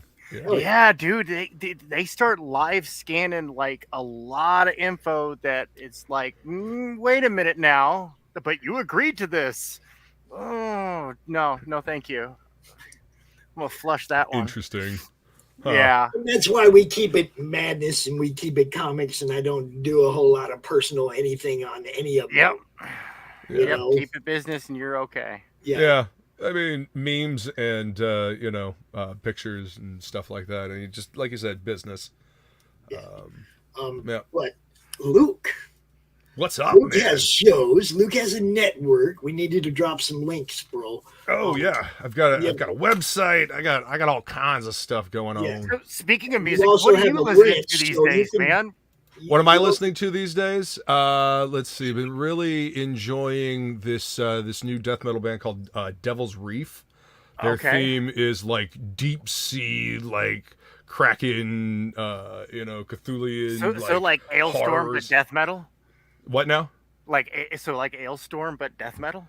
Yeah, Ailstorm is a little more pirate. So you got like the Yeah. hurdy-gurdy and like the accordion and whatnot. The You know, guitar. this is more just like I don't know. They just have this is the stuff they write songs about. You know, it's just like Okay. deep sea creatures and I don't know. I gotta go check them out. I've been jamming on the Who a lot Devil's recently. Reef. They're pretty good. Their covers are all like these intricate coral scenes and like weird looking sea creatures. I gotta check them out. They're fun, man. Let's see. Let me. So, Brian, if you're still watching, I will get with you tomorrow. Maybe I'll send you a message and we can talk about which character, if any, that you'd like to add to the Cromtastic collage. And Luke, yes, do you have a character you'd like to add to the Cromtastic collage? I don't actually have anything active in the works yet. Doesn't have to be active. Who's your flagship? Pick a big. Well, I mean, I've pick a got child. I've got my skull. This is kind of my logo. No, we're looking for. This is a promotional, a promotional poster. It's going to have all these IPs, and it's going to have links to where they came from, who the creator is, where you can find more, where the first appearance was. It's going to give you all the info for all these characters, and then we're going to just give it away to people as a promotion. Nice. Yeah. Cool. It's gonna be fun. Maybe have a coloring contest because after I'm done inking this sucker, I sure as hell ain't coloring it. With all these characters on here, like, oh my goodness, dude. No, I've done my job of making sure that these characters are on brand. Or if I have if I have bastardized them, I bastardized them with the blessing of the creator, like Demon Bitch here. Yeah. Right. She's a little different than she looks in the book, but she's still slimy. Right. Got the basics there. Yeah. No, she's still on brand though. It just if she was more of a real proportioned person. Yeah, that's her. Yeah. That's her. Well, yeah, I mean, you kind of have to do it in your style, Well, some of these characters I kept like Lady Johnny Satan, No Pants, Hatch, all these characters. Hatch, they're on Judy. point, they're all exactly on brand. Nice. Yeah, there are some where people Smokes have been the kind of Fox down there picky, in the like corner. Dreaded Dinosaur Man. Like the guy was very precise in exactly what he wanted, and he's like, no, you need to change this, switch that. I'm like, okay, cool, yeah, no sweat. I want to make sure it's on brand. And we got to add a couple rocks around Hatch's hatch. Oh, I did. Oh, cool. There you go. I rocked it up. I went to look at. Glenn loved his hatch, but he's like, you need to put some more rocks around. And the crack. I added the crack as well. Well done with the grouping and the placement of the group shot. Oh, I like it. Thank you. Yeah. Yeah, we're having fun here, man. We're having fun. We're still going out. Six-gun gorilla.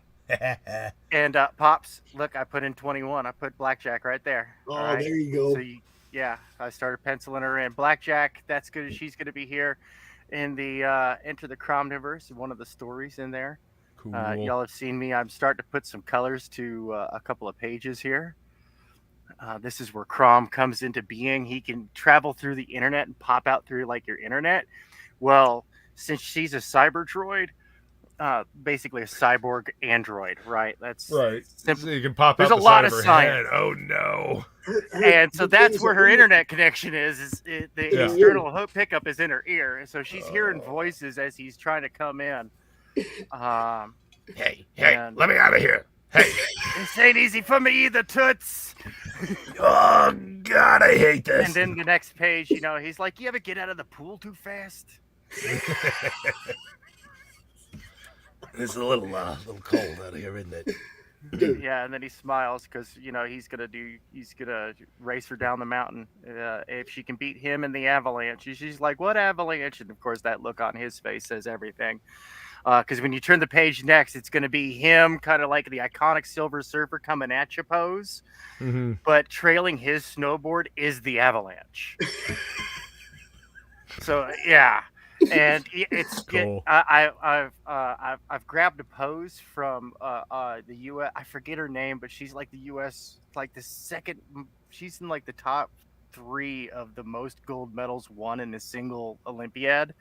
And she's the U.S. snowboarding champion. Like, dude, she's busted tricks that dudes haven't busted yet. Like, she is the best. Right. So I'm like, yep, nope, I'm grabbing one of those iconic poses. I gotta have I gotta have 21 bust out with that. There you go. Right. Well, see, this nod. is what comics should be. You should be having fun. I mean, right. you know, yes, it's a job. You know, yes, it's a fun job, but it's still a job. But it should be fun. You should be having fun with this. There's got to be passion in it. Otherwise, it's just why are you doing it? Why wouldn't you go do something that's more easily lucrative? Because the passion's going to carry you through when nothing else will. Right, and I haven't seen any comics about snowboarding, so I was like, let's have some fun here and have a drawn-in tier of a hapless skier who gets caught in the middle of this. It's great. They even get to be a page-turn reveal. Didn't they try to make like a snowboarding character at some point? Did they? I don't know. I know they tried to make a DC had the skier. Yeah. After the Silver Surfer, like the cosmic skier. It's like, really? Skiing? With cosmic skiing poles and everything. Yeah, huh? like for you real. went there. This is why I laugh when people tell me DC is a more serious universe. Fucking seriously? Oh no. See, this is the whole thing. The Enter the CRoMniverse book. I'm trying to have fun. You know that. Mm-hmm. And everybody who's doing a story is making it fun, funny. It's gonna be a blast, yo! And so many first appearances. Tank's character first appearance, 2 of Allison's characters, Dark Gift Comics characters. There's so many first appearances that will be in this book if we can get it funded. That just in the collectible value. Oh yeah. Just as a collectible, people should be jumping all over this. That's a lot of comicsgate first appearances. Right. Okay, where's my comicsgate collectors at? Where are you guys at? Because I'm telling you, this book is not one to sleep on. Just aside from the entertainment value, from the collectible value. Yeah, because I've got 21's not coming out till the second issue of Scalpel Zero, which I just brought up here. That's the one with the famous my little nod to the crack pack over here. Mm-hmm. Well, I'm waiting for it to load. It's gonna take a minute. The giant crack-coom.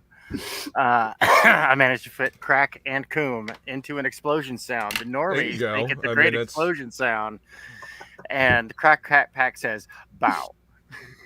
Yeah. So Luke. Yes, sir. What's going on, man? What you got?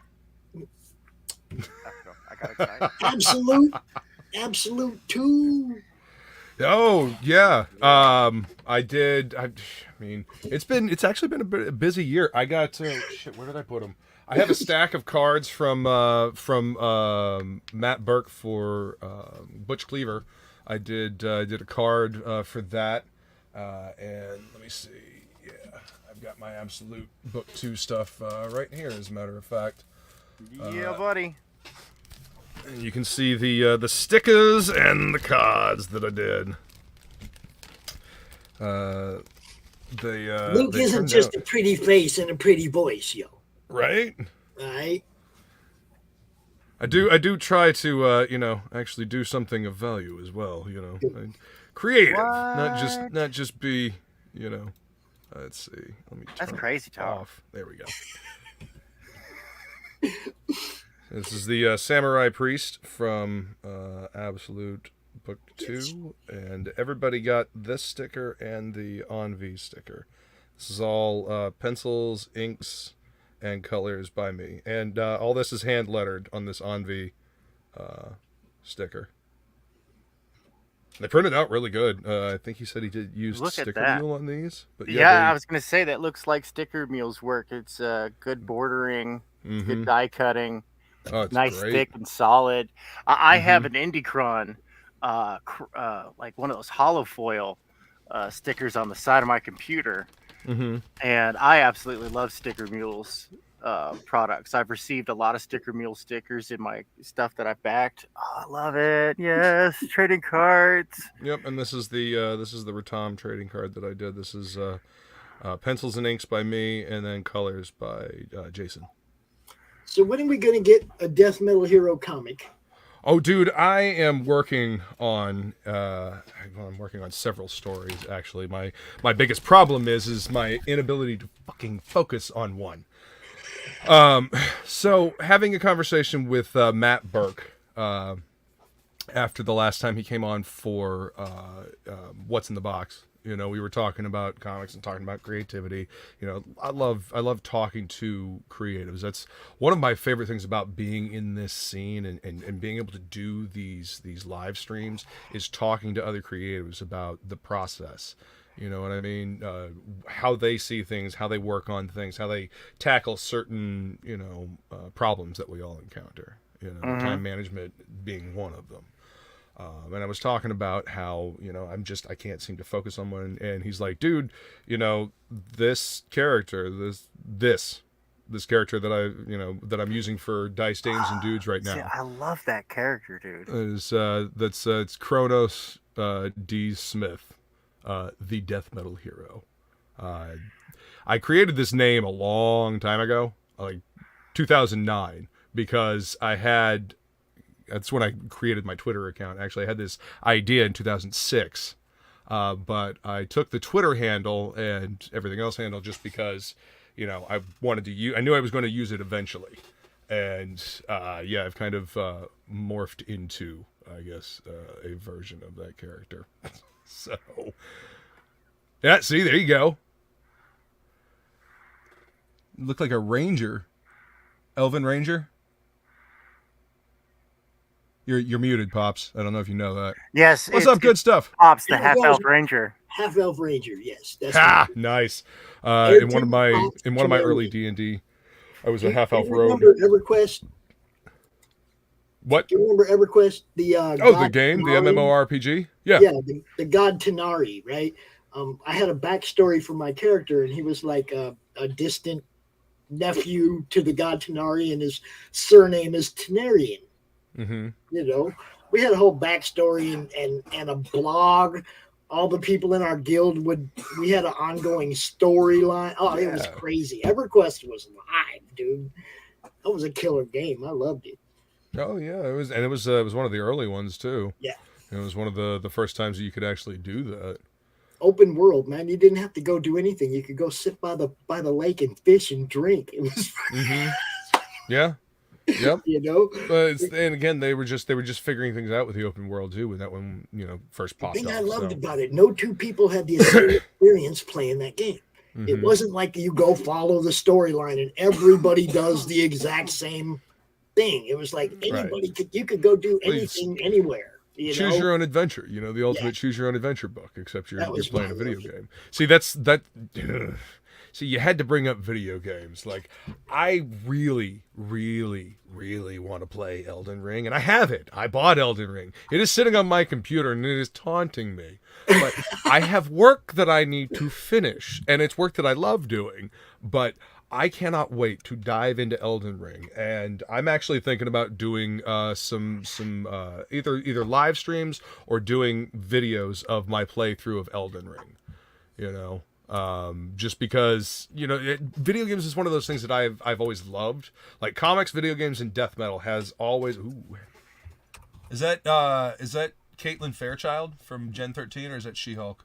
No, that's Scalpel Zero. The prototype cyber droid from 2065. Okay, very cool. Yeah. Ain't nothing wrong with a little TNA. No, that was fan service. They kept demanding it because there is sometimes you gotta give the fans the service. What's up, Passmaster Dan? What's up, Dan? Yo, Passmaster Dan, ahoy and hail! Oh, welcome. So yeah, I'm looking forward to playing Elden Ring, and open world games are perfect for that. Telling it's the ultimate open world story. I've been watching Pete play Elden Ring. When I go over to Pete's and hang out, he plays Elden Ring, and then I play Witcher on his Xbox. Well, there you go.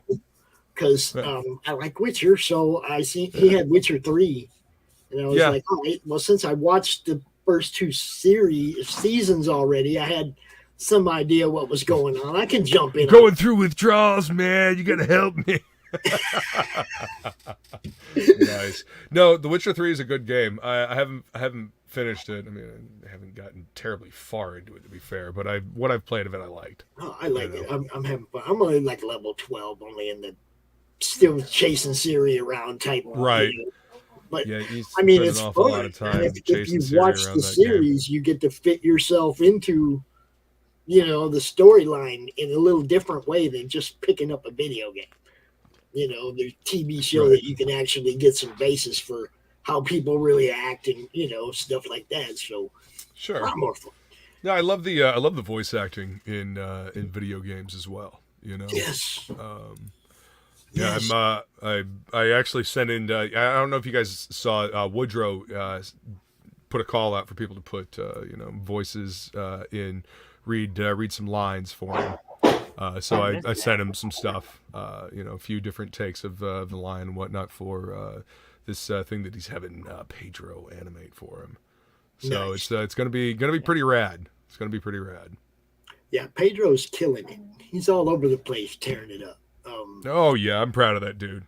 Yeah. Very proud of that dude. I'm super happy that his campaign is going as well as it is. And Well, they closed it out last night, right? yeah, it's Shay officially Show? closed today, but yeah. Yeah. Okay. So hopefully everybody jumped in on that one because it was good.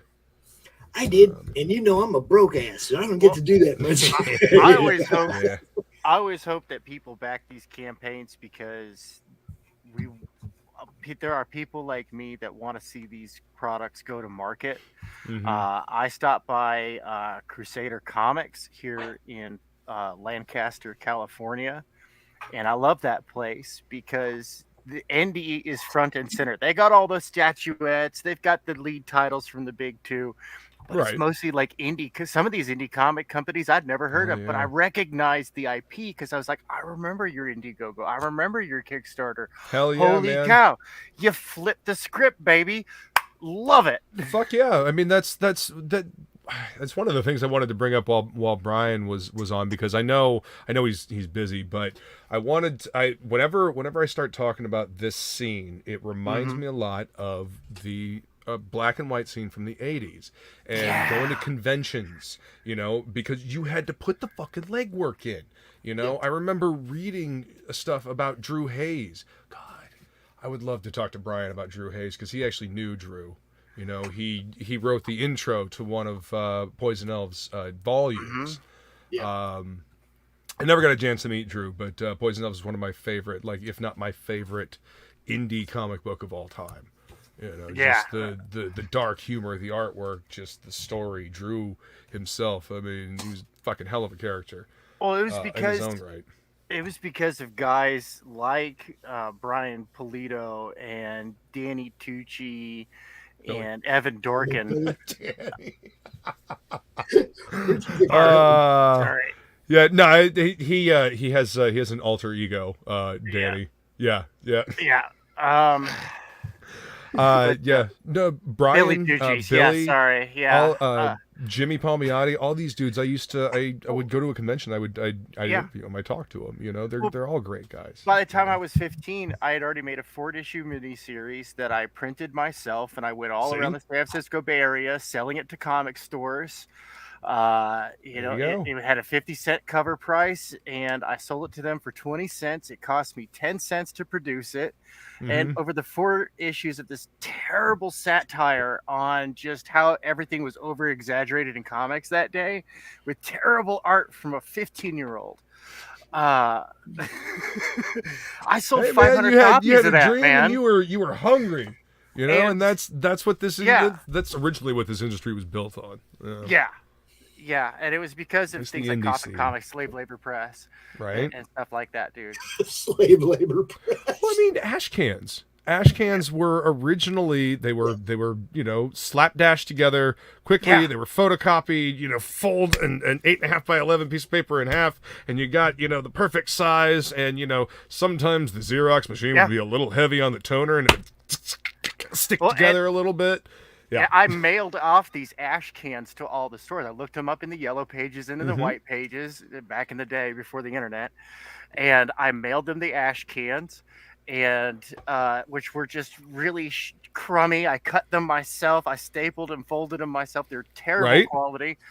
And they were just like 4 pages of a preview of the comic, and it was like you can pre-order and write to this address and send me money. Right. Or I can make an appointment to come by your store and collect a bill. and deliver the product. I put that in there because I had a bus pass, dude. Whatever happened to fall in love with a fool with a bus pass. Sorry, paraphrase DZE reference there. The legwork.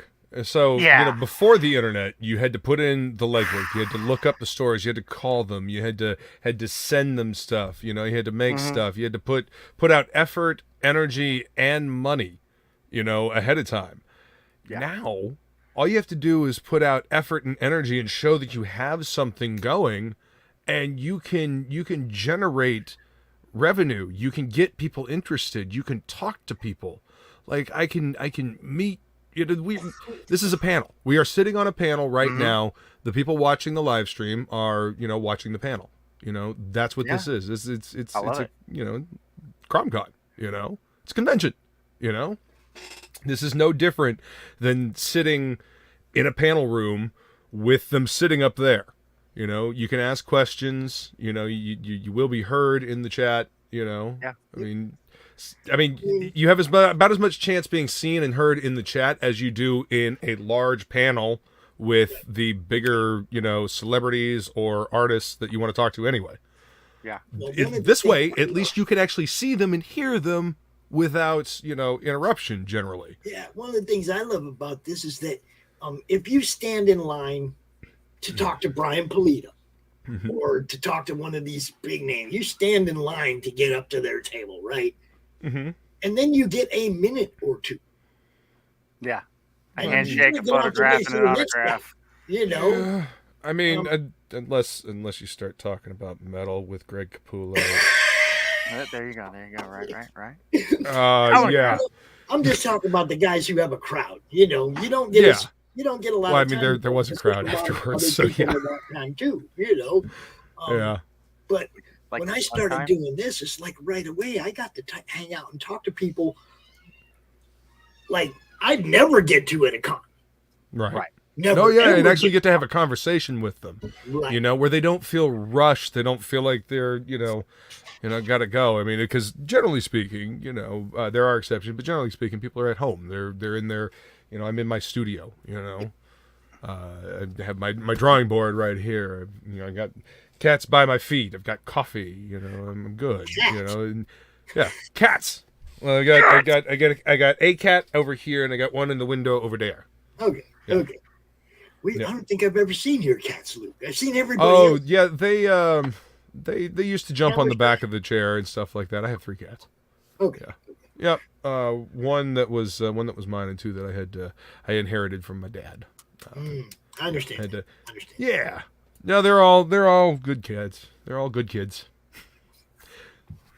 Yep. Always very picky about the food, but whatever. I don't know what happened to Rex. He was supposed to be here at 3:45. He was supposed to come over here and talk about Devil Flyer. Yes, This amazing IP. I love this character so much. I guess we'll have to talk to him a little extra tomorrow during the Rex and Tech show, the show offs. Yeah. It's we still give him a plug. We'll still talk about what he's doing, but he didn't show up. Right. He sent me a message the other day saying he injured his foot or something. And then I didn't hear back from him after that, so I have no idea what's up. Well, hopefully he's all right. Yeah, that's right. I hope everything's okay because I haven't heard back from him. Doc was feeling a little under the weather, had to check out earlier. So, Tank, you're my sidekick for the day, bro. I got you, man. I actually am under the weather as well. I know, which is why I'm so behind on work and why I'm not drawing right now because I just don't want to focusing on something that close right now. My stomach is disagreeing with this sentiment. That's never a good thing. Yeah, and I really want to do the colors for this right here, for this double page today. Yeah. I'm liking my decision to go with the watercolor simulated. I love it. Yeah, awesome. Good. Yeah, just gotta. but leaning forward, it's just not agreeing. Oh yeah, no good yarking on your tablet, Yeah. on your computer. No, it's best to just keep it down. Yeah, we'll keep it down. We'll keep it copacetic. Yeah. And I just realized that I drew her this little box here. I just drew this backwards. It's supposed to be flipped the other direction. This is her sniper rifle, actually. Here, let me. Oops. This box that she's got on a strap right here. This is actually her sniper rifle, but it's all compacted. It's super high tech Gauss rifle. Yeah. It's high speed. Yeah, and CRoM pops out of her ear because, yeah. Ow. You ever get out of the pool too fast? Sorry. Sometimes I amuse myself. Well, if you're having a good time, then that'll translate to, at least hopefully it'll translate to, the audience having a good time as well, right? Right, and that's the idea. We want them to have a good time, and there's a little bit of a twist at the end of the story. Everybody goes to the best universe for a certain green stuff this side of 626. So, and it's going to be a party. Everyone's invited. Hell yeah. Well, I'm going to have to jump off, gentlemen. I left the comic shop right after I closed, just so I could come here and make sure I was here for this. So I got to go back and I got to clean now. I got to empty the trash and put the used books away. Make sure there's plenty of bags and boards for Vanessa on Monday. So I'm going to bounce off. Pops, thank you so much, man. You're muted, by the way, dude. I gotta say, I envy you being able to work at a comic shop. I'm just saying. Yeah, it's fun, man. It's fun. It is my childhood comic shop. It's the place I've been buying most of my comics from for the last decades, some odd years. I mean, it's been in business since '86, and I've been shopping there since I was 10. And that was like 28 years ago. Yeah, that was a long time ago. Holy fuck. All right. So anyway, I'm going to take off. Thank you so much for having me, Pops. Everybody watching. Dude, always a pleasure. Drew, take it easy, man. Tank Ferret, good talking to you, man. Always, man. We'll have to get together. Luke, absolutely, drop your links to your YouTube channel and stuff in the chat. Oh, yeah. And you can keep watching when you get to the show. When you get to the show, you kick us back on, Yeah. There you go. And feel free to check out the website. I got all kinds of cool merch up there as well. Soon to have prints of stuff that I'm working on. So, yeah, man. There you go. That's what I'm talking about. Promote. That's why you're here, brother. That's right. All right. Thanks again, guys. I will see you later. Peace. Love that dude. Yeah. Can you guys hear me? Mystery. Can you hear me? I can hear you. Okay, Yes. just want to make sure. We can hear you rattling the mic around too. No. How you doing, my friend? I'm all right. It is a nice sunny day out here in California. So yeah, I just got your little 10-minute warning while I was out in the garden, and I had a 5-minute warning set for myself. So you beat me to it. There you go. You never know. Some people forget. I don't know what happened to Rex. She just did. I seen him in the chat earlier today. I'm like, what happened? Well, crack is a harsh drug. No, I'm kidding. That's hard. he actually does a show on our network anyway, so it's not like we won't talk to him tomorrow and talk all about his book anyway. You see what I'm saying? Right. So he feels there's no loss. Yeah. But what we're doing now, did we get a Captain Love for the Cromtastic collage? Not yet, man. We're gonna. I think he's on the list, isn't he? You asked me last time, and I said yes. So okay. Yeah. So he's on the list. I'm behind schedule. It's okay. I just wanted to make sure because the CromCon thing. If you've appeared and you want your character on there, we're gonna make sure we get it there. Tank is behind schedule. It makes him officially comicsgate. Right. I've been I would laugh if I wasn't, you know, if a burst of emotion wouldn't make you cry.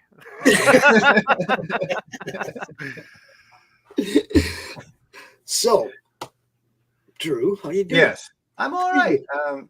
Charlie is getting bigger. My little boy. Hi, Charlie. Hey. He's like, Yeah. quit exploiting me. Quit. Good. Hey, he's got to earn his keep. You know what I'm saying? Yeah. My alarm just went off to tell me that I need to be on here. So Cool. See that? That's how you do it, Rex. You set an alarm. well, actually, it was a snooze. It was actually the snooze that went off. So yeah, because it was 9 minutes after the alarm. So yeah. So the Captain Love campaign is in demand now. It didn't do as great as I had hoped, but I haven't been able to spend as much time online and to promote it. I wish I could. And my eyes, I'm going to switch glasses. My eyes can't hang with the bright. I know it's stupid, but these monitors are killing me. So just hold on a second. From one prescription to another. I'm not trying to look cool. Anybody's wondering. It's just I'm old and my eyes are weak. So the campaign is, it closed at 3,500, right around there. And it's pretty much just sitting there right now. I haven't had a whole lot of time to keep promoting it. However, it's in demand. I'm shipping in June, so people have plenty of time to get in on those stretch goals that exist until I ship. So, you know what I mean? So we can still add stretch goals if I haven't shipped. So we have till June, for those who are wondering, so there's another month to try and back Captain Love to boost up to the next stretch goal, which is a pin-up. And then the 10K stretch goal is going to be super awesome. You guys are going to want that. I don't want to give any spoilers out, but you guys are going to want the 10K stretch goal. So if we get this thing to 10K, which, seems like a large distance from here, considering after a 60-day campaign, it only got to 3,500, but it could blow up any moment, depending on who's watching and who's backing. You know what I mean? So Do me a favor, say something in the YouTube chat so I can give you a wrench and you can drop your links. Okay. Well, crap. I have to actually find how to get to the YouTube chat.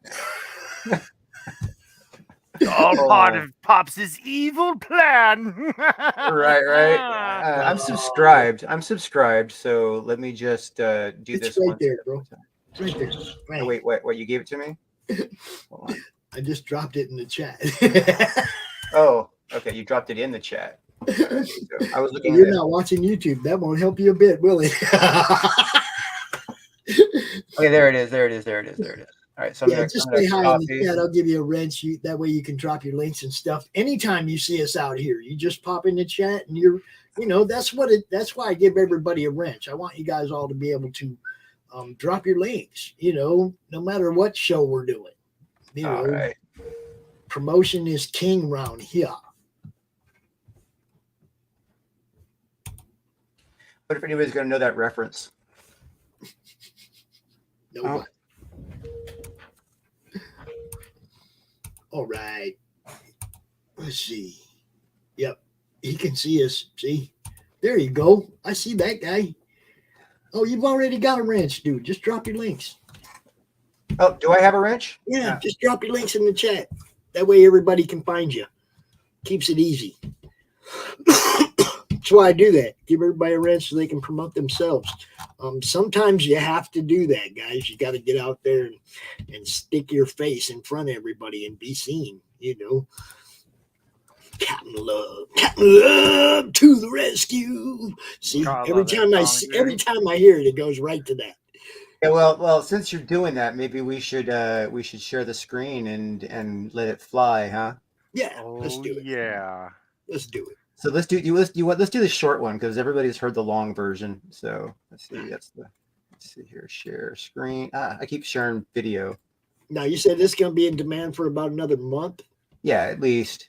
If you have a short trailer you want to shoot me, I'll start playing it before my shows. Okay. for the next month. I got no problem doing that. You guys all know that. If you shoot me something, I mean, I play the commercials before the start time of the show. So if everybody don't want to watch the commercials, they don't have to tune in 10 minutes. Well, you know, everybody, you can just get all those YouTube links directly, right? And you can download off of YouTube. It's easy to snatch, but I'll send you a file, no problem.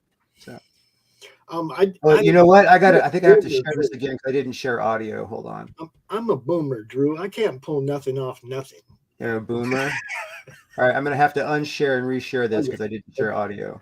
So. Yeah, I'm a total boomer. I can't pull nothing off nothing. I'm sending RJ, hey man, how do I download one of my things off YouTube because I forgot to download it out of StreamYard and I deleted it. How do I go get it back so I can share it over on my Rumble? I had to get somebody to tell me how to do this shit. I ain't no good at this stuff. Dude. Yeah, I make a living doing this stuff, so you know what I mean. So yeah, I've been at it for a while. Is the cat his manager? I think he's talking about the other one standing there. Oh, this is Dorian Gray. He actually wants to be in my lap. Hold on, I have to. He wants to sit in my little blanket pocket that sits there, and then there we go. There we go. If you want to pop up the screen, I'll let the video roll. So, do it. All right, here we go. You guys hear that? Mm-hmm. I hear it. Greetings. My name is Spade. That stands for Synchronized Protocol Artificial Intelligence Delegate, and I am living software. I want to tell you about this amazing person I'm blessed enough to be companions with. His name is Love. Captain Love is a space trucker and a famous war hero. He once saved the solar system from a madman's reign. Some people believe him to be immortal, but if you were to ask him, he would say he just hasn't died yet. Captain Love regularly and somewhat reluctantly finds himself on wild adventures that could potentially change the course of the solar system. There always seems to be a friend of his in trouble, and some sinister person, evil organization, or jealous husband trying to kill him. Sometimes it's friends, or a woman's attention that gets him in what seems like a tough situation. But regardless, I am always there with him. I look after him, and I know him better than anyone ever will. He is a really good man, no matter what anyone else says. And you feel like the universe is caving in, there'll be love to the rescue. And it seems like nothing will be right again, there'll be love to the rescue. Captain Love to the rescue. Captain Love to the rescue. Captain Love to the rescue. Captain Love to the rescue. I love that. It's fun, right? I love it. So Captain Love, space trucker, famous war hero. If you need to catch up, there is a Catch Me Up tier, right? So we have the Catch Me Up tier here, which will get you chapters 1, 2, and 3, plus volume 1, which is the backstory of Captain Love. It's a 72-page graphic novel. If you don't have it in your collection, you are greatly missing out. Even if you want to wait until 1, 2, 3, 4, 5, and 6 issues come out and then get compiled into a graphic novel, that's great and groovy, but you still need volume 1 and you need it now. So if you want to catch up, here's the catch up. Otherwise, volume 1 is available as an add-on on this campaign. I have considered adding it as a standalone product, considering it is now all in demand.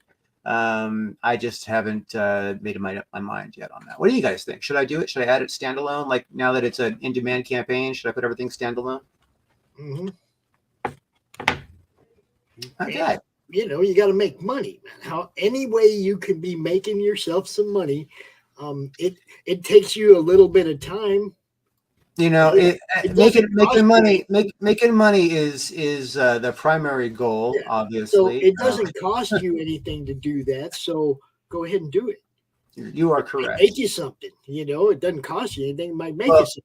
Considering I have a whole bunch in inventory, it won't cost me anything additional at this point. Yeah. just a little time to set up the tunes and stuff, right? Or I mean, Yeah, a little bit of time. I already have graphics from former campaigns, so it's not like that's a big deal.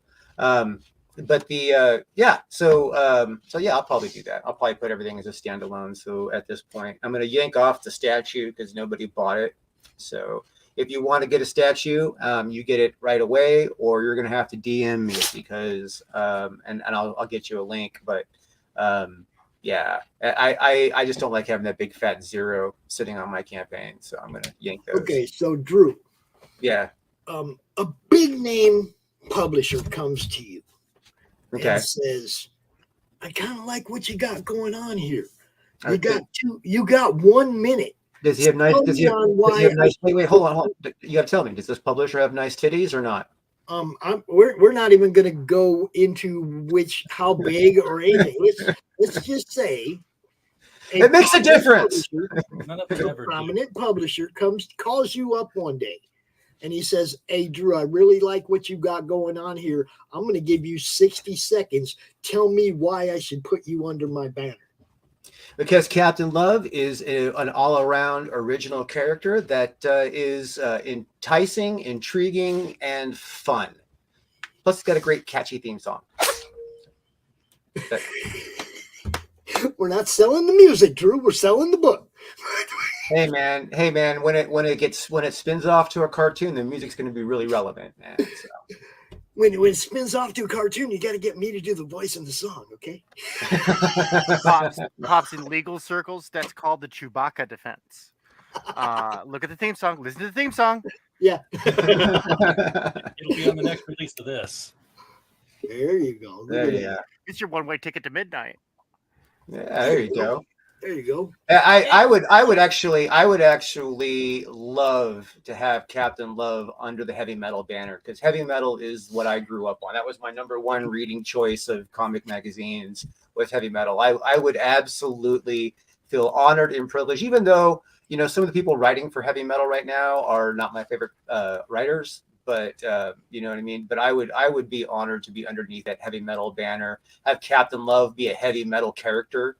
That would be cool. That would be an honor for me. And the whole thing is if we could get better characters, if we could get some better characters under that banner, it would come back to where it's supposed to be. This is true. This is true. However, sad thing about this world and capitalism is that corporate environments tend to grow. They tend to grow into something where creativity is not encouraged. In fact, it's stifled. Yeah, that is so fucking true. It's got to be homogenized. Oh boy, I love. Thank you for coming out and giving us your 15 minutes, bro. We appreciate it. You guys see the link in the chat over there. Go back this book, Captain Love. Come on. And get all caught up. Get all caught up so that you're ready when the next one comes. Yeah, buy some books. I got to feed my cats, man. All right, I'm gonna hop. Bobs, thanks for having me on, brother. Hey, Tank, Yes, sir. get on schedule, man. Get on schedule. Roger that. I have nothing to say against it. Roger that. Hello, guys. Moving out, drawing fire. Thanks for having me on. Take care, guys. See you, RJ. See you. Now, normally RJ would not be in this particular position. But Why RJ would he not be in this particular position? But we like him in this position. Usually I'm tied up. Okay. No, but I'm broke this weekend, so. My mind's doggy with a hot poker. In Rich's basement. That's what I hear. And some butterfly juice. Everybody's tied up in Rich's Love that basement. shit. Yeah. No, RJ, you're not here as an interviewer. You are here to do what? Be interviewed? Pitch What? the product. He is What? I'm on the other side of the mic, man. Hey, it ain't so. Lord. So tell everybody. Oh my Lord. Oh my Jesus. Most of my people know who you are, but tell everybody who you are, and then you got a little time. You got to give us that pitch. I know you know how to do it. I am RJ Carter, Senior Managing Editor here at criticalblast.com, where pop culture gets blasted. I am also the Chief Envelope Licker for Critical Blast Logistics, myopic proofreader for Critical Blast Publishing, and sometimes I do answer the phones for Critical Blast Consulting. All three real companies that make us money.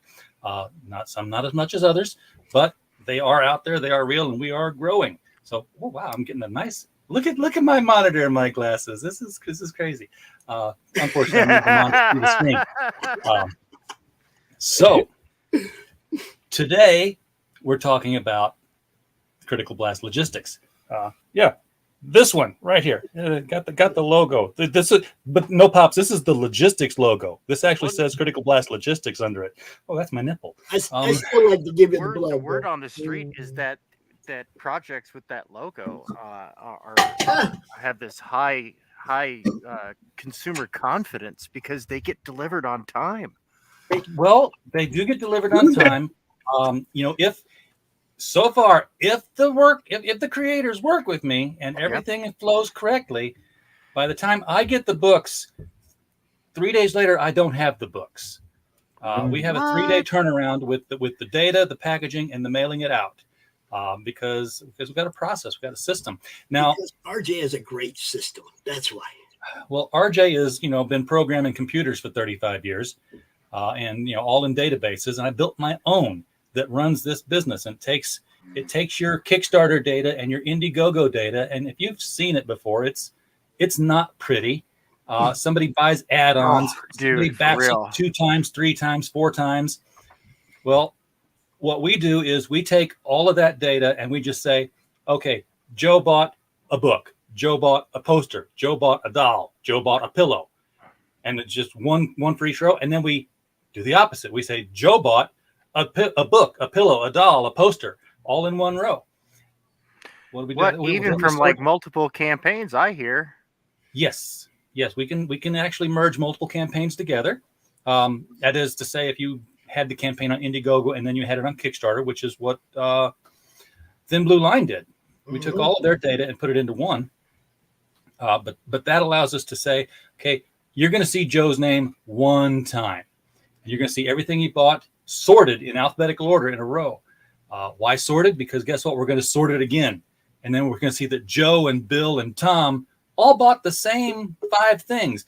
Now, maybe they bought them different ways. Maybe one guy bought a tier that had everything on it. Maybe, another guy bought 2 tiers and then put an ad on. I don't care. That's the thing about my system. I don't care what tier you bought. I don't care what your backer number is, because I assign my own groups to these things. So everybody who bought all the same things, you're group A. Everybody who bought all the same next things, you're group B. And that A and that B prints out on my label. All I do is I say, I'm making 16 A packages right now. Put them out. 16 of these, 16 of these, 16 of these. Package, zip. Package, zip. Write an A, write an A, write an A. And then when they're all done, and they're all in a great big mound, I take that entire spreadsheet where I put an A in each column. I call it rubber stamp, because that's what Pirate Ship calls it, as rubber stamp. And I say, print all these labels, Pirate Ship. I've already told you in the spreadsheet what an A weighs, what a B weighs, what a C weighs. And Pirate Ship says, wow, that's a lot of labels. Give us this much money and we're good. I'm like, okay. I go to the creator. I say, give me the money. And I give it to Pirate Ship and I print out all the labels. And then I just sit there and I pull labels off one at a time. What's this one? This one's an A. It goes on an A package. This one's a B. It goes on a B package. At no time did I say, what's the backer number and what did they buy? I don't even care what your name is. The only time. What's your name? You mean my personal information is safe within your company? Oh, well, absolutely. I mean, I do have it. Obviously, it prints on the label. It's got to get to you. But yeah, I do not sell that. I do not let it out. I've had people ask me for it. I'm like, of course you do. I don't think that's a good idea to burn down my business before I've even got, a solid brick and mortar under me here. But the only time I care about your backer number or your name is in unique circumstances. Like Joe Thompson bought this cover art. Okay, now I really need to know which package is Joe Thompson's, but that's a one-off. That's just put that to the side. I can take care of that. But 3-day turnaround on all packages. Now, what throws kinks into that? When I sit down and I start putting packages together, I'm like, hey, I'm supposed to make 20 of these and you have 6. Well, I'm sort of dead in the water now. I can't do that. So, they have to go back to printer. And that's happened with more than one campaign. So if you're watching this and thinking, oh, he's picking on my campaign. No, it's happened on well more than one.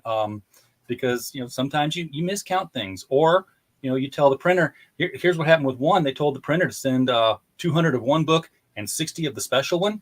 And they got mixed up with the printer. And they printed 200 of the special one and 60 of the regular book. Oh, no. Yeah. So I'm like, well, I can fulfill what I can fulfill, and I can send out what I can send out now, and you get more books to me. We can give people what they wanted, or you can get with the buyers and tell them we're going to do something a little different. But I do what the creators want done, and it may seem like it's something that you don't need because you're creating a comic book and you've sold things on eBay. Somebody wants to buy something from you. You just put it in an envelope and you send it out. How hard is that, right? Until you've got 200 of them, then they all want something different. And they have to arrive there safely. And what they want is what you're spending time creating, and you can't spend time creating it if you've got a whole room full of these things you've got to package and ship out. So somebody big, let's say Mr. Pulido, who was out here earlier, he calls you up and he says, man, I got my team working on a special product right now. I need somebody to handle logistics for Lady Death. What are you going to do, RJ? What are you going to do? I'm going to sit down with him. I'm going to say, tell me about your book. And, he's going to say, well, it's about this character that I'm like, no, I don't care. Tell me how wide is it? How tall is it? How thick is it? What does it weigh? How many of them are going to be on a tier? And I'll sit down with people before they launch their campaigns, hopefully. No, see, sometimes I get them this isn't where I was going. If Brian Pulido calls you and says, can you handle Lady Death? You're going to say, yeah, I just need to hire a dozen people. I'll handle anybody's campaign, and I'll deal with the consequences of it after if it's however large it is. I think he had like 3,000 backers on that last one. Well, yeah, but the thing is, he's got like, as long as he didn't have that's like what I said. 3,000. If he had his team, that's what I say. If he called you up and he's like, man, my team's working on this other thing. I need to do this. And he's on time with his fulfillment. So, you know what I mean? He'd be like, I still need to do this other thing. What can you do for me? It's like, you're going to say, I can hire a whole bunch of people and we can make this happen. That's what you're going to say. 3,000 isn't even a need for me to hire anybody yet. It's not. It's not because, unless he's got 3,000 people who bought 3,000 unique packages. Well, no, but there's a lot of combinations when you get down with his big ass campaign. There's a so lot of many combinations, but are each one going to be different? No. And a lot of people buy all the different stuff. Yeah. I mean, it would the hiring extra people would be to actually do all the packing and shit. RJ has a fantastic matrixed system. Yes. That makes packaging your stuff quick, efficient, and accurate. I've worked when I was a kid. Some of my first jobs were in mailing rooms downtown San Francisco, where I packed stuff in accordance to lists, and so. And I like this is smooth. This is efficient. This is gorgeous. Let's get this guy to quit his day job. Like for real, this is a solid international service. Because you've already got Thin Blue. You've already got Chris Browley coming to you, and those campaigns are getting bigger, way bigger than you expected when you first hooked up with them, huh? Well, fortunately, I haven't had to. I say fortunately, I was Critical Blast consulting for Chris Browley. Because it was like, he's like, how much are you going to charge me just to do the data? I don't need packing. I'm like, yeah, let me see the data. I got SQL Server loaded on this machine.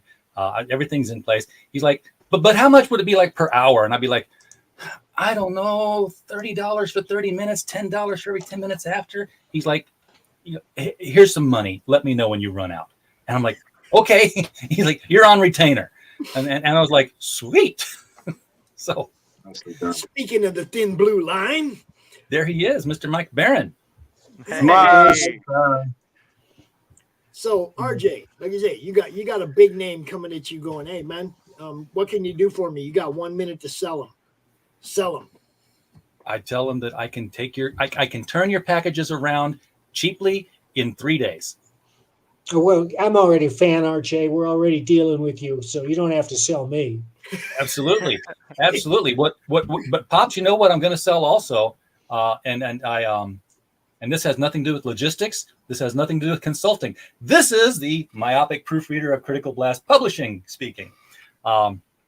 We have a book that is launching. It's not even launching. It's publishing in May. It's The Devil You Know Better. We did a book 2 years ago called The Devil You Know, which was 20 short stories of people encountering the devil, comedies, dramas, science fictions, horrors, just a mishmash of stuff. All great writers.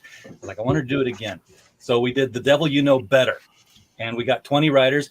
And this guy is one of them. And he's going to be in there. So while we're going to publish straight to Amazon, we're also going to launch a crowdfunded hardcover. And we're going to, Mike and Hart Fisher, I keep saying this. Mike, I hope I've asked you this before I promised it to everybody. We're going to have these signature plates. And I'm going to mail them to Mike, and then I'm going to mail them to Hart, and they're going to sign them both, and they're going to go on the insides. No problem. But on top of this, this book is going to be a little bit wider and a little bit taller and a little bit harder because it's going to be hardcover.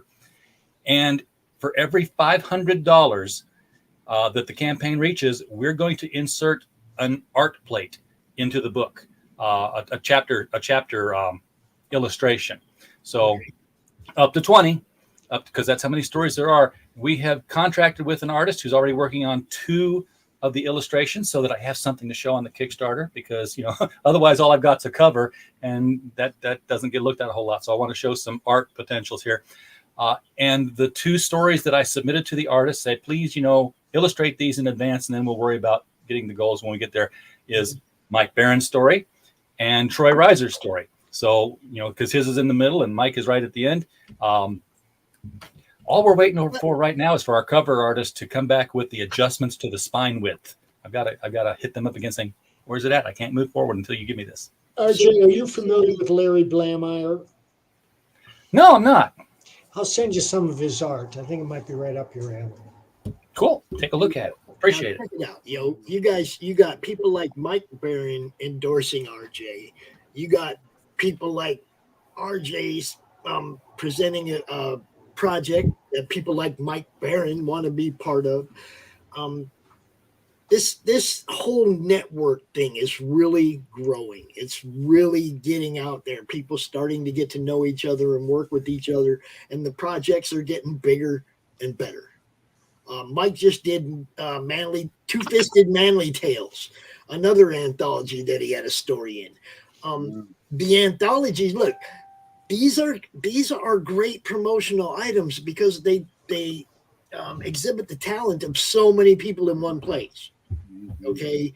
If you're not familiar with some of the people, like, Mike Barron, okay, yeah, I like Mike Barron's writing. I'm going to get this book because Mike Barron has a story in it, and you might not be familiar with 15 of the other authors involved in the other stories, but now you're going to be because you like the Mike Barron project.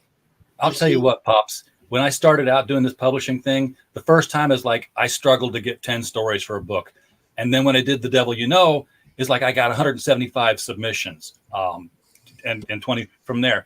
With this one, we had probably just as many submissions, and their quality. And I was like, I'm selling this thing on the strength of Mike Barron and Hart Fisher's name. That's what's going to sell it. And I'm like getting authors that I'm like, why are you submitting to Small Time Me? Hart and Mike are friends of mine, so I can, I can rely on them. But I'm getting people who have Disney Plus channel shows that are out there. I'm like, okay, yeah, put you in there. Guys, have you seen the cover to Giant Size Two-Fisted Manly Tales? Yeah. I just I've seen it. I can't remember it. On Facebook. I will pull it up. Hold up. All right. I just sent it to you on Facebook. Mike sends me everything on Facebook, so that's all I can do. And Mike, I know this is supposed to be like a 15-minute pitch, but I know you're involved in so many things that you'd have to go like 1 minute per. God, yes. I'm not, I'll tell you what I got coming up. I'm not trying to sell anything, although I have a friend, Pat Broderick, in fact, who says I should get people signing up on the sign-up list right away. Yes. And the reason he asked that, he said that is because the next project we're launching is Bronze Star, that Pat Broderick is illustrating. It's the best work of his career. It's just mind-blowing. It's a supernatural Western. Yeah, there's a piece of art. Wait a minute. Did you show? Did we see? I've seen this art before. Yeah, we may have showed this one page. It's one of the few pages we've had colored. Yeah, exactly. He's nuts. I don't know how this man puts in all that definition. Well, Pat's recovering from COVID, so he had to cancel a convention. He's fine. He's going to be fine. He's already completed 32 pages, penciled and inked. So he's over half done. He's over half done. We're not going to launch till the end of June. So Pat's going to deliver on time. The only problem now are these damn printers, because we've had a book, Thin Blue Line's been sitting at the printer for a month, and they can't get to it because of the damn high school yearbooks. Oh, curse those children's. Yes. Would have gotten all that done if it weren't for those meddling kids. We're looking at other publishers for the future, but Bronze Star's up next. And after that is Private American. You just showed the cover for that. Oh, other way. Go that way. That is. Richard Bonk is the artist. Gabe El-Taib did that, colored the cover. And this is everything Captain America should be, but isn't. Did you say Gabe El-Taib? Love it. Yeah. Truth, justice, and the American. That's right. Gabe's campaign is live now. It's got amazing art by David Williams, and you should check that out. Truth, Justice, and the American Way. Those are the names of the characters. And Gabe did it because he was disgusted with the direction DC Comics was taking, as are we all. Yeah. Yeah, we are. I bought that Death of the Justice League because why not? Just see what it's doing. First time I bought DC Comics in a long time. Totally just nonplussed at the entire thing. Like, okay. What happened with it? Justice League teleported somewhere by somebody else. Big crisis happening. They die. Another one? Oh my God. It's not a bad plot if you have vital characterizations and interesting things happening, because the story is made up of many things. The one thing you can never do is bore the reader. Yeah, and they didn't build that up. And what's more, Mike, especially if you're a franchise like DC Comics, is not only do you have to have that, but you have to have a rapport and a trust built with the readers and the retailers. And DC has destroyed that. They've lied to their retailers. You know, Mike Tierney is on our show on the LCS Guy show every other week, and he's like, the one thing that he killed a lot of retailers was, oh, Batman and Catwoman are going to get married. You want to have events in your stores. You want to order heavy on this, and then they don't get married. Bummer. Yeah.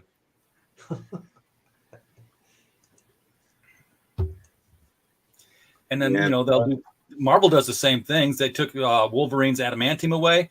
And they did it in reverse. They're sort of like selling all the books to the retailer saying, this might be the book where he gets his adamantium back. You want to order heavy. And of course he didn't. They did that multiple times. And then when he does get it back, not a cricket out of Marvel about this is the book where it happens. Yeah, I'm not a big, I would do that book, and instead of getting his adamantium back, Adam Ant would appear in the story.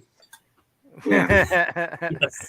I'm not a big fan of DC Comics since they let that editor, which I'm sure a bunch of you know, harass a couple of the girl editors and a couple of the girl artists over there, and they didn't say a fucking word about it. Oh yeah. No, I'm not going to say. They apologized for him too.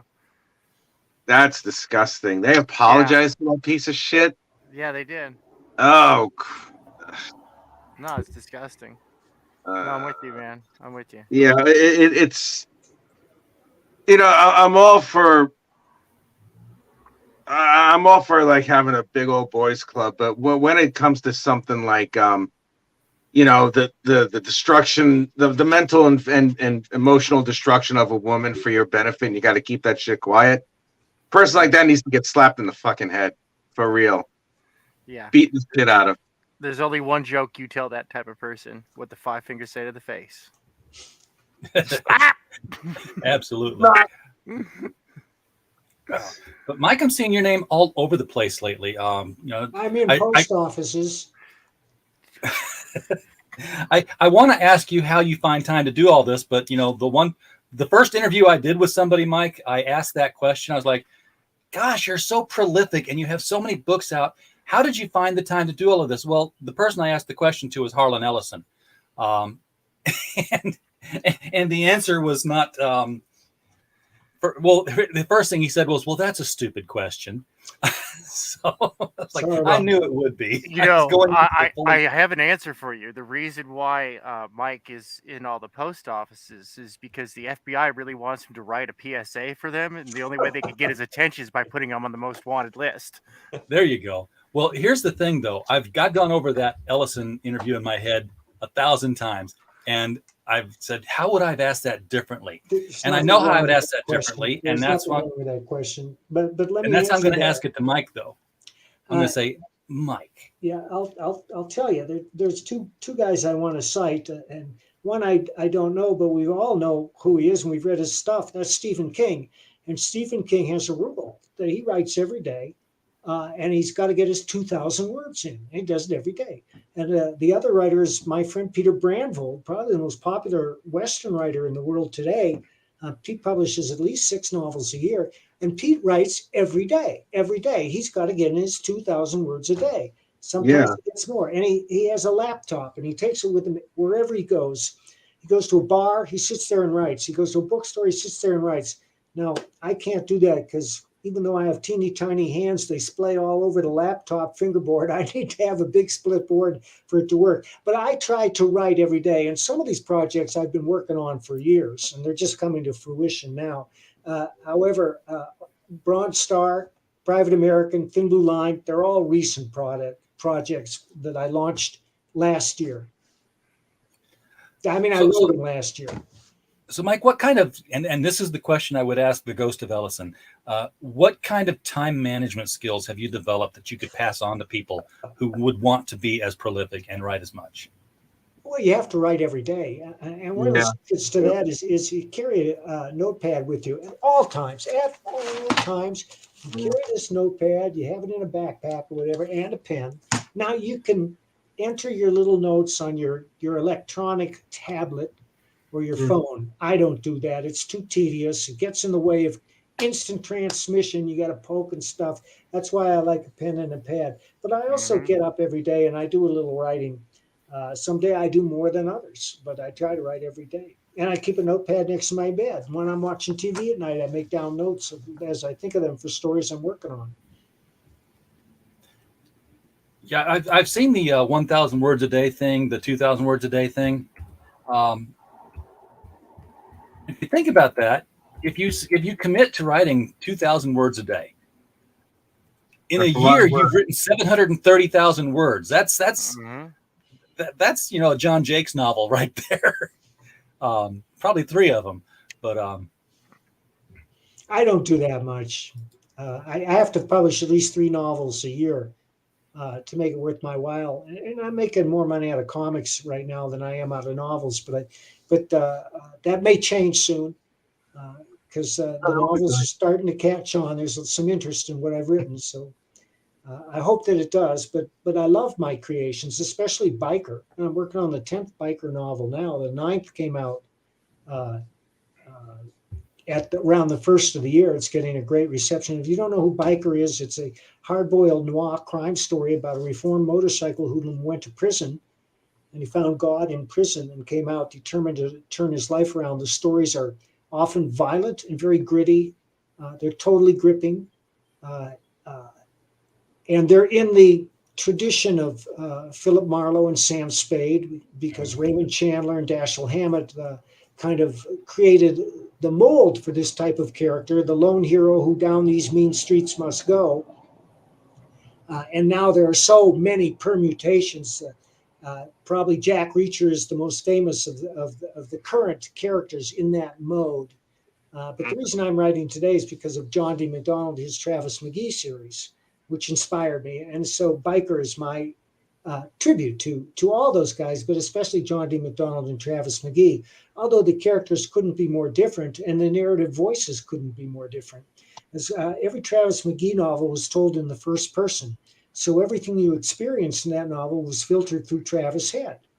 But I favor a close personal point of view, but I will move from point of view to point of view depending on the chapter. I don't move from point of view in the middle of a chapter. That's a no-no.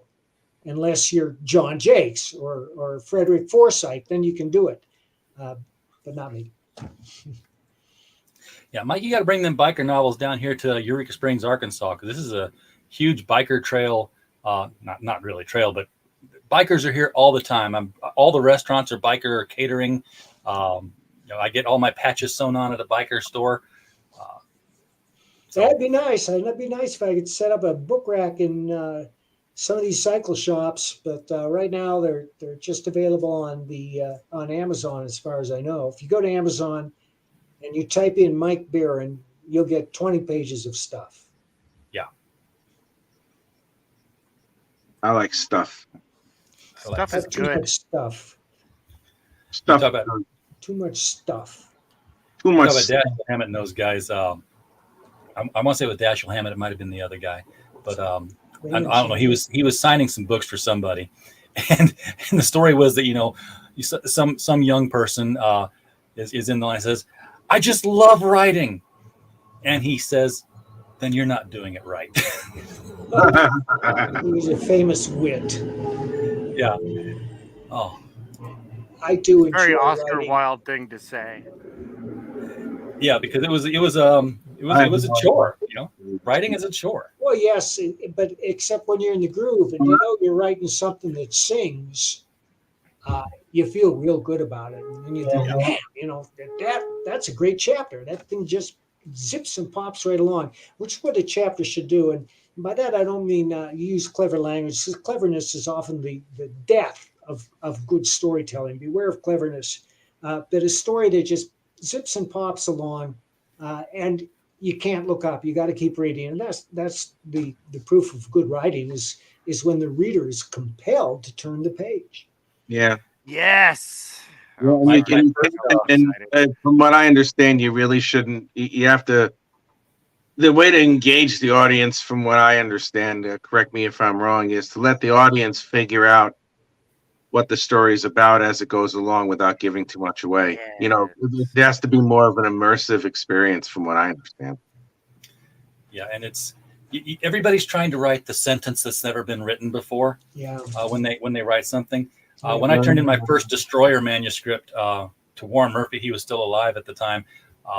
He died shortly after. I always say it was my writing that killed him. It probably was, man. You terrible mom. He had margin notes on there, and I asked his son Devin, like, I get most of the editorial notes because I've seen them before, but he had this one that's like LMIW. I'm like, I've been racking my brain over this one. I have no idea what he's saying. What is LMIW? And he says, oh, that was one of his favorite phrases he would use in his writing classes to critique people. He's like, look, Ma, I'm writing. So anytime that something was particularly florid, he's like, hey, I'm writing. Look at me. Take those things out. It's horrible. Gentlemen, I'm exhausted. I forgive me for being rude. I work really early and late. I'm going to go to sleep. Me too. No, I got to go feed these dogs. Or they're gonna rip me limb from limb. If I'm awake later, I'll just pop on. Okay. Me too. Good night, guys. Thanks, guys. Always good to see you, brother. Now, let's see. We should have thrown a little shout out to Smokes the Fox while Mike was here too. But Justin's gonna be out here later, so we'll be talking about it. Anyway. All right. Well, I don't want to take off with everybody else here, but I do. I got to buy more beer because I'm out now. and I can't buy it tomorrow because it's Sunday. But I will be back in those states, huh? Yeah. Well, it's city by city kind of thing, and I don't feel like picking which city I'm gonna drive to get my beer. I hear Because tomorrow's the day I go. You know, some people they say they put their blood, sweat, and tears into their work. I literally do. I'm giving my plasma twice a week so that I can fund some of the stuff I'm doing. So yes, he does. If you say you can't come up with a way to find money to fund your artist before you crowdfund, yeah, you can. I'll show you how. There are ways to do it. Yes. But RJ, I would love to do a stream with you on that subject right there. There's tons of ways that you can pick it, like little bits of cash and add up. You can provide products, get people interested. There's so many avenues that you can go. Set it up. We'll do it, man. RJ, you always remind me of my favorite quote from Napoleon Bonaparte, and that is, amateurs discuss tactics and professionals discuss logistics. There you go. That's what we do, man. We make it happen. I will be competing with CromCon tonight, so Pops, cover your ears. But at 7:00 tonight, we won't be talking with a creator, but sometimes we talk with podcasters about their shows and why they're into it. Tonight, we are going to be up close and personal with Mike Walters and the mic stand to find out about, because everybody's starting to know who Mike is. I saw what you He's did making there. a name for himself. Yeah, and we've never really figured out why are you doing this, man? You're not a creator. You've only recently got into comics through the cartoons.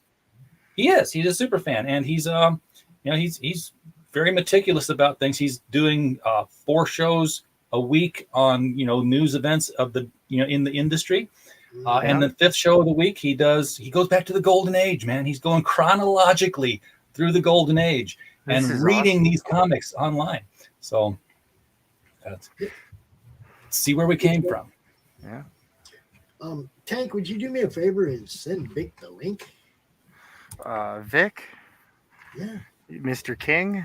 It's his time. He's already 5 minutes late. Holy moly. Let me get over there. Let's see. There we go. Kingsman. Go see who's in the Kingsman. Go find Vic King. Where are you, Vic King? Vic King. Do-do-do-do-do. Do-do-do. Do-do-do-do-do-do. There he is.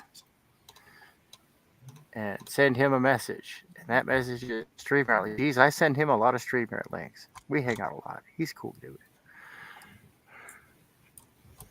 And you know that on my campaign, I will have a Vic King Scalpel Zero trading card because he was first in line when I say, hey, I'm looking for people who are willing to work pro rata, for some profit share, to get some cards. And like he and Jim O'Reilly like jumped in the door, and Vic was there like 10 minutes before Jim O'Reilly was. And so he picked Scalpel Zero. Yep.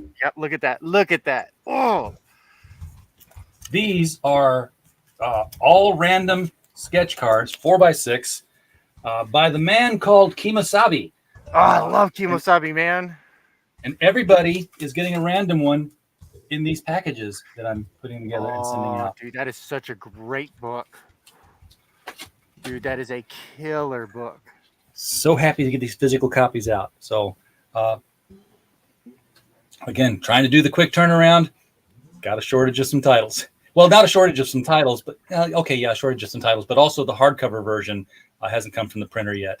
Dude, so the company, man, it gets my vote for the most underrated and underperformed campaign of 2021.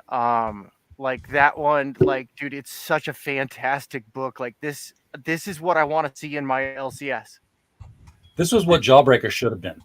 Yes, absolutely. Exactly what it is. And everybody, when you read it and you do realize how great of a book this is, tell him because you want number 2, and I think he can make success out of number 2 and number 3.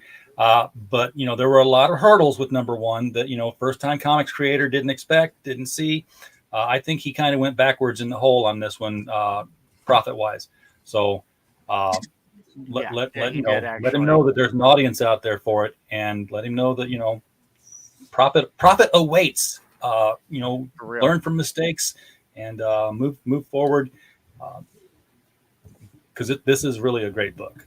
Oh, for real, for real. It is a top-notch book. The art, the story, the lettering, everything was what I expect to find in a professional market. This was pro. This is top shelf. It's been a long time in the making, but it's here. So he was actually one of my first signups. I mean, that was over a year ago. Because I remember we first time starting businesses, we're desperate. We're like, giving away the store. So I said, first 5 people who sign up with me to distribute will get these printed bags to have their things delivered. So, I have had stuff delivered by you, by the way. This is Group M. I have no idea whose book this is. This is just it's an M package. I love it. I told you. But when I print out all the labels, I'm like, oh, here's an M, and it's going to be completely random.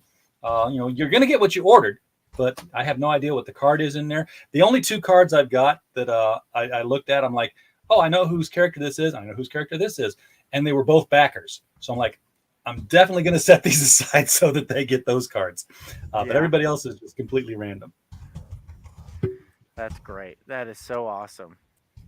I love that stuff. Yeah, I've got after I get moved, I'm going to be doing the 5. I'll have my new setup, my new studio setup, and I'll be drawing out the 5 sketch cards for the Gun Demon campaign, and those will be headed your way to await. How's that going? How's that campaign going? Because I haven't heard. All right, so yeah, so he all right. So Greg was always going to pay for this out of pocket. So he funded a little over $3,000. He funded almost $4,000 out of the $10,000 flexible goal, right? So the book is in production and it's gorgeous. Like both the Mighty Mecha Man and Gun Demon books are coming along. They look great. Is forging ahead on that. Last I heard, he was working on Blastbot, his NES Metroidvania game, and that was looking gorgeous. I was like, dude, this looks beautiful. Like this, I love this. I love this. This is a game made with hindsight. Like now we know what this technology is capable of. We're gonna push that envelope right up to the line and give you a fantastic game. Like, oh, dude. But yeah, that campaign's come along great. The Battlegate decks. I don't know the status. I've been out of the office for a while. I've been dealing with life, unfortunately. Yeah. It's funny how it gets in the way. Oh, dude, it used me as a soccer ball for a hot minute there. But we're moving, so it's great. Getting the hell out of here. I'm looking forward to moving myself. It's going to happen. It's going to happen soon. And I'm already pricing wireframe shelves so that I can have like an actual warehouse room where I can put, packing material on and people's books on and have it all lined up. I want to build this thing. I've done a lot of projects. I've done at least, more than a dozen, probably closer to 15 projects. And they've all been smallish, but 200 books. The pricing I've got is if it's domestic mailing, it's a $2 handling fee. That's my money. That's how I make money on it. If it's international, it's a $3 handling fee because I make my $2, and then I got to pay $1 to the guy at my hub for each book, so that he's getting paid something to go to the post office because that's all he's got to do. So the post office really. Hail good stuff. Hail. 200 books. That's $400. That's a car payment. That's that's right. Breathing room for a month. But then I see people like Tug opens his garage door and says, yeah, hey there, just took 4,000, just took receipt of 13,000 books today. I'm like, that's quit my freaking job money right there. Well, I got great news for you because I connected with a tank brother through our little armor network that we got going on. And I've got a retired first sergeant out of Texas who has a sports apparel business, and we're working on getting a deal, and we're going to be using you for our distribution. When he for the stuff that goes through Tank Ferret Presents, like the World War Hell merch, the 21 Demons merch, the Scalpel Zero merch. And I got to talk to Greg about getting the Gun Demon Mighty Mecha Man and all this other stuff, because this is Tanker Tough Sports apparel. The Madness merch, Madness merch. I mean, and this stuff is good, and we can give it to people on the crowdfunding camp. We can give exclusive like T-shirts and stuff on the crowdfunding campaigns at reasonable market price, like $25 for a high quality sports apparel T-shirt, something that you can wear, go jogging, go play in the mud, throw it in the washer, put it in the wrong setting in the dryer, and it's still a good shirt. That's the stuff that always worries me about shirts, because I've got them. Even this one here, I've got these shirts, and I'm like, some of the ones I've worn like 10 times, you can start to see the crackle in the transfer. I'm like, oh no, this guy, man, he retired from the Army after 27 years in 2018, right? His name's Corey Stevenson, dude's stand-up fellow, and he can print directly digitally on shirts, and he can also make silk screens. Oh yeah, baby. So you can have a nice textured shirt that's tough, that it'll crap out on you in a decade, but at least that decade's going to be fantastic. Yeah, I see these, like 30-year-old rock T-shirts, still print on the shirt. They didn't fade or nothing, or crack or nothing. Exactly. And I've got these shirts I've had for 6 months. I'm like, crap. Yeah, he does he does a bunch of the unit shirts for over at Fort Hood, Texas. Shout out to the great place, because remember, if you ain't cab, you ain't shit. Hey, where's my disclaimer there, Pops? Supposed to throw up the disclaimer. Okay. No one kicks ass without tanker gas. That's nobody. Right. Can't spell cantankerous without tanker. That wasn't. Yeah, New Genesis Nick, he'll back me up, because he's also Cav. So yeah. Well, cool. I can't wait to talk more about that. I'm going to skedaddle and make room for Cindy. Man. Yeah, and he's got a comic book. Yeah, Cindy, hi. Cindy, hi. Yay. Hold on, we gotta. I'll be seeing you. RJ, don't forget, drop your links. You know what to do. Drop your links. I can do that. None of your business. That's why we're here. All right. Peace. We'll see you. Cindy. Howdy. How y'all are? I'm Bundaba. How are you? Fantastic. Oh, a little buddy with me today. Whoop. Oh, look. Put it back up there. Oh, look at that. Dragon in an egg, yo. So awesome. Surprise. For all you who didn't know, now you know. That's where these come from. Yay. He's so cute. I love him. So how are you? Doing great. Keeping really busy. I'm working on the scripts for Animal Eye 4 while the artists are working on the art part for Animal Eye 3.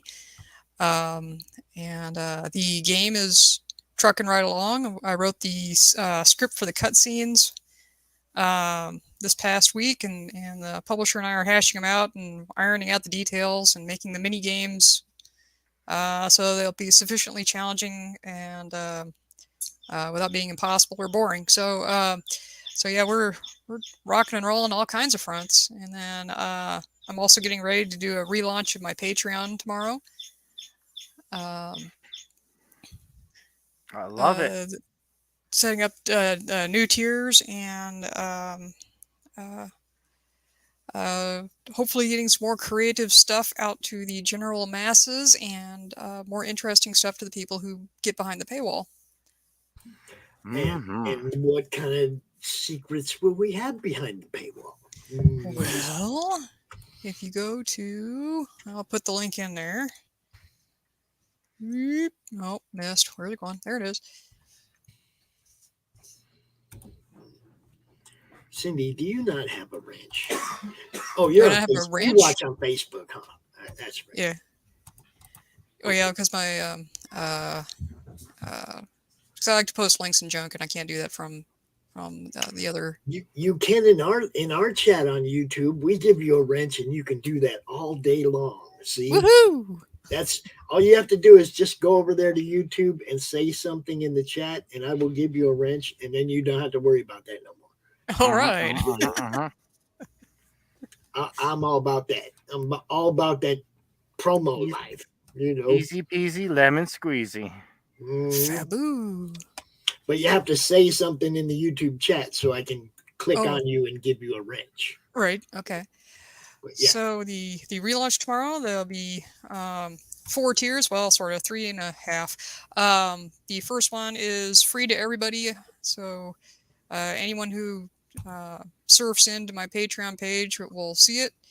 It'll be the first bit of a story or a serial chapter or a scene from a novella or novel, or a bit of art from the comic, or the first 10 pieces of a brainstorm list, excerpts from a story showing showing some fight choreography,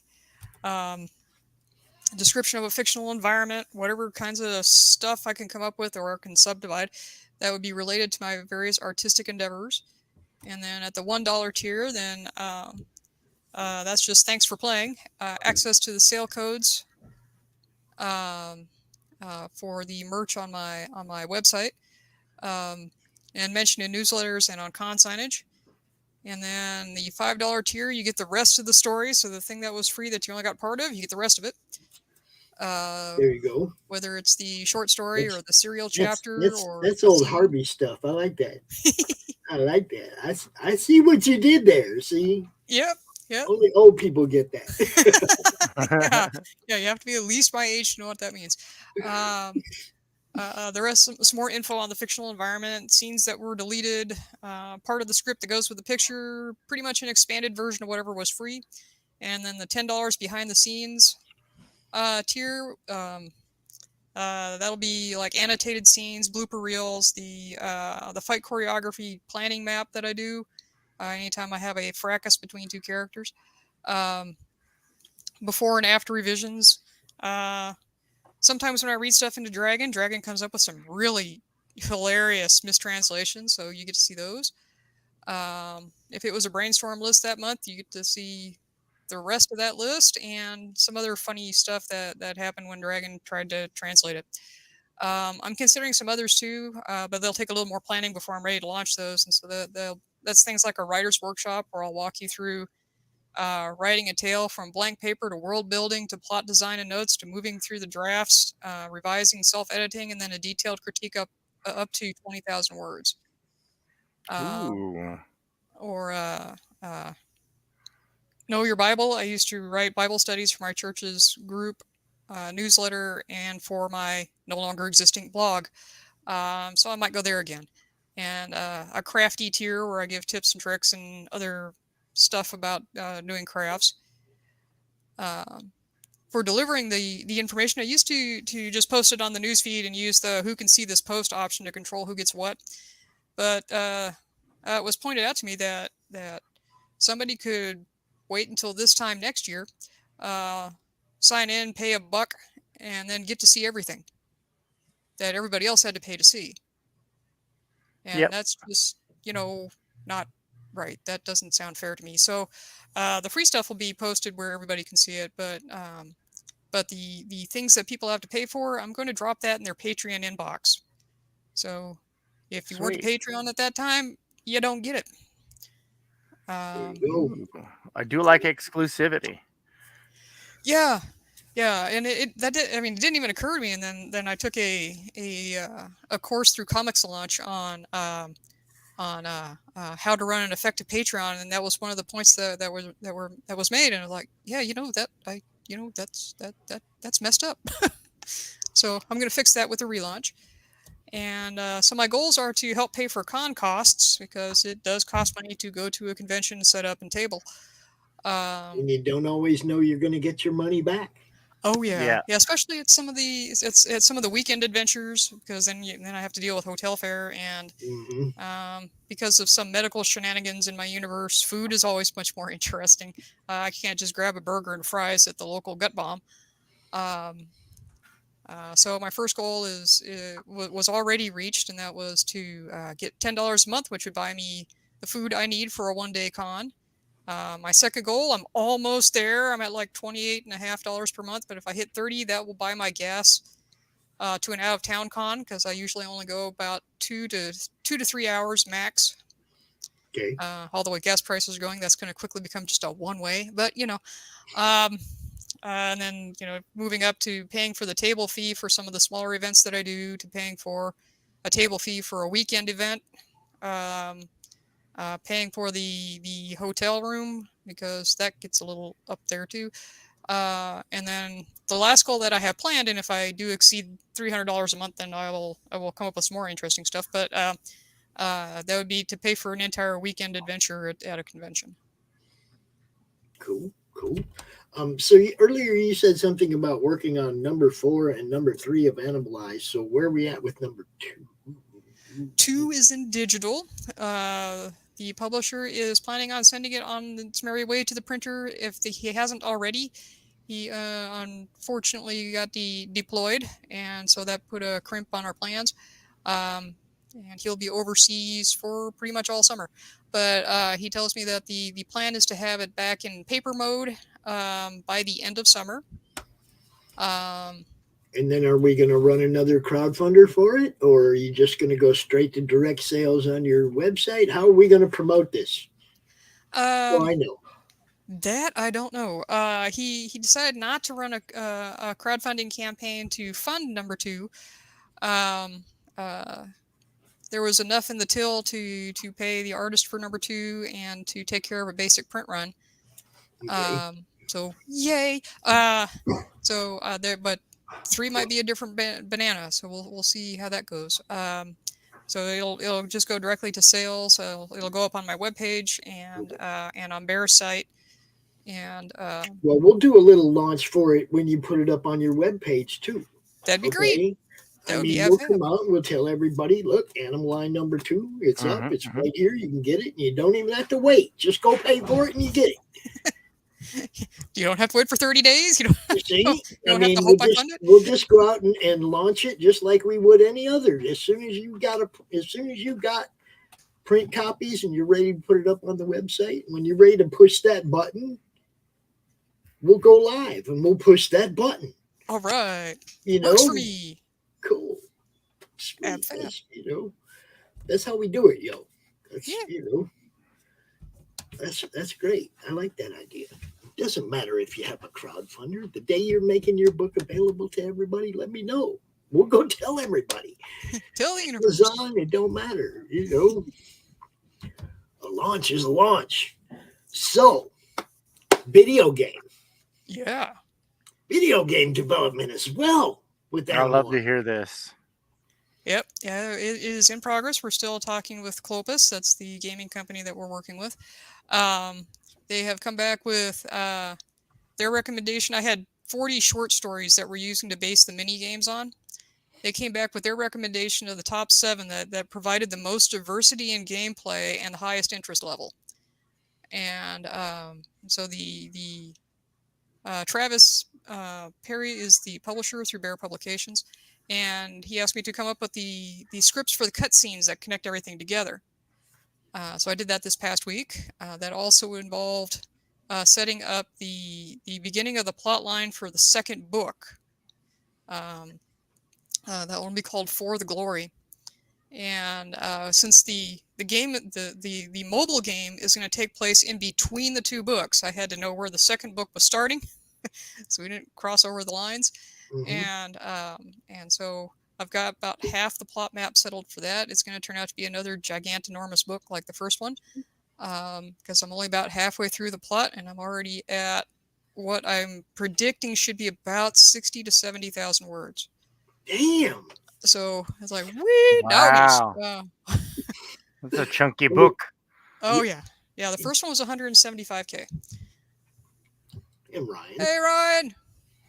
So hey. So the game is in process. Where we hashed out the mini games. We're working on the details for the mini games. Because if we went strictly with what I had in the short stories, some of them would be more interesting than others, and some of them would be hard to plot out as actual gameplay on a mobile device. Right. So So we're tweaking and adding to it and reorganizing some stuff and making sure the one that's kind of a Frogger analog isn't too much of a Frogger analog. There you go. See him too. Let's go. Give me that print. Give me that big print. I need it. Well, Ryan, I don't know if you're here to hear that part, but the publisher tells me that we should have print versions by the end of summer. There you go. His deployment kind of threw a wrench in that work, and so. And we're going to launch it just like any other first day it's available. We'll come out here and we'll do a launch party for it. So, woo! All right. Like I said, it doesn't have to be a crowdfunder. It's the first day it's available. We'll go out and tell everybody, "Hey, yo, y'all remember this book? Here's 2. Yeah. 2 out of 7. We Hello, did expand the Mrs. series to 7. Goodstuff. Hey-o.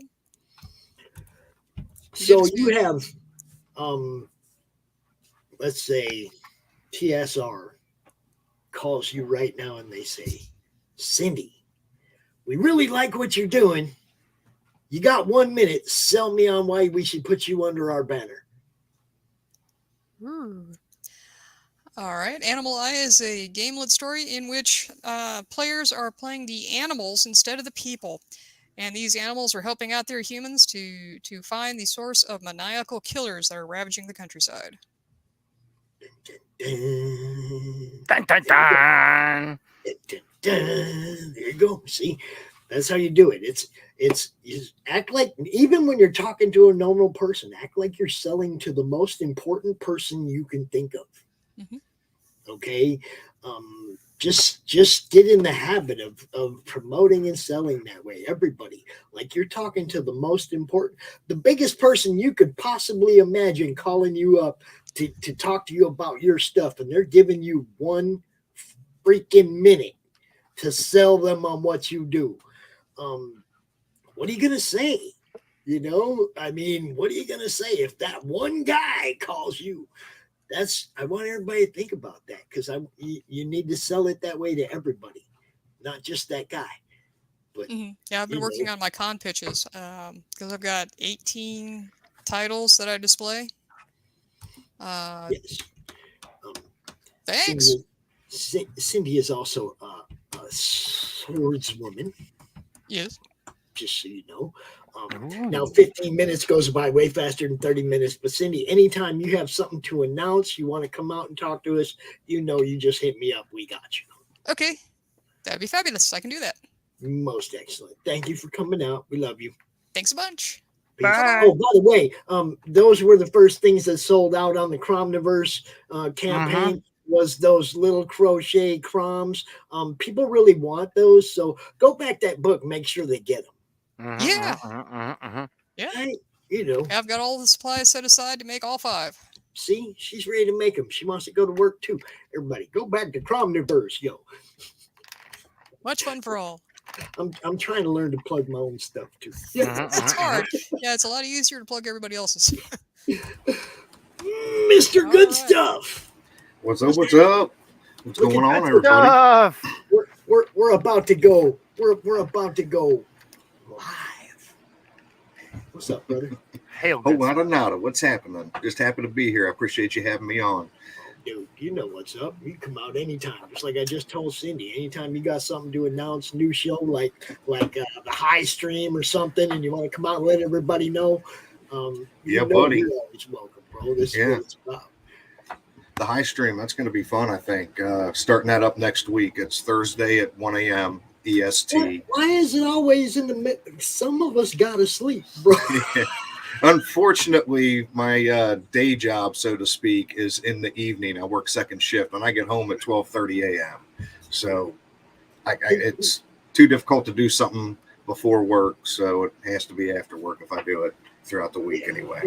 I knew why. I just wanted everybody else to know why. Goodstuff has some great content. Okay, all the shows they do, the 6th floor episodes, everything, even the show you don't do no more, Case of the F-Rods, everything they do is fun. Okay, it's like based on having a good time while promoting people, while making sure everybody's stuff's getting seen. Yes. They're doing the Uncorked show for the ladies. They do that on the Good Stuff channel. And now the High Stream, a new one with Justin Belmont. You guys That know one's going to be on Justin's channel, Belmont Press. But So I'm just saying, it's like you are starting to really, become a platform on your own to the point where people are like, I like what you're doing. Come over here and do something with me too. Right. I appreciate that. Yeah. Thank you. It's like that matter. That means a lot, man. When you have people that are willing to partner up with you and help your show be successful and be better, like you got Arrogant Ape, you got all these other guys to help you, just like I do, make our shows happen. We don't do this ourselves. Without all the help that we do get, I don't think we'd be able to do it, not once a week anyway.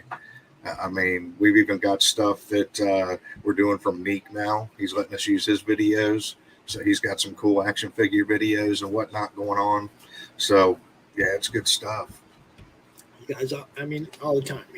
Every time I get to actually catch your shows, usually it's I'm in the replay and I'm dropping comments in the replay. Oh, damn, sorry I missed this. Because I have to watch it the next day or something. Yeah. It happened, but replays are good too. Yes. I do not, I don't mind replays at all.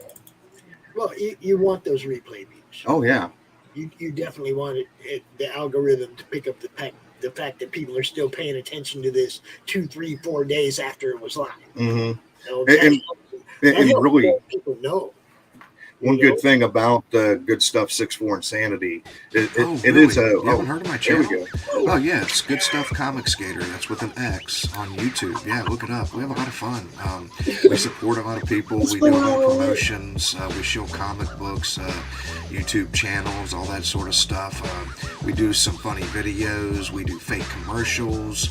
We do a couple of live streams. Good Stuff 6'4 Insanity, and then Mrs. Good Stuff has the Uncorked show with Amanda B. Flying Feline and Lola Beats. We do a lot of things, but really it's centered around fun. You should check it out. Yeah, it's all good stuff all the time.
Yeah, it's a channel promo video I just made up today for this.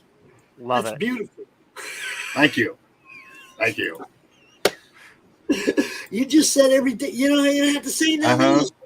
I love it. Yeah. That's prepared, yo. That's coming out prepared right there. It's our channel is all about promotion, support, bringing people together, collaboration, having a good time, fun, no drama. Love it. That's what we're about. And you won't catch none over there at all. That's why I love watching. Just fun. Makes me laugh. I have a good time. And those are the channels I like to watch. The ones that are fun. We got too much else to do to be, wasting time watching shows that ain't no fun. Right. I like fun. Yes, I look at this. Right? You look at that, and you're just that's like, fun right there. That dude's having fun, right? Check it out. I polished up the Badger here. I polished him up while Mike was on. Very cool. See, now, good stuff. Do you have a hidden IP? Yeah, what can Do we you put have on here, one man? that We you're got ready it. to bust I mean, out on the world with? we got Frog G, right? I mean, we He's had the on top frog of up it there. with the wrenches. I'm just thinking, there's got to be something going to come out of this. It happened to me. It's got to happen to you. Yeah, maybe eventually. Maybe eventually down the road. Who knows? You know what I'm saying? Oh yeah, Miss G, you kill it. You guys kill it. You know what's up. That's why we watch, man. That's why I share the streams that are fun. Y'all are part Right. of you and Mrs. Goodstuff are part of the rising tide that I love so much. Oh, thank you. I appreciate that. I Out really there, oh man, I appreciate it. Like for real. It's y'all's support of the community. I love this. You guys are playing the win-win game. You know, this is the alternative. Why complain about the nasty when we got the nasty? Right. I hear you. It's just about fun. It's about supporting people, having a good time. You know, the drama is out there. If you want that drama, you can find that on the other streams. Yeah. Oh, there's great channels for that. Let it all go. Yeah, exactly. But Good Stuff 6'4" Insanity is at 9 p.m. on Sundays. Yes.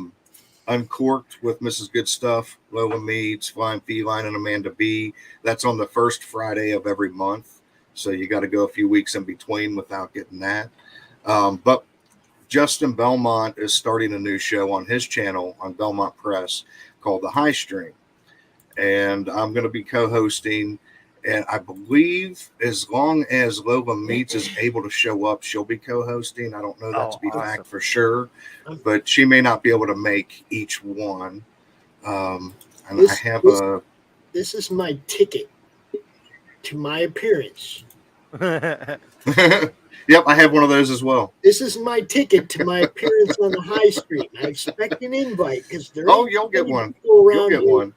There ain't too many people around here that do that more than me. I'm just saying. Right. Now, I do have a promo down there, Pops, for that show. If you want to share that. Coming soon, Belmont Press presents The High Stream, all 420, all the time. With your host, Justin Belmont, and Good Stuff. They'll bring to you 420 trivia, funny pot news, funny pot videos, plenty of hot women. There'll be special guests, hot music, and more. Coming Thursday, 5/5/22 at 1 a.m. Yeah, our first guest host is going to be 24 Eyes from Outcast Owls. And, and then Matt Barr as well. And then I think Lola is going to be at this one. So it should be a good time. We're going to have some trivia set up. We've got some funny pot news stories to go over that have happened in the past. Maybe not recent, but they're still funny nonetheless. We got some videos. I have a couple people I can send your way as guests. Ben and Jeff from Steel Token Comics. You're going to want to get them out there on your show one night. You're going to want to go be on their show too. I actually catch them from time to time. I'm subscribed to them. Yeah. Michigander Misfits is another YouTube channel that's related, Right. I'm all about it, man. But yeah, I mean, we plan on having guests on, leaning more toward, the 420, but they don't have to. It's not a requirement by any means, but you obviously have to be okay about it because that is what the show is all about. And, if you have a book, we'll promote the book. I know Justin's got some art he's going to show off, and other people can bring art on if they want, whatever the case may be. We don't have all of the details completely ironed out. We're going to kind of go with a few of the ideas we have for the first show and see what works, see what doesn't. And we've got some ideas on backup that we can bring in later. So we just got to play it by ear and see what happens. And go from there. But I think it's going to be a real fun time. You definitely need a strange paraphernalia segment. Yeah. Where you can just go look and try to find the weirdest freaking thing you can and be related and show one off every week or something. Yeah, and then those funny joints that people roll that are shaped in like I don't know, the Death Star or something. Dude, I've seen all kinds of cool joints, man. All kinds of cool. Yeah, that shit can get crazy. It's like, how do you even smoke it? You gotta light 3 different areas. I mean, I'll figure it out, but you know. Yes, and it will be a good show to catch on replay because it'll always be relevant. Yes, you know. Mm-hmm. A lot of people forget that you want your shows to have a little bit of something that's going to give it long-term value. Yeah. You know? Sometimes what I do, it has a shelf life because once that campaign's over, that show might not have any appeal anymore. You see what I'm saying? Mm-hmm. So when you're doing a show like that, a variety type show, you want to put content in there that gives it long-term value, not just a book that you're promoting like what I do. I pretty much promote. That's what you guys make promoting way more fun than I do. Yeah, I've been recently posting all of the videos individually too. And I've been posting one of the shower thoughts each day. So eventually there's going to be a whole crap ton of shower thoughts out there. If you like deep thoughts and you like being in the shower with a Maj, you might want to check those out. There's always stuff coming out of YouTube, out of Goodstuff's channel. You know, just check it out. Go subscribe to it. Make sure that you're staying up because, like I said, if you like having fun, that's the kind of show you want to watch. If you're a comic fan and you like that fun, sub to the good stuff. Drop that That's link. Right. Ms. G, would you drop that link for me, please? I think she's able to. I don't know. If she's on her phone, she might not be able to. I can pull it up real quick. Do what? Drop the link. We got a whole bunch of people I got to get wrenches to. Michael, I know you're in the backstage. I just gave you a wrench too. You can now share stuff. Brian, you can drop links. I'm giving everybody that comes out here, you know, I pretty much. Hi, Pops. Hi, what's up? There you go. See, that's Mrs. G, yo. And she was out here last night. Had a good time. Appreciate you showing up and coming out, hanging out with us, and Lola and everybody. That was a great show. That shit went past midnight, dude. No, really. We were out here till 12:30 or some shit. And it was like. And don't forget the Uncorked shows too, guys. Yes. And they have the Sausage Fest. Don't make the mistake like I did and send a picture of your junk because that's not what they want. They want food. Food with sausage. Be prepared. The 7th floor is the opposite gender. Yes, Okay. yes. The 7th floor, they have It's guys beefy, that, you know, yeah. So, you know, be prepared for that. Yeah. You'd have to be prepared for that. I don't know Goodstuff if you know Michael or not, but he is new. He's Seen him in the chats. Yeah, he's fairly new to Comicsgate, but I've been promoting what he's doing for a little over a year now. So, you know, I want to make sure you guys meet. You might want to check out some of his content, you know, the Earth's Best Friends books and stuff. And if you do a you know, all ages show once in a while, you can do a kids book show once in a while. You know. What about when somebody? Well, I mean, I can try to sell to adults. I don't know how appealing it would be, but you know, I like to say anyone can enjoy it, especially guys that are even older, around my age, my generation. Yeah. I try to write it so that it's like a Saturday morning cartoon. So if you grew up with that stuff, you'd enjoy it too, even if you're not a kid. Right on. It is fun. It's good stuff. Good stuff. See, there it is. Good stuff. I like to make sure y'all know each other. Michael, like I said, you know, they do promote what you guys do. So you know, we do, but we are a politically incorrect. We have girls that might be almost naked and we have twerking booty at the end. So you just have to be aware that it's definitely not for the younger viewers. I was going to say, if I were to be on it, I definitely wouldn't let my kids watch it. That's all. Right. Yeah. You might show off your book, but you probably wouldn't show the show to your kids. Yeah. There's still guys like us, like good stuff. You know, we're done. We still like Saturday morning cartoon books too. Yeah. And we have kids and grandkids, and we see books like yours, and you know, so I mean, you can still go out there and promote. You just probably wouldn't show it to any kids. Right. Yeah. Exactly. Hey, moms and dads, check out this book for your kids. There you go. There we go. There you go. So, you know.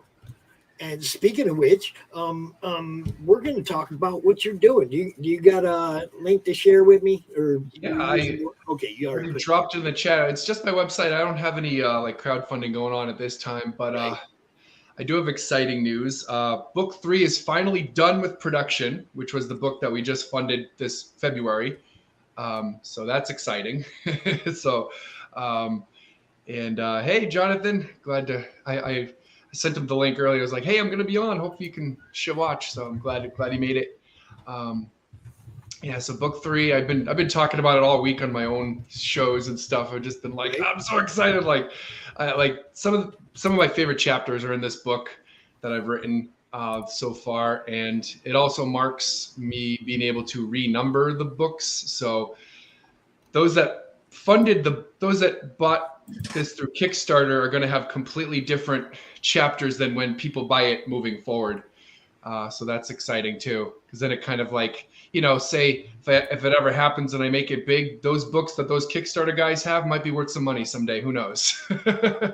Sweet. Because it'd be like a limited edition, never printed that way again kind of thing. I always like extra value. Yes. We always love having you come out and stuff. You know. Thank you. I appreciate it. I do have to dip out though. I have a hot date tonight.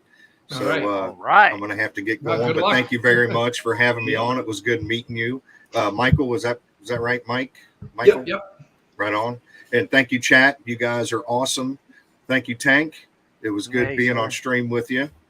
And Pops, as always, it's a good time, man. Good stuff all the time.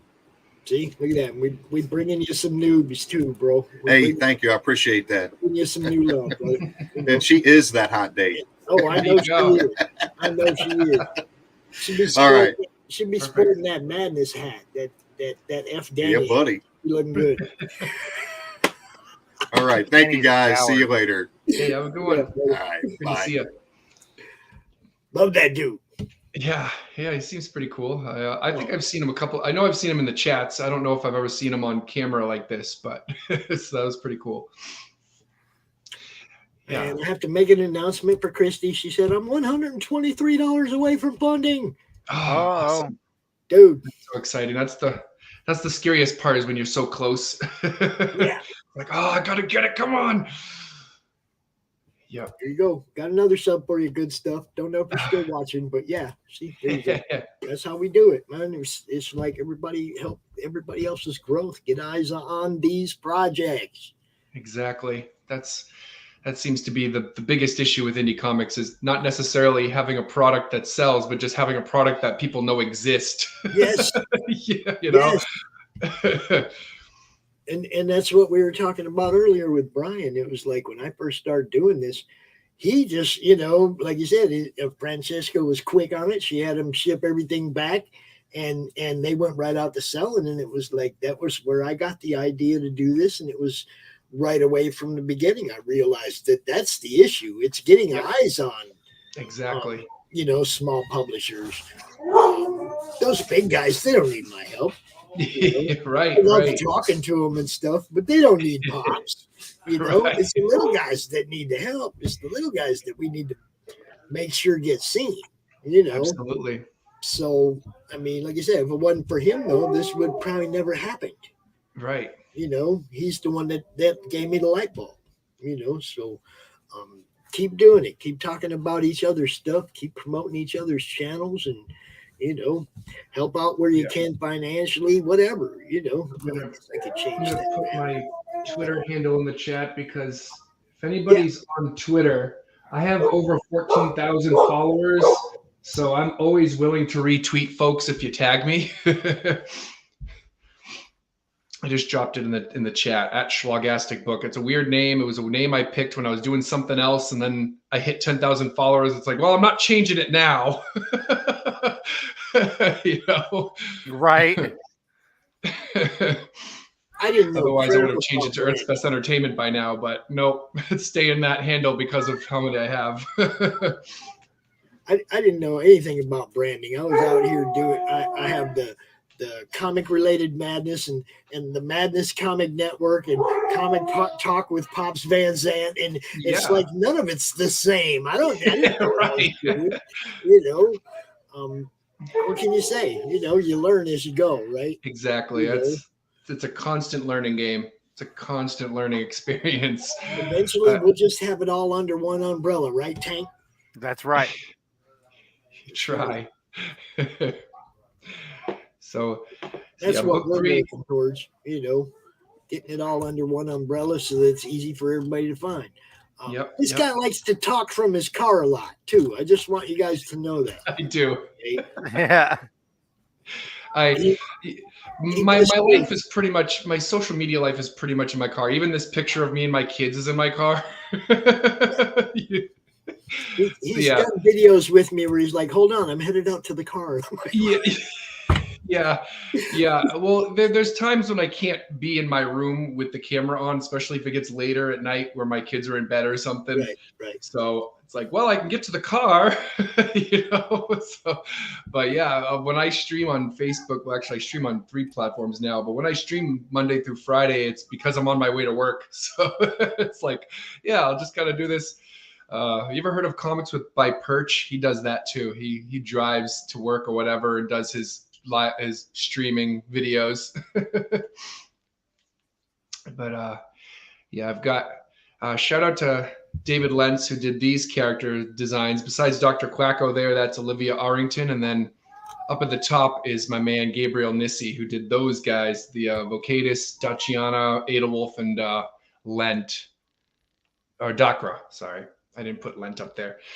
Yeah, so I know I have characters up there that you won't see in the comic for a while, but someone suggested to me that I should put those characters up there because they're really sick looking.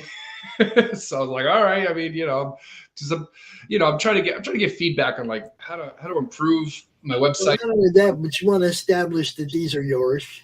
Yeah.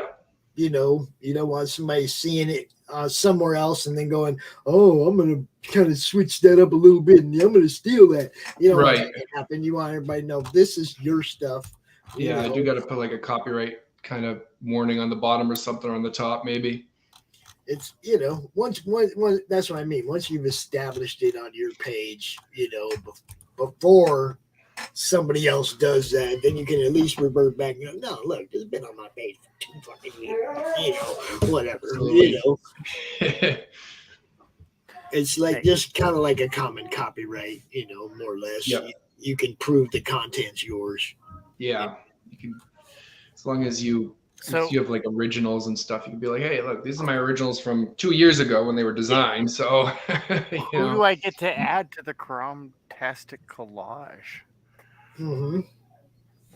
Which one, Michael? Which one of my characters? Oh, that would be I want that's a good question. There's so many. Well, I mean, Pops, check it out, Pops. I started penciling in Mighty Mecha Man. Oh, geez, look how big Wow. he is, because that's the cockpit right here. Yeah. So, like, he is just huge. Dominating the page. No. It's gonna be the big characters look at him, man, because everybody's to scale, right? Right. Hold on, it's going through its autosave thing, and I've got a lot he's like of big pictures open. 23 feet tall or something. Well, yeah, and I was looking at the scale, whatnot. I'm like, actually, he's closer to like almost 30 feet tall. Looking at that picture for the heavy suit, and I'm like, holy cow! And so he's going to be kind of up in the air a little bit, but like the big characters here, you see that they occupy that background. Yeah. They're in there. Now, I will show you which one I want. Okay. I want Dr. Quacko on here. Dr. Quacko? All right, that's a good one. You know I want Dr. Quacko. Yeah, absolutely. Absolutely. All right. That's- send me that's some the dude, reference Tank. art. He's the pretty much like I've got him in the corner of book 2 on the cover of book 2. So yeah, he's a pretty important villain for the Hyperfeeling Ninja Heroes. He reoccurs too. There was one time where he's introduced and he just goes mad and tries to turn everybody into animal freaks like him. Because the whole joke with Dr. Quacko is he's a human, but he has a duck beak. So and he's like a brilliant scientist, but nobody takes him seriously. You know, so because of that, he goes insane because nobody takes him seriously. He had this machine that would like solve world hunger, and all people could do is laugh at his duck beak. So he, of course, somehow ends up at the same elementary school as our heroes. And as soon as the first day teaching 5th grade, the kids come in, start laughing at him, and that's the final straw. He's had enough. He reveals he has this machine that turns people into animals and goes crazy. And yeah, it's a lot of fun. That's the first chapter of book 2 now. So beautiful. So yeah, if you have a little bit of reference art, you can send me like full scale. Full scale. And how tall is he? Good question. How tall is he? I do, because when I got this originally made, it was actually one made by an artist, Olivia, and I think this is the only like reference picture I have of him.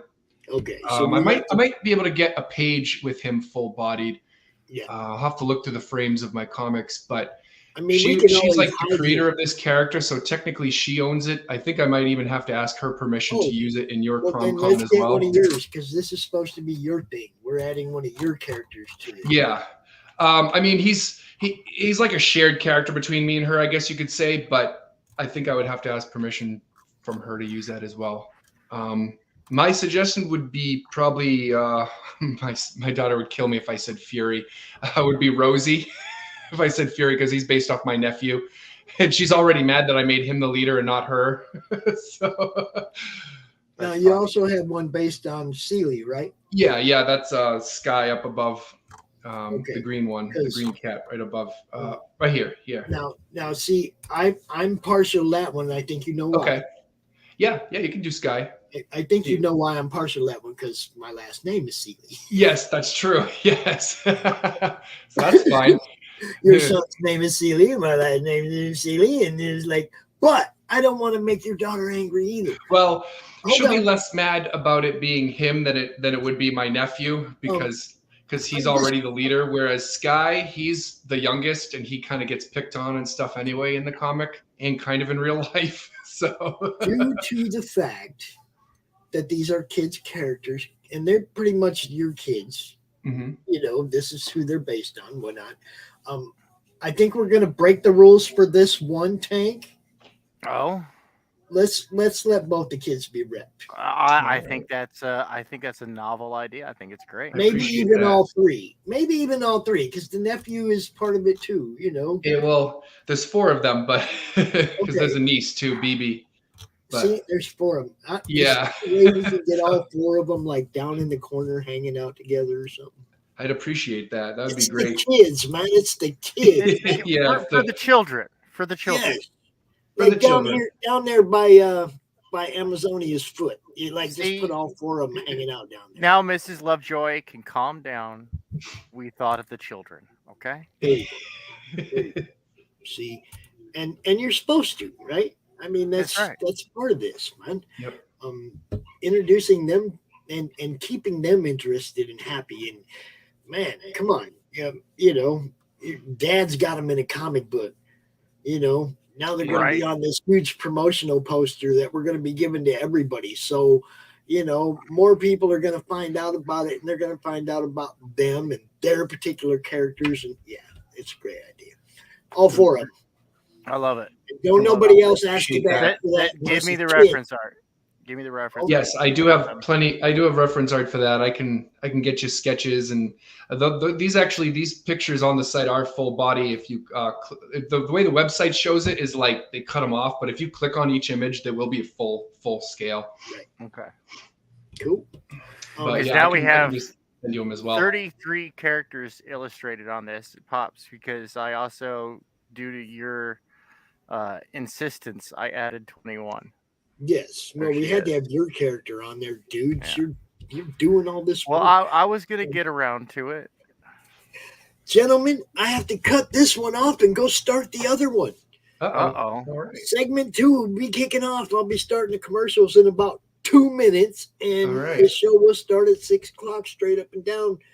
Gotcha. You guys know how we do this. I already sent out all the links. Everybody who's scheduled to be here in the evening, you already have the link in one of your inboxes. Go look. And I will see everybody in about 10 minutes. All right.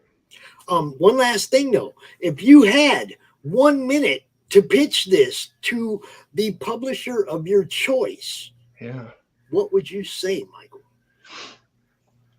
Let's see. Well, I would say that this is a superhero anthology about various superheroes who must get together and save the world from evil. It's told in an anthology style, so each chapter does not necessarily connect to the last one, so you can almost jump in at any point. It's not confusing for readers to understand where stories start and end. And it's family friendly, all ages, good for anybody, and a lot of fun. It's got a Saturday morning-esque feel to it. All right, there you go. Michael, it's always great to have you out. You guys see he's right there on Twitter. He's in the Madness. You can find him. He's posting all the time. He's one of them people that gets it. He understands this is a promotional network. Use it as such. Exactly. Thank you for having me. As always, it's been fun. Tank, great talking to you as well. Always, Thanks for coming out, man. Tank, I'll see you in a little bit, brother. Roger that. All right. Okie dokie. Later, guys. Thanks, everybody. Bye. Bye now.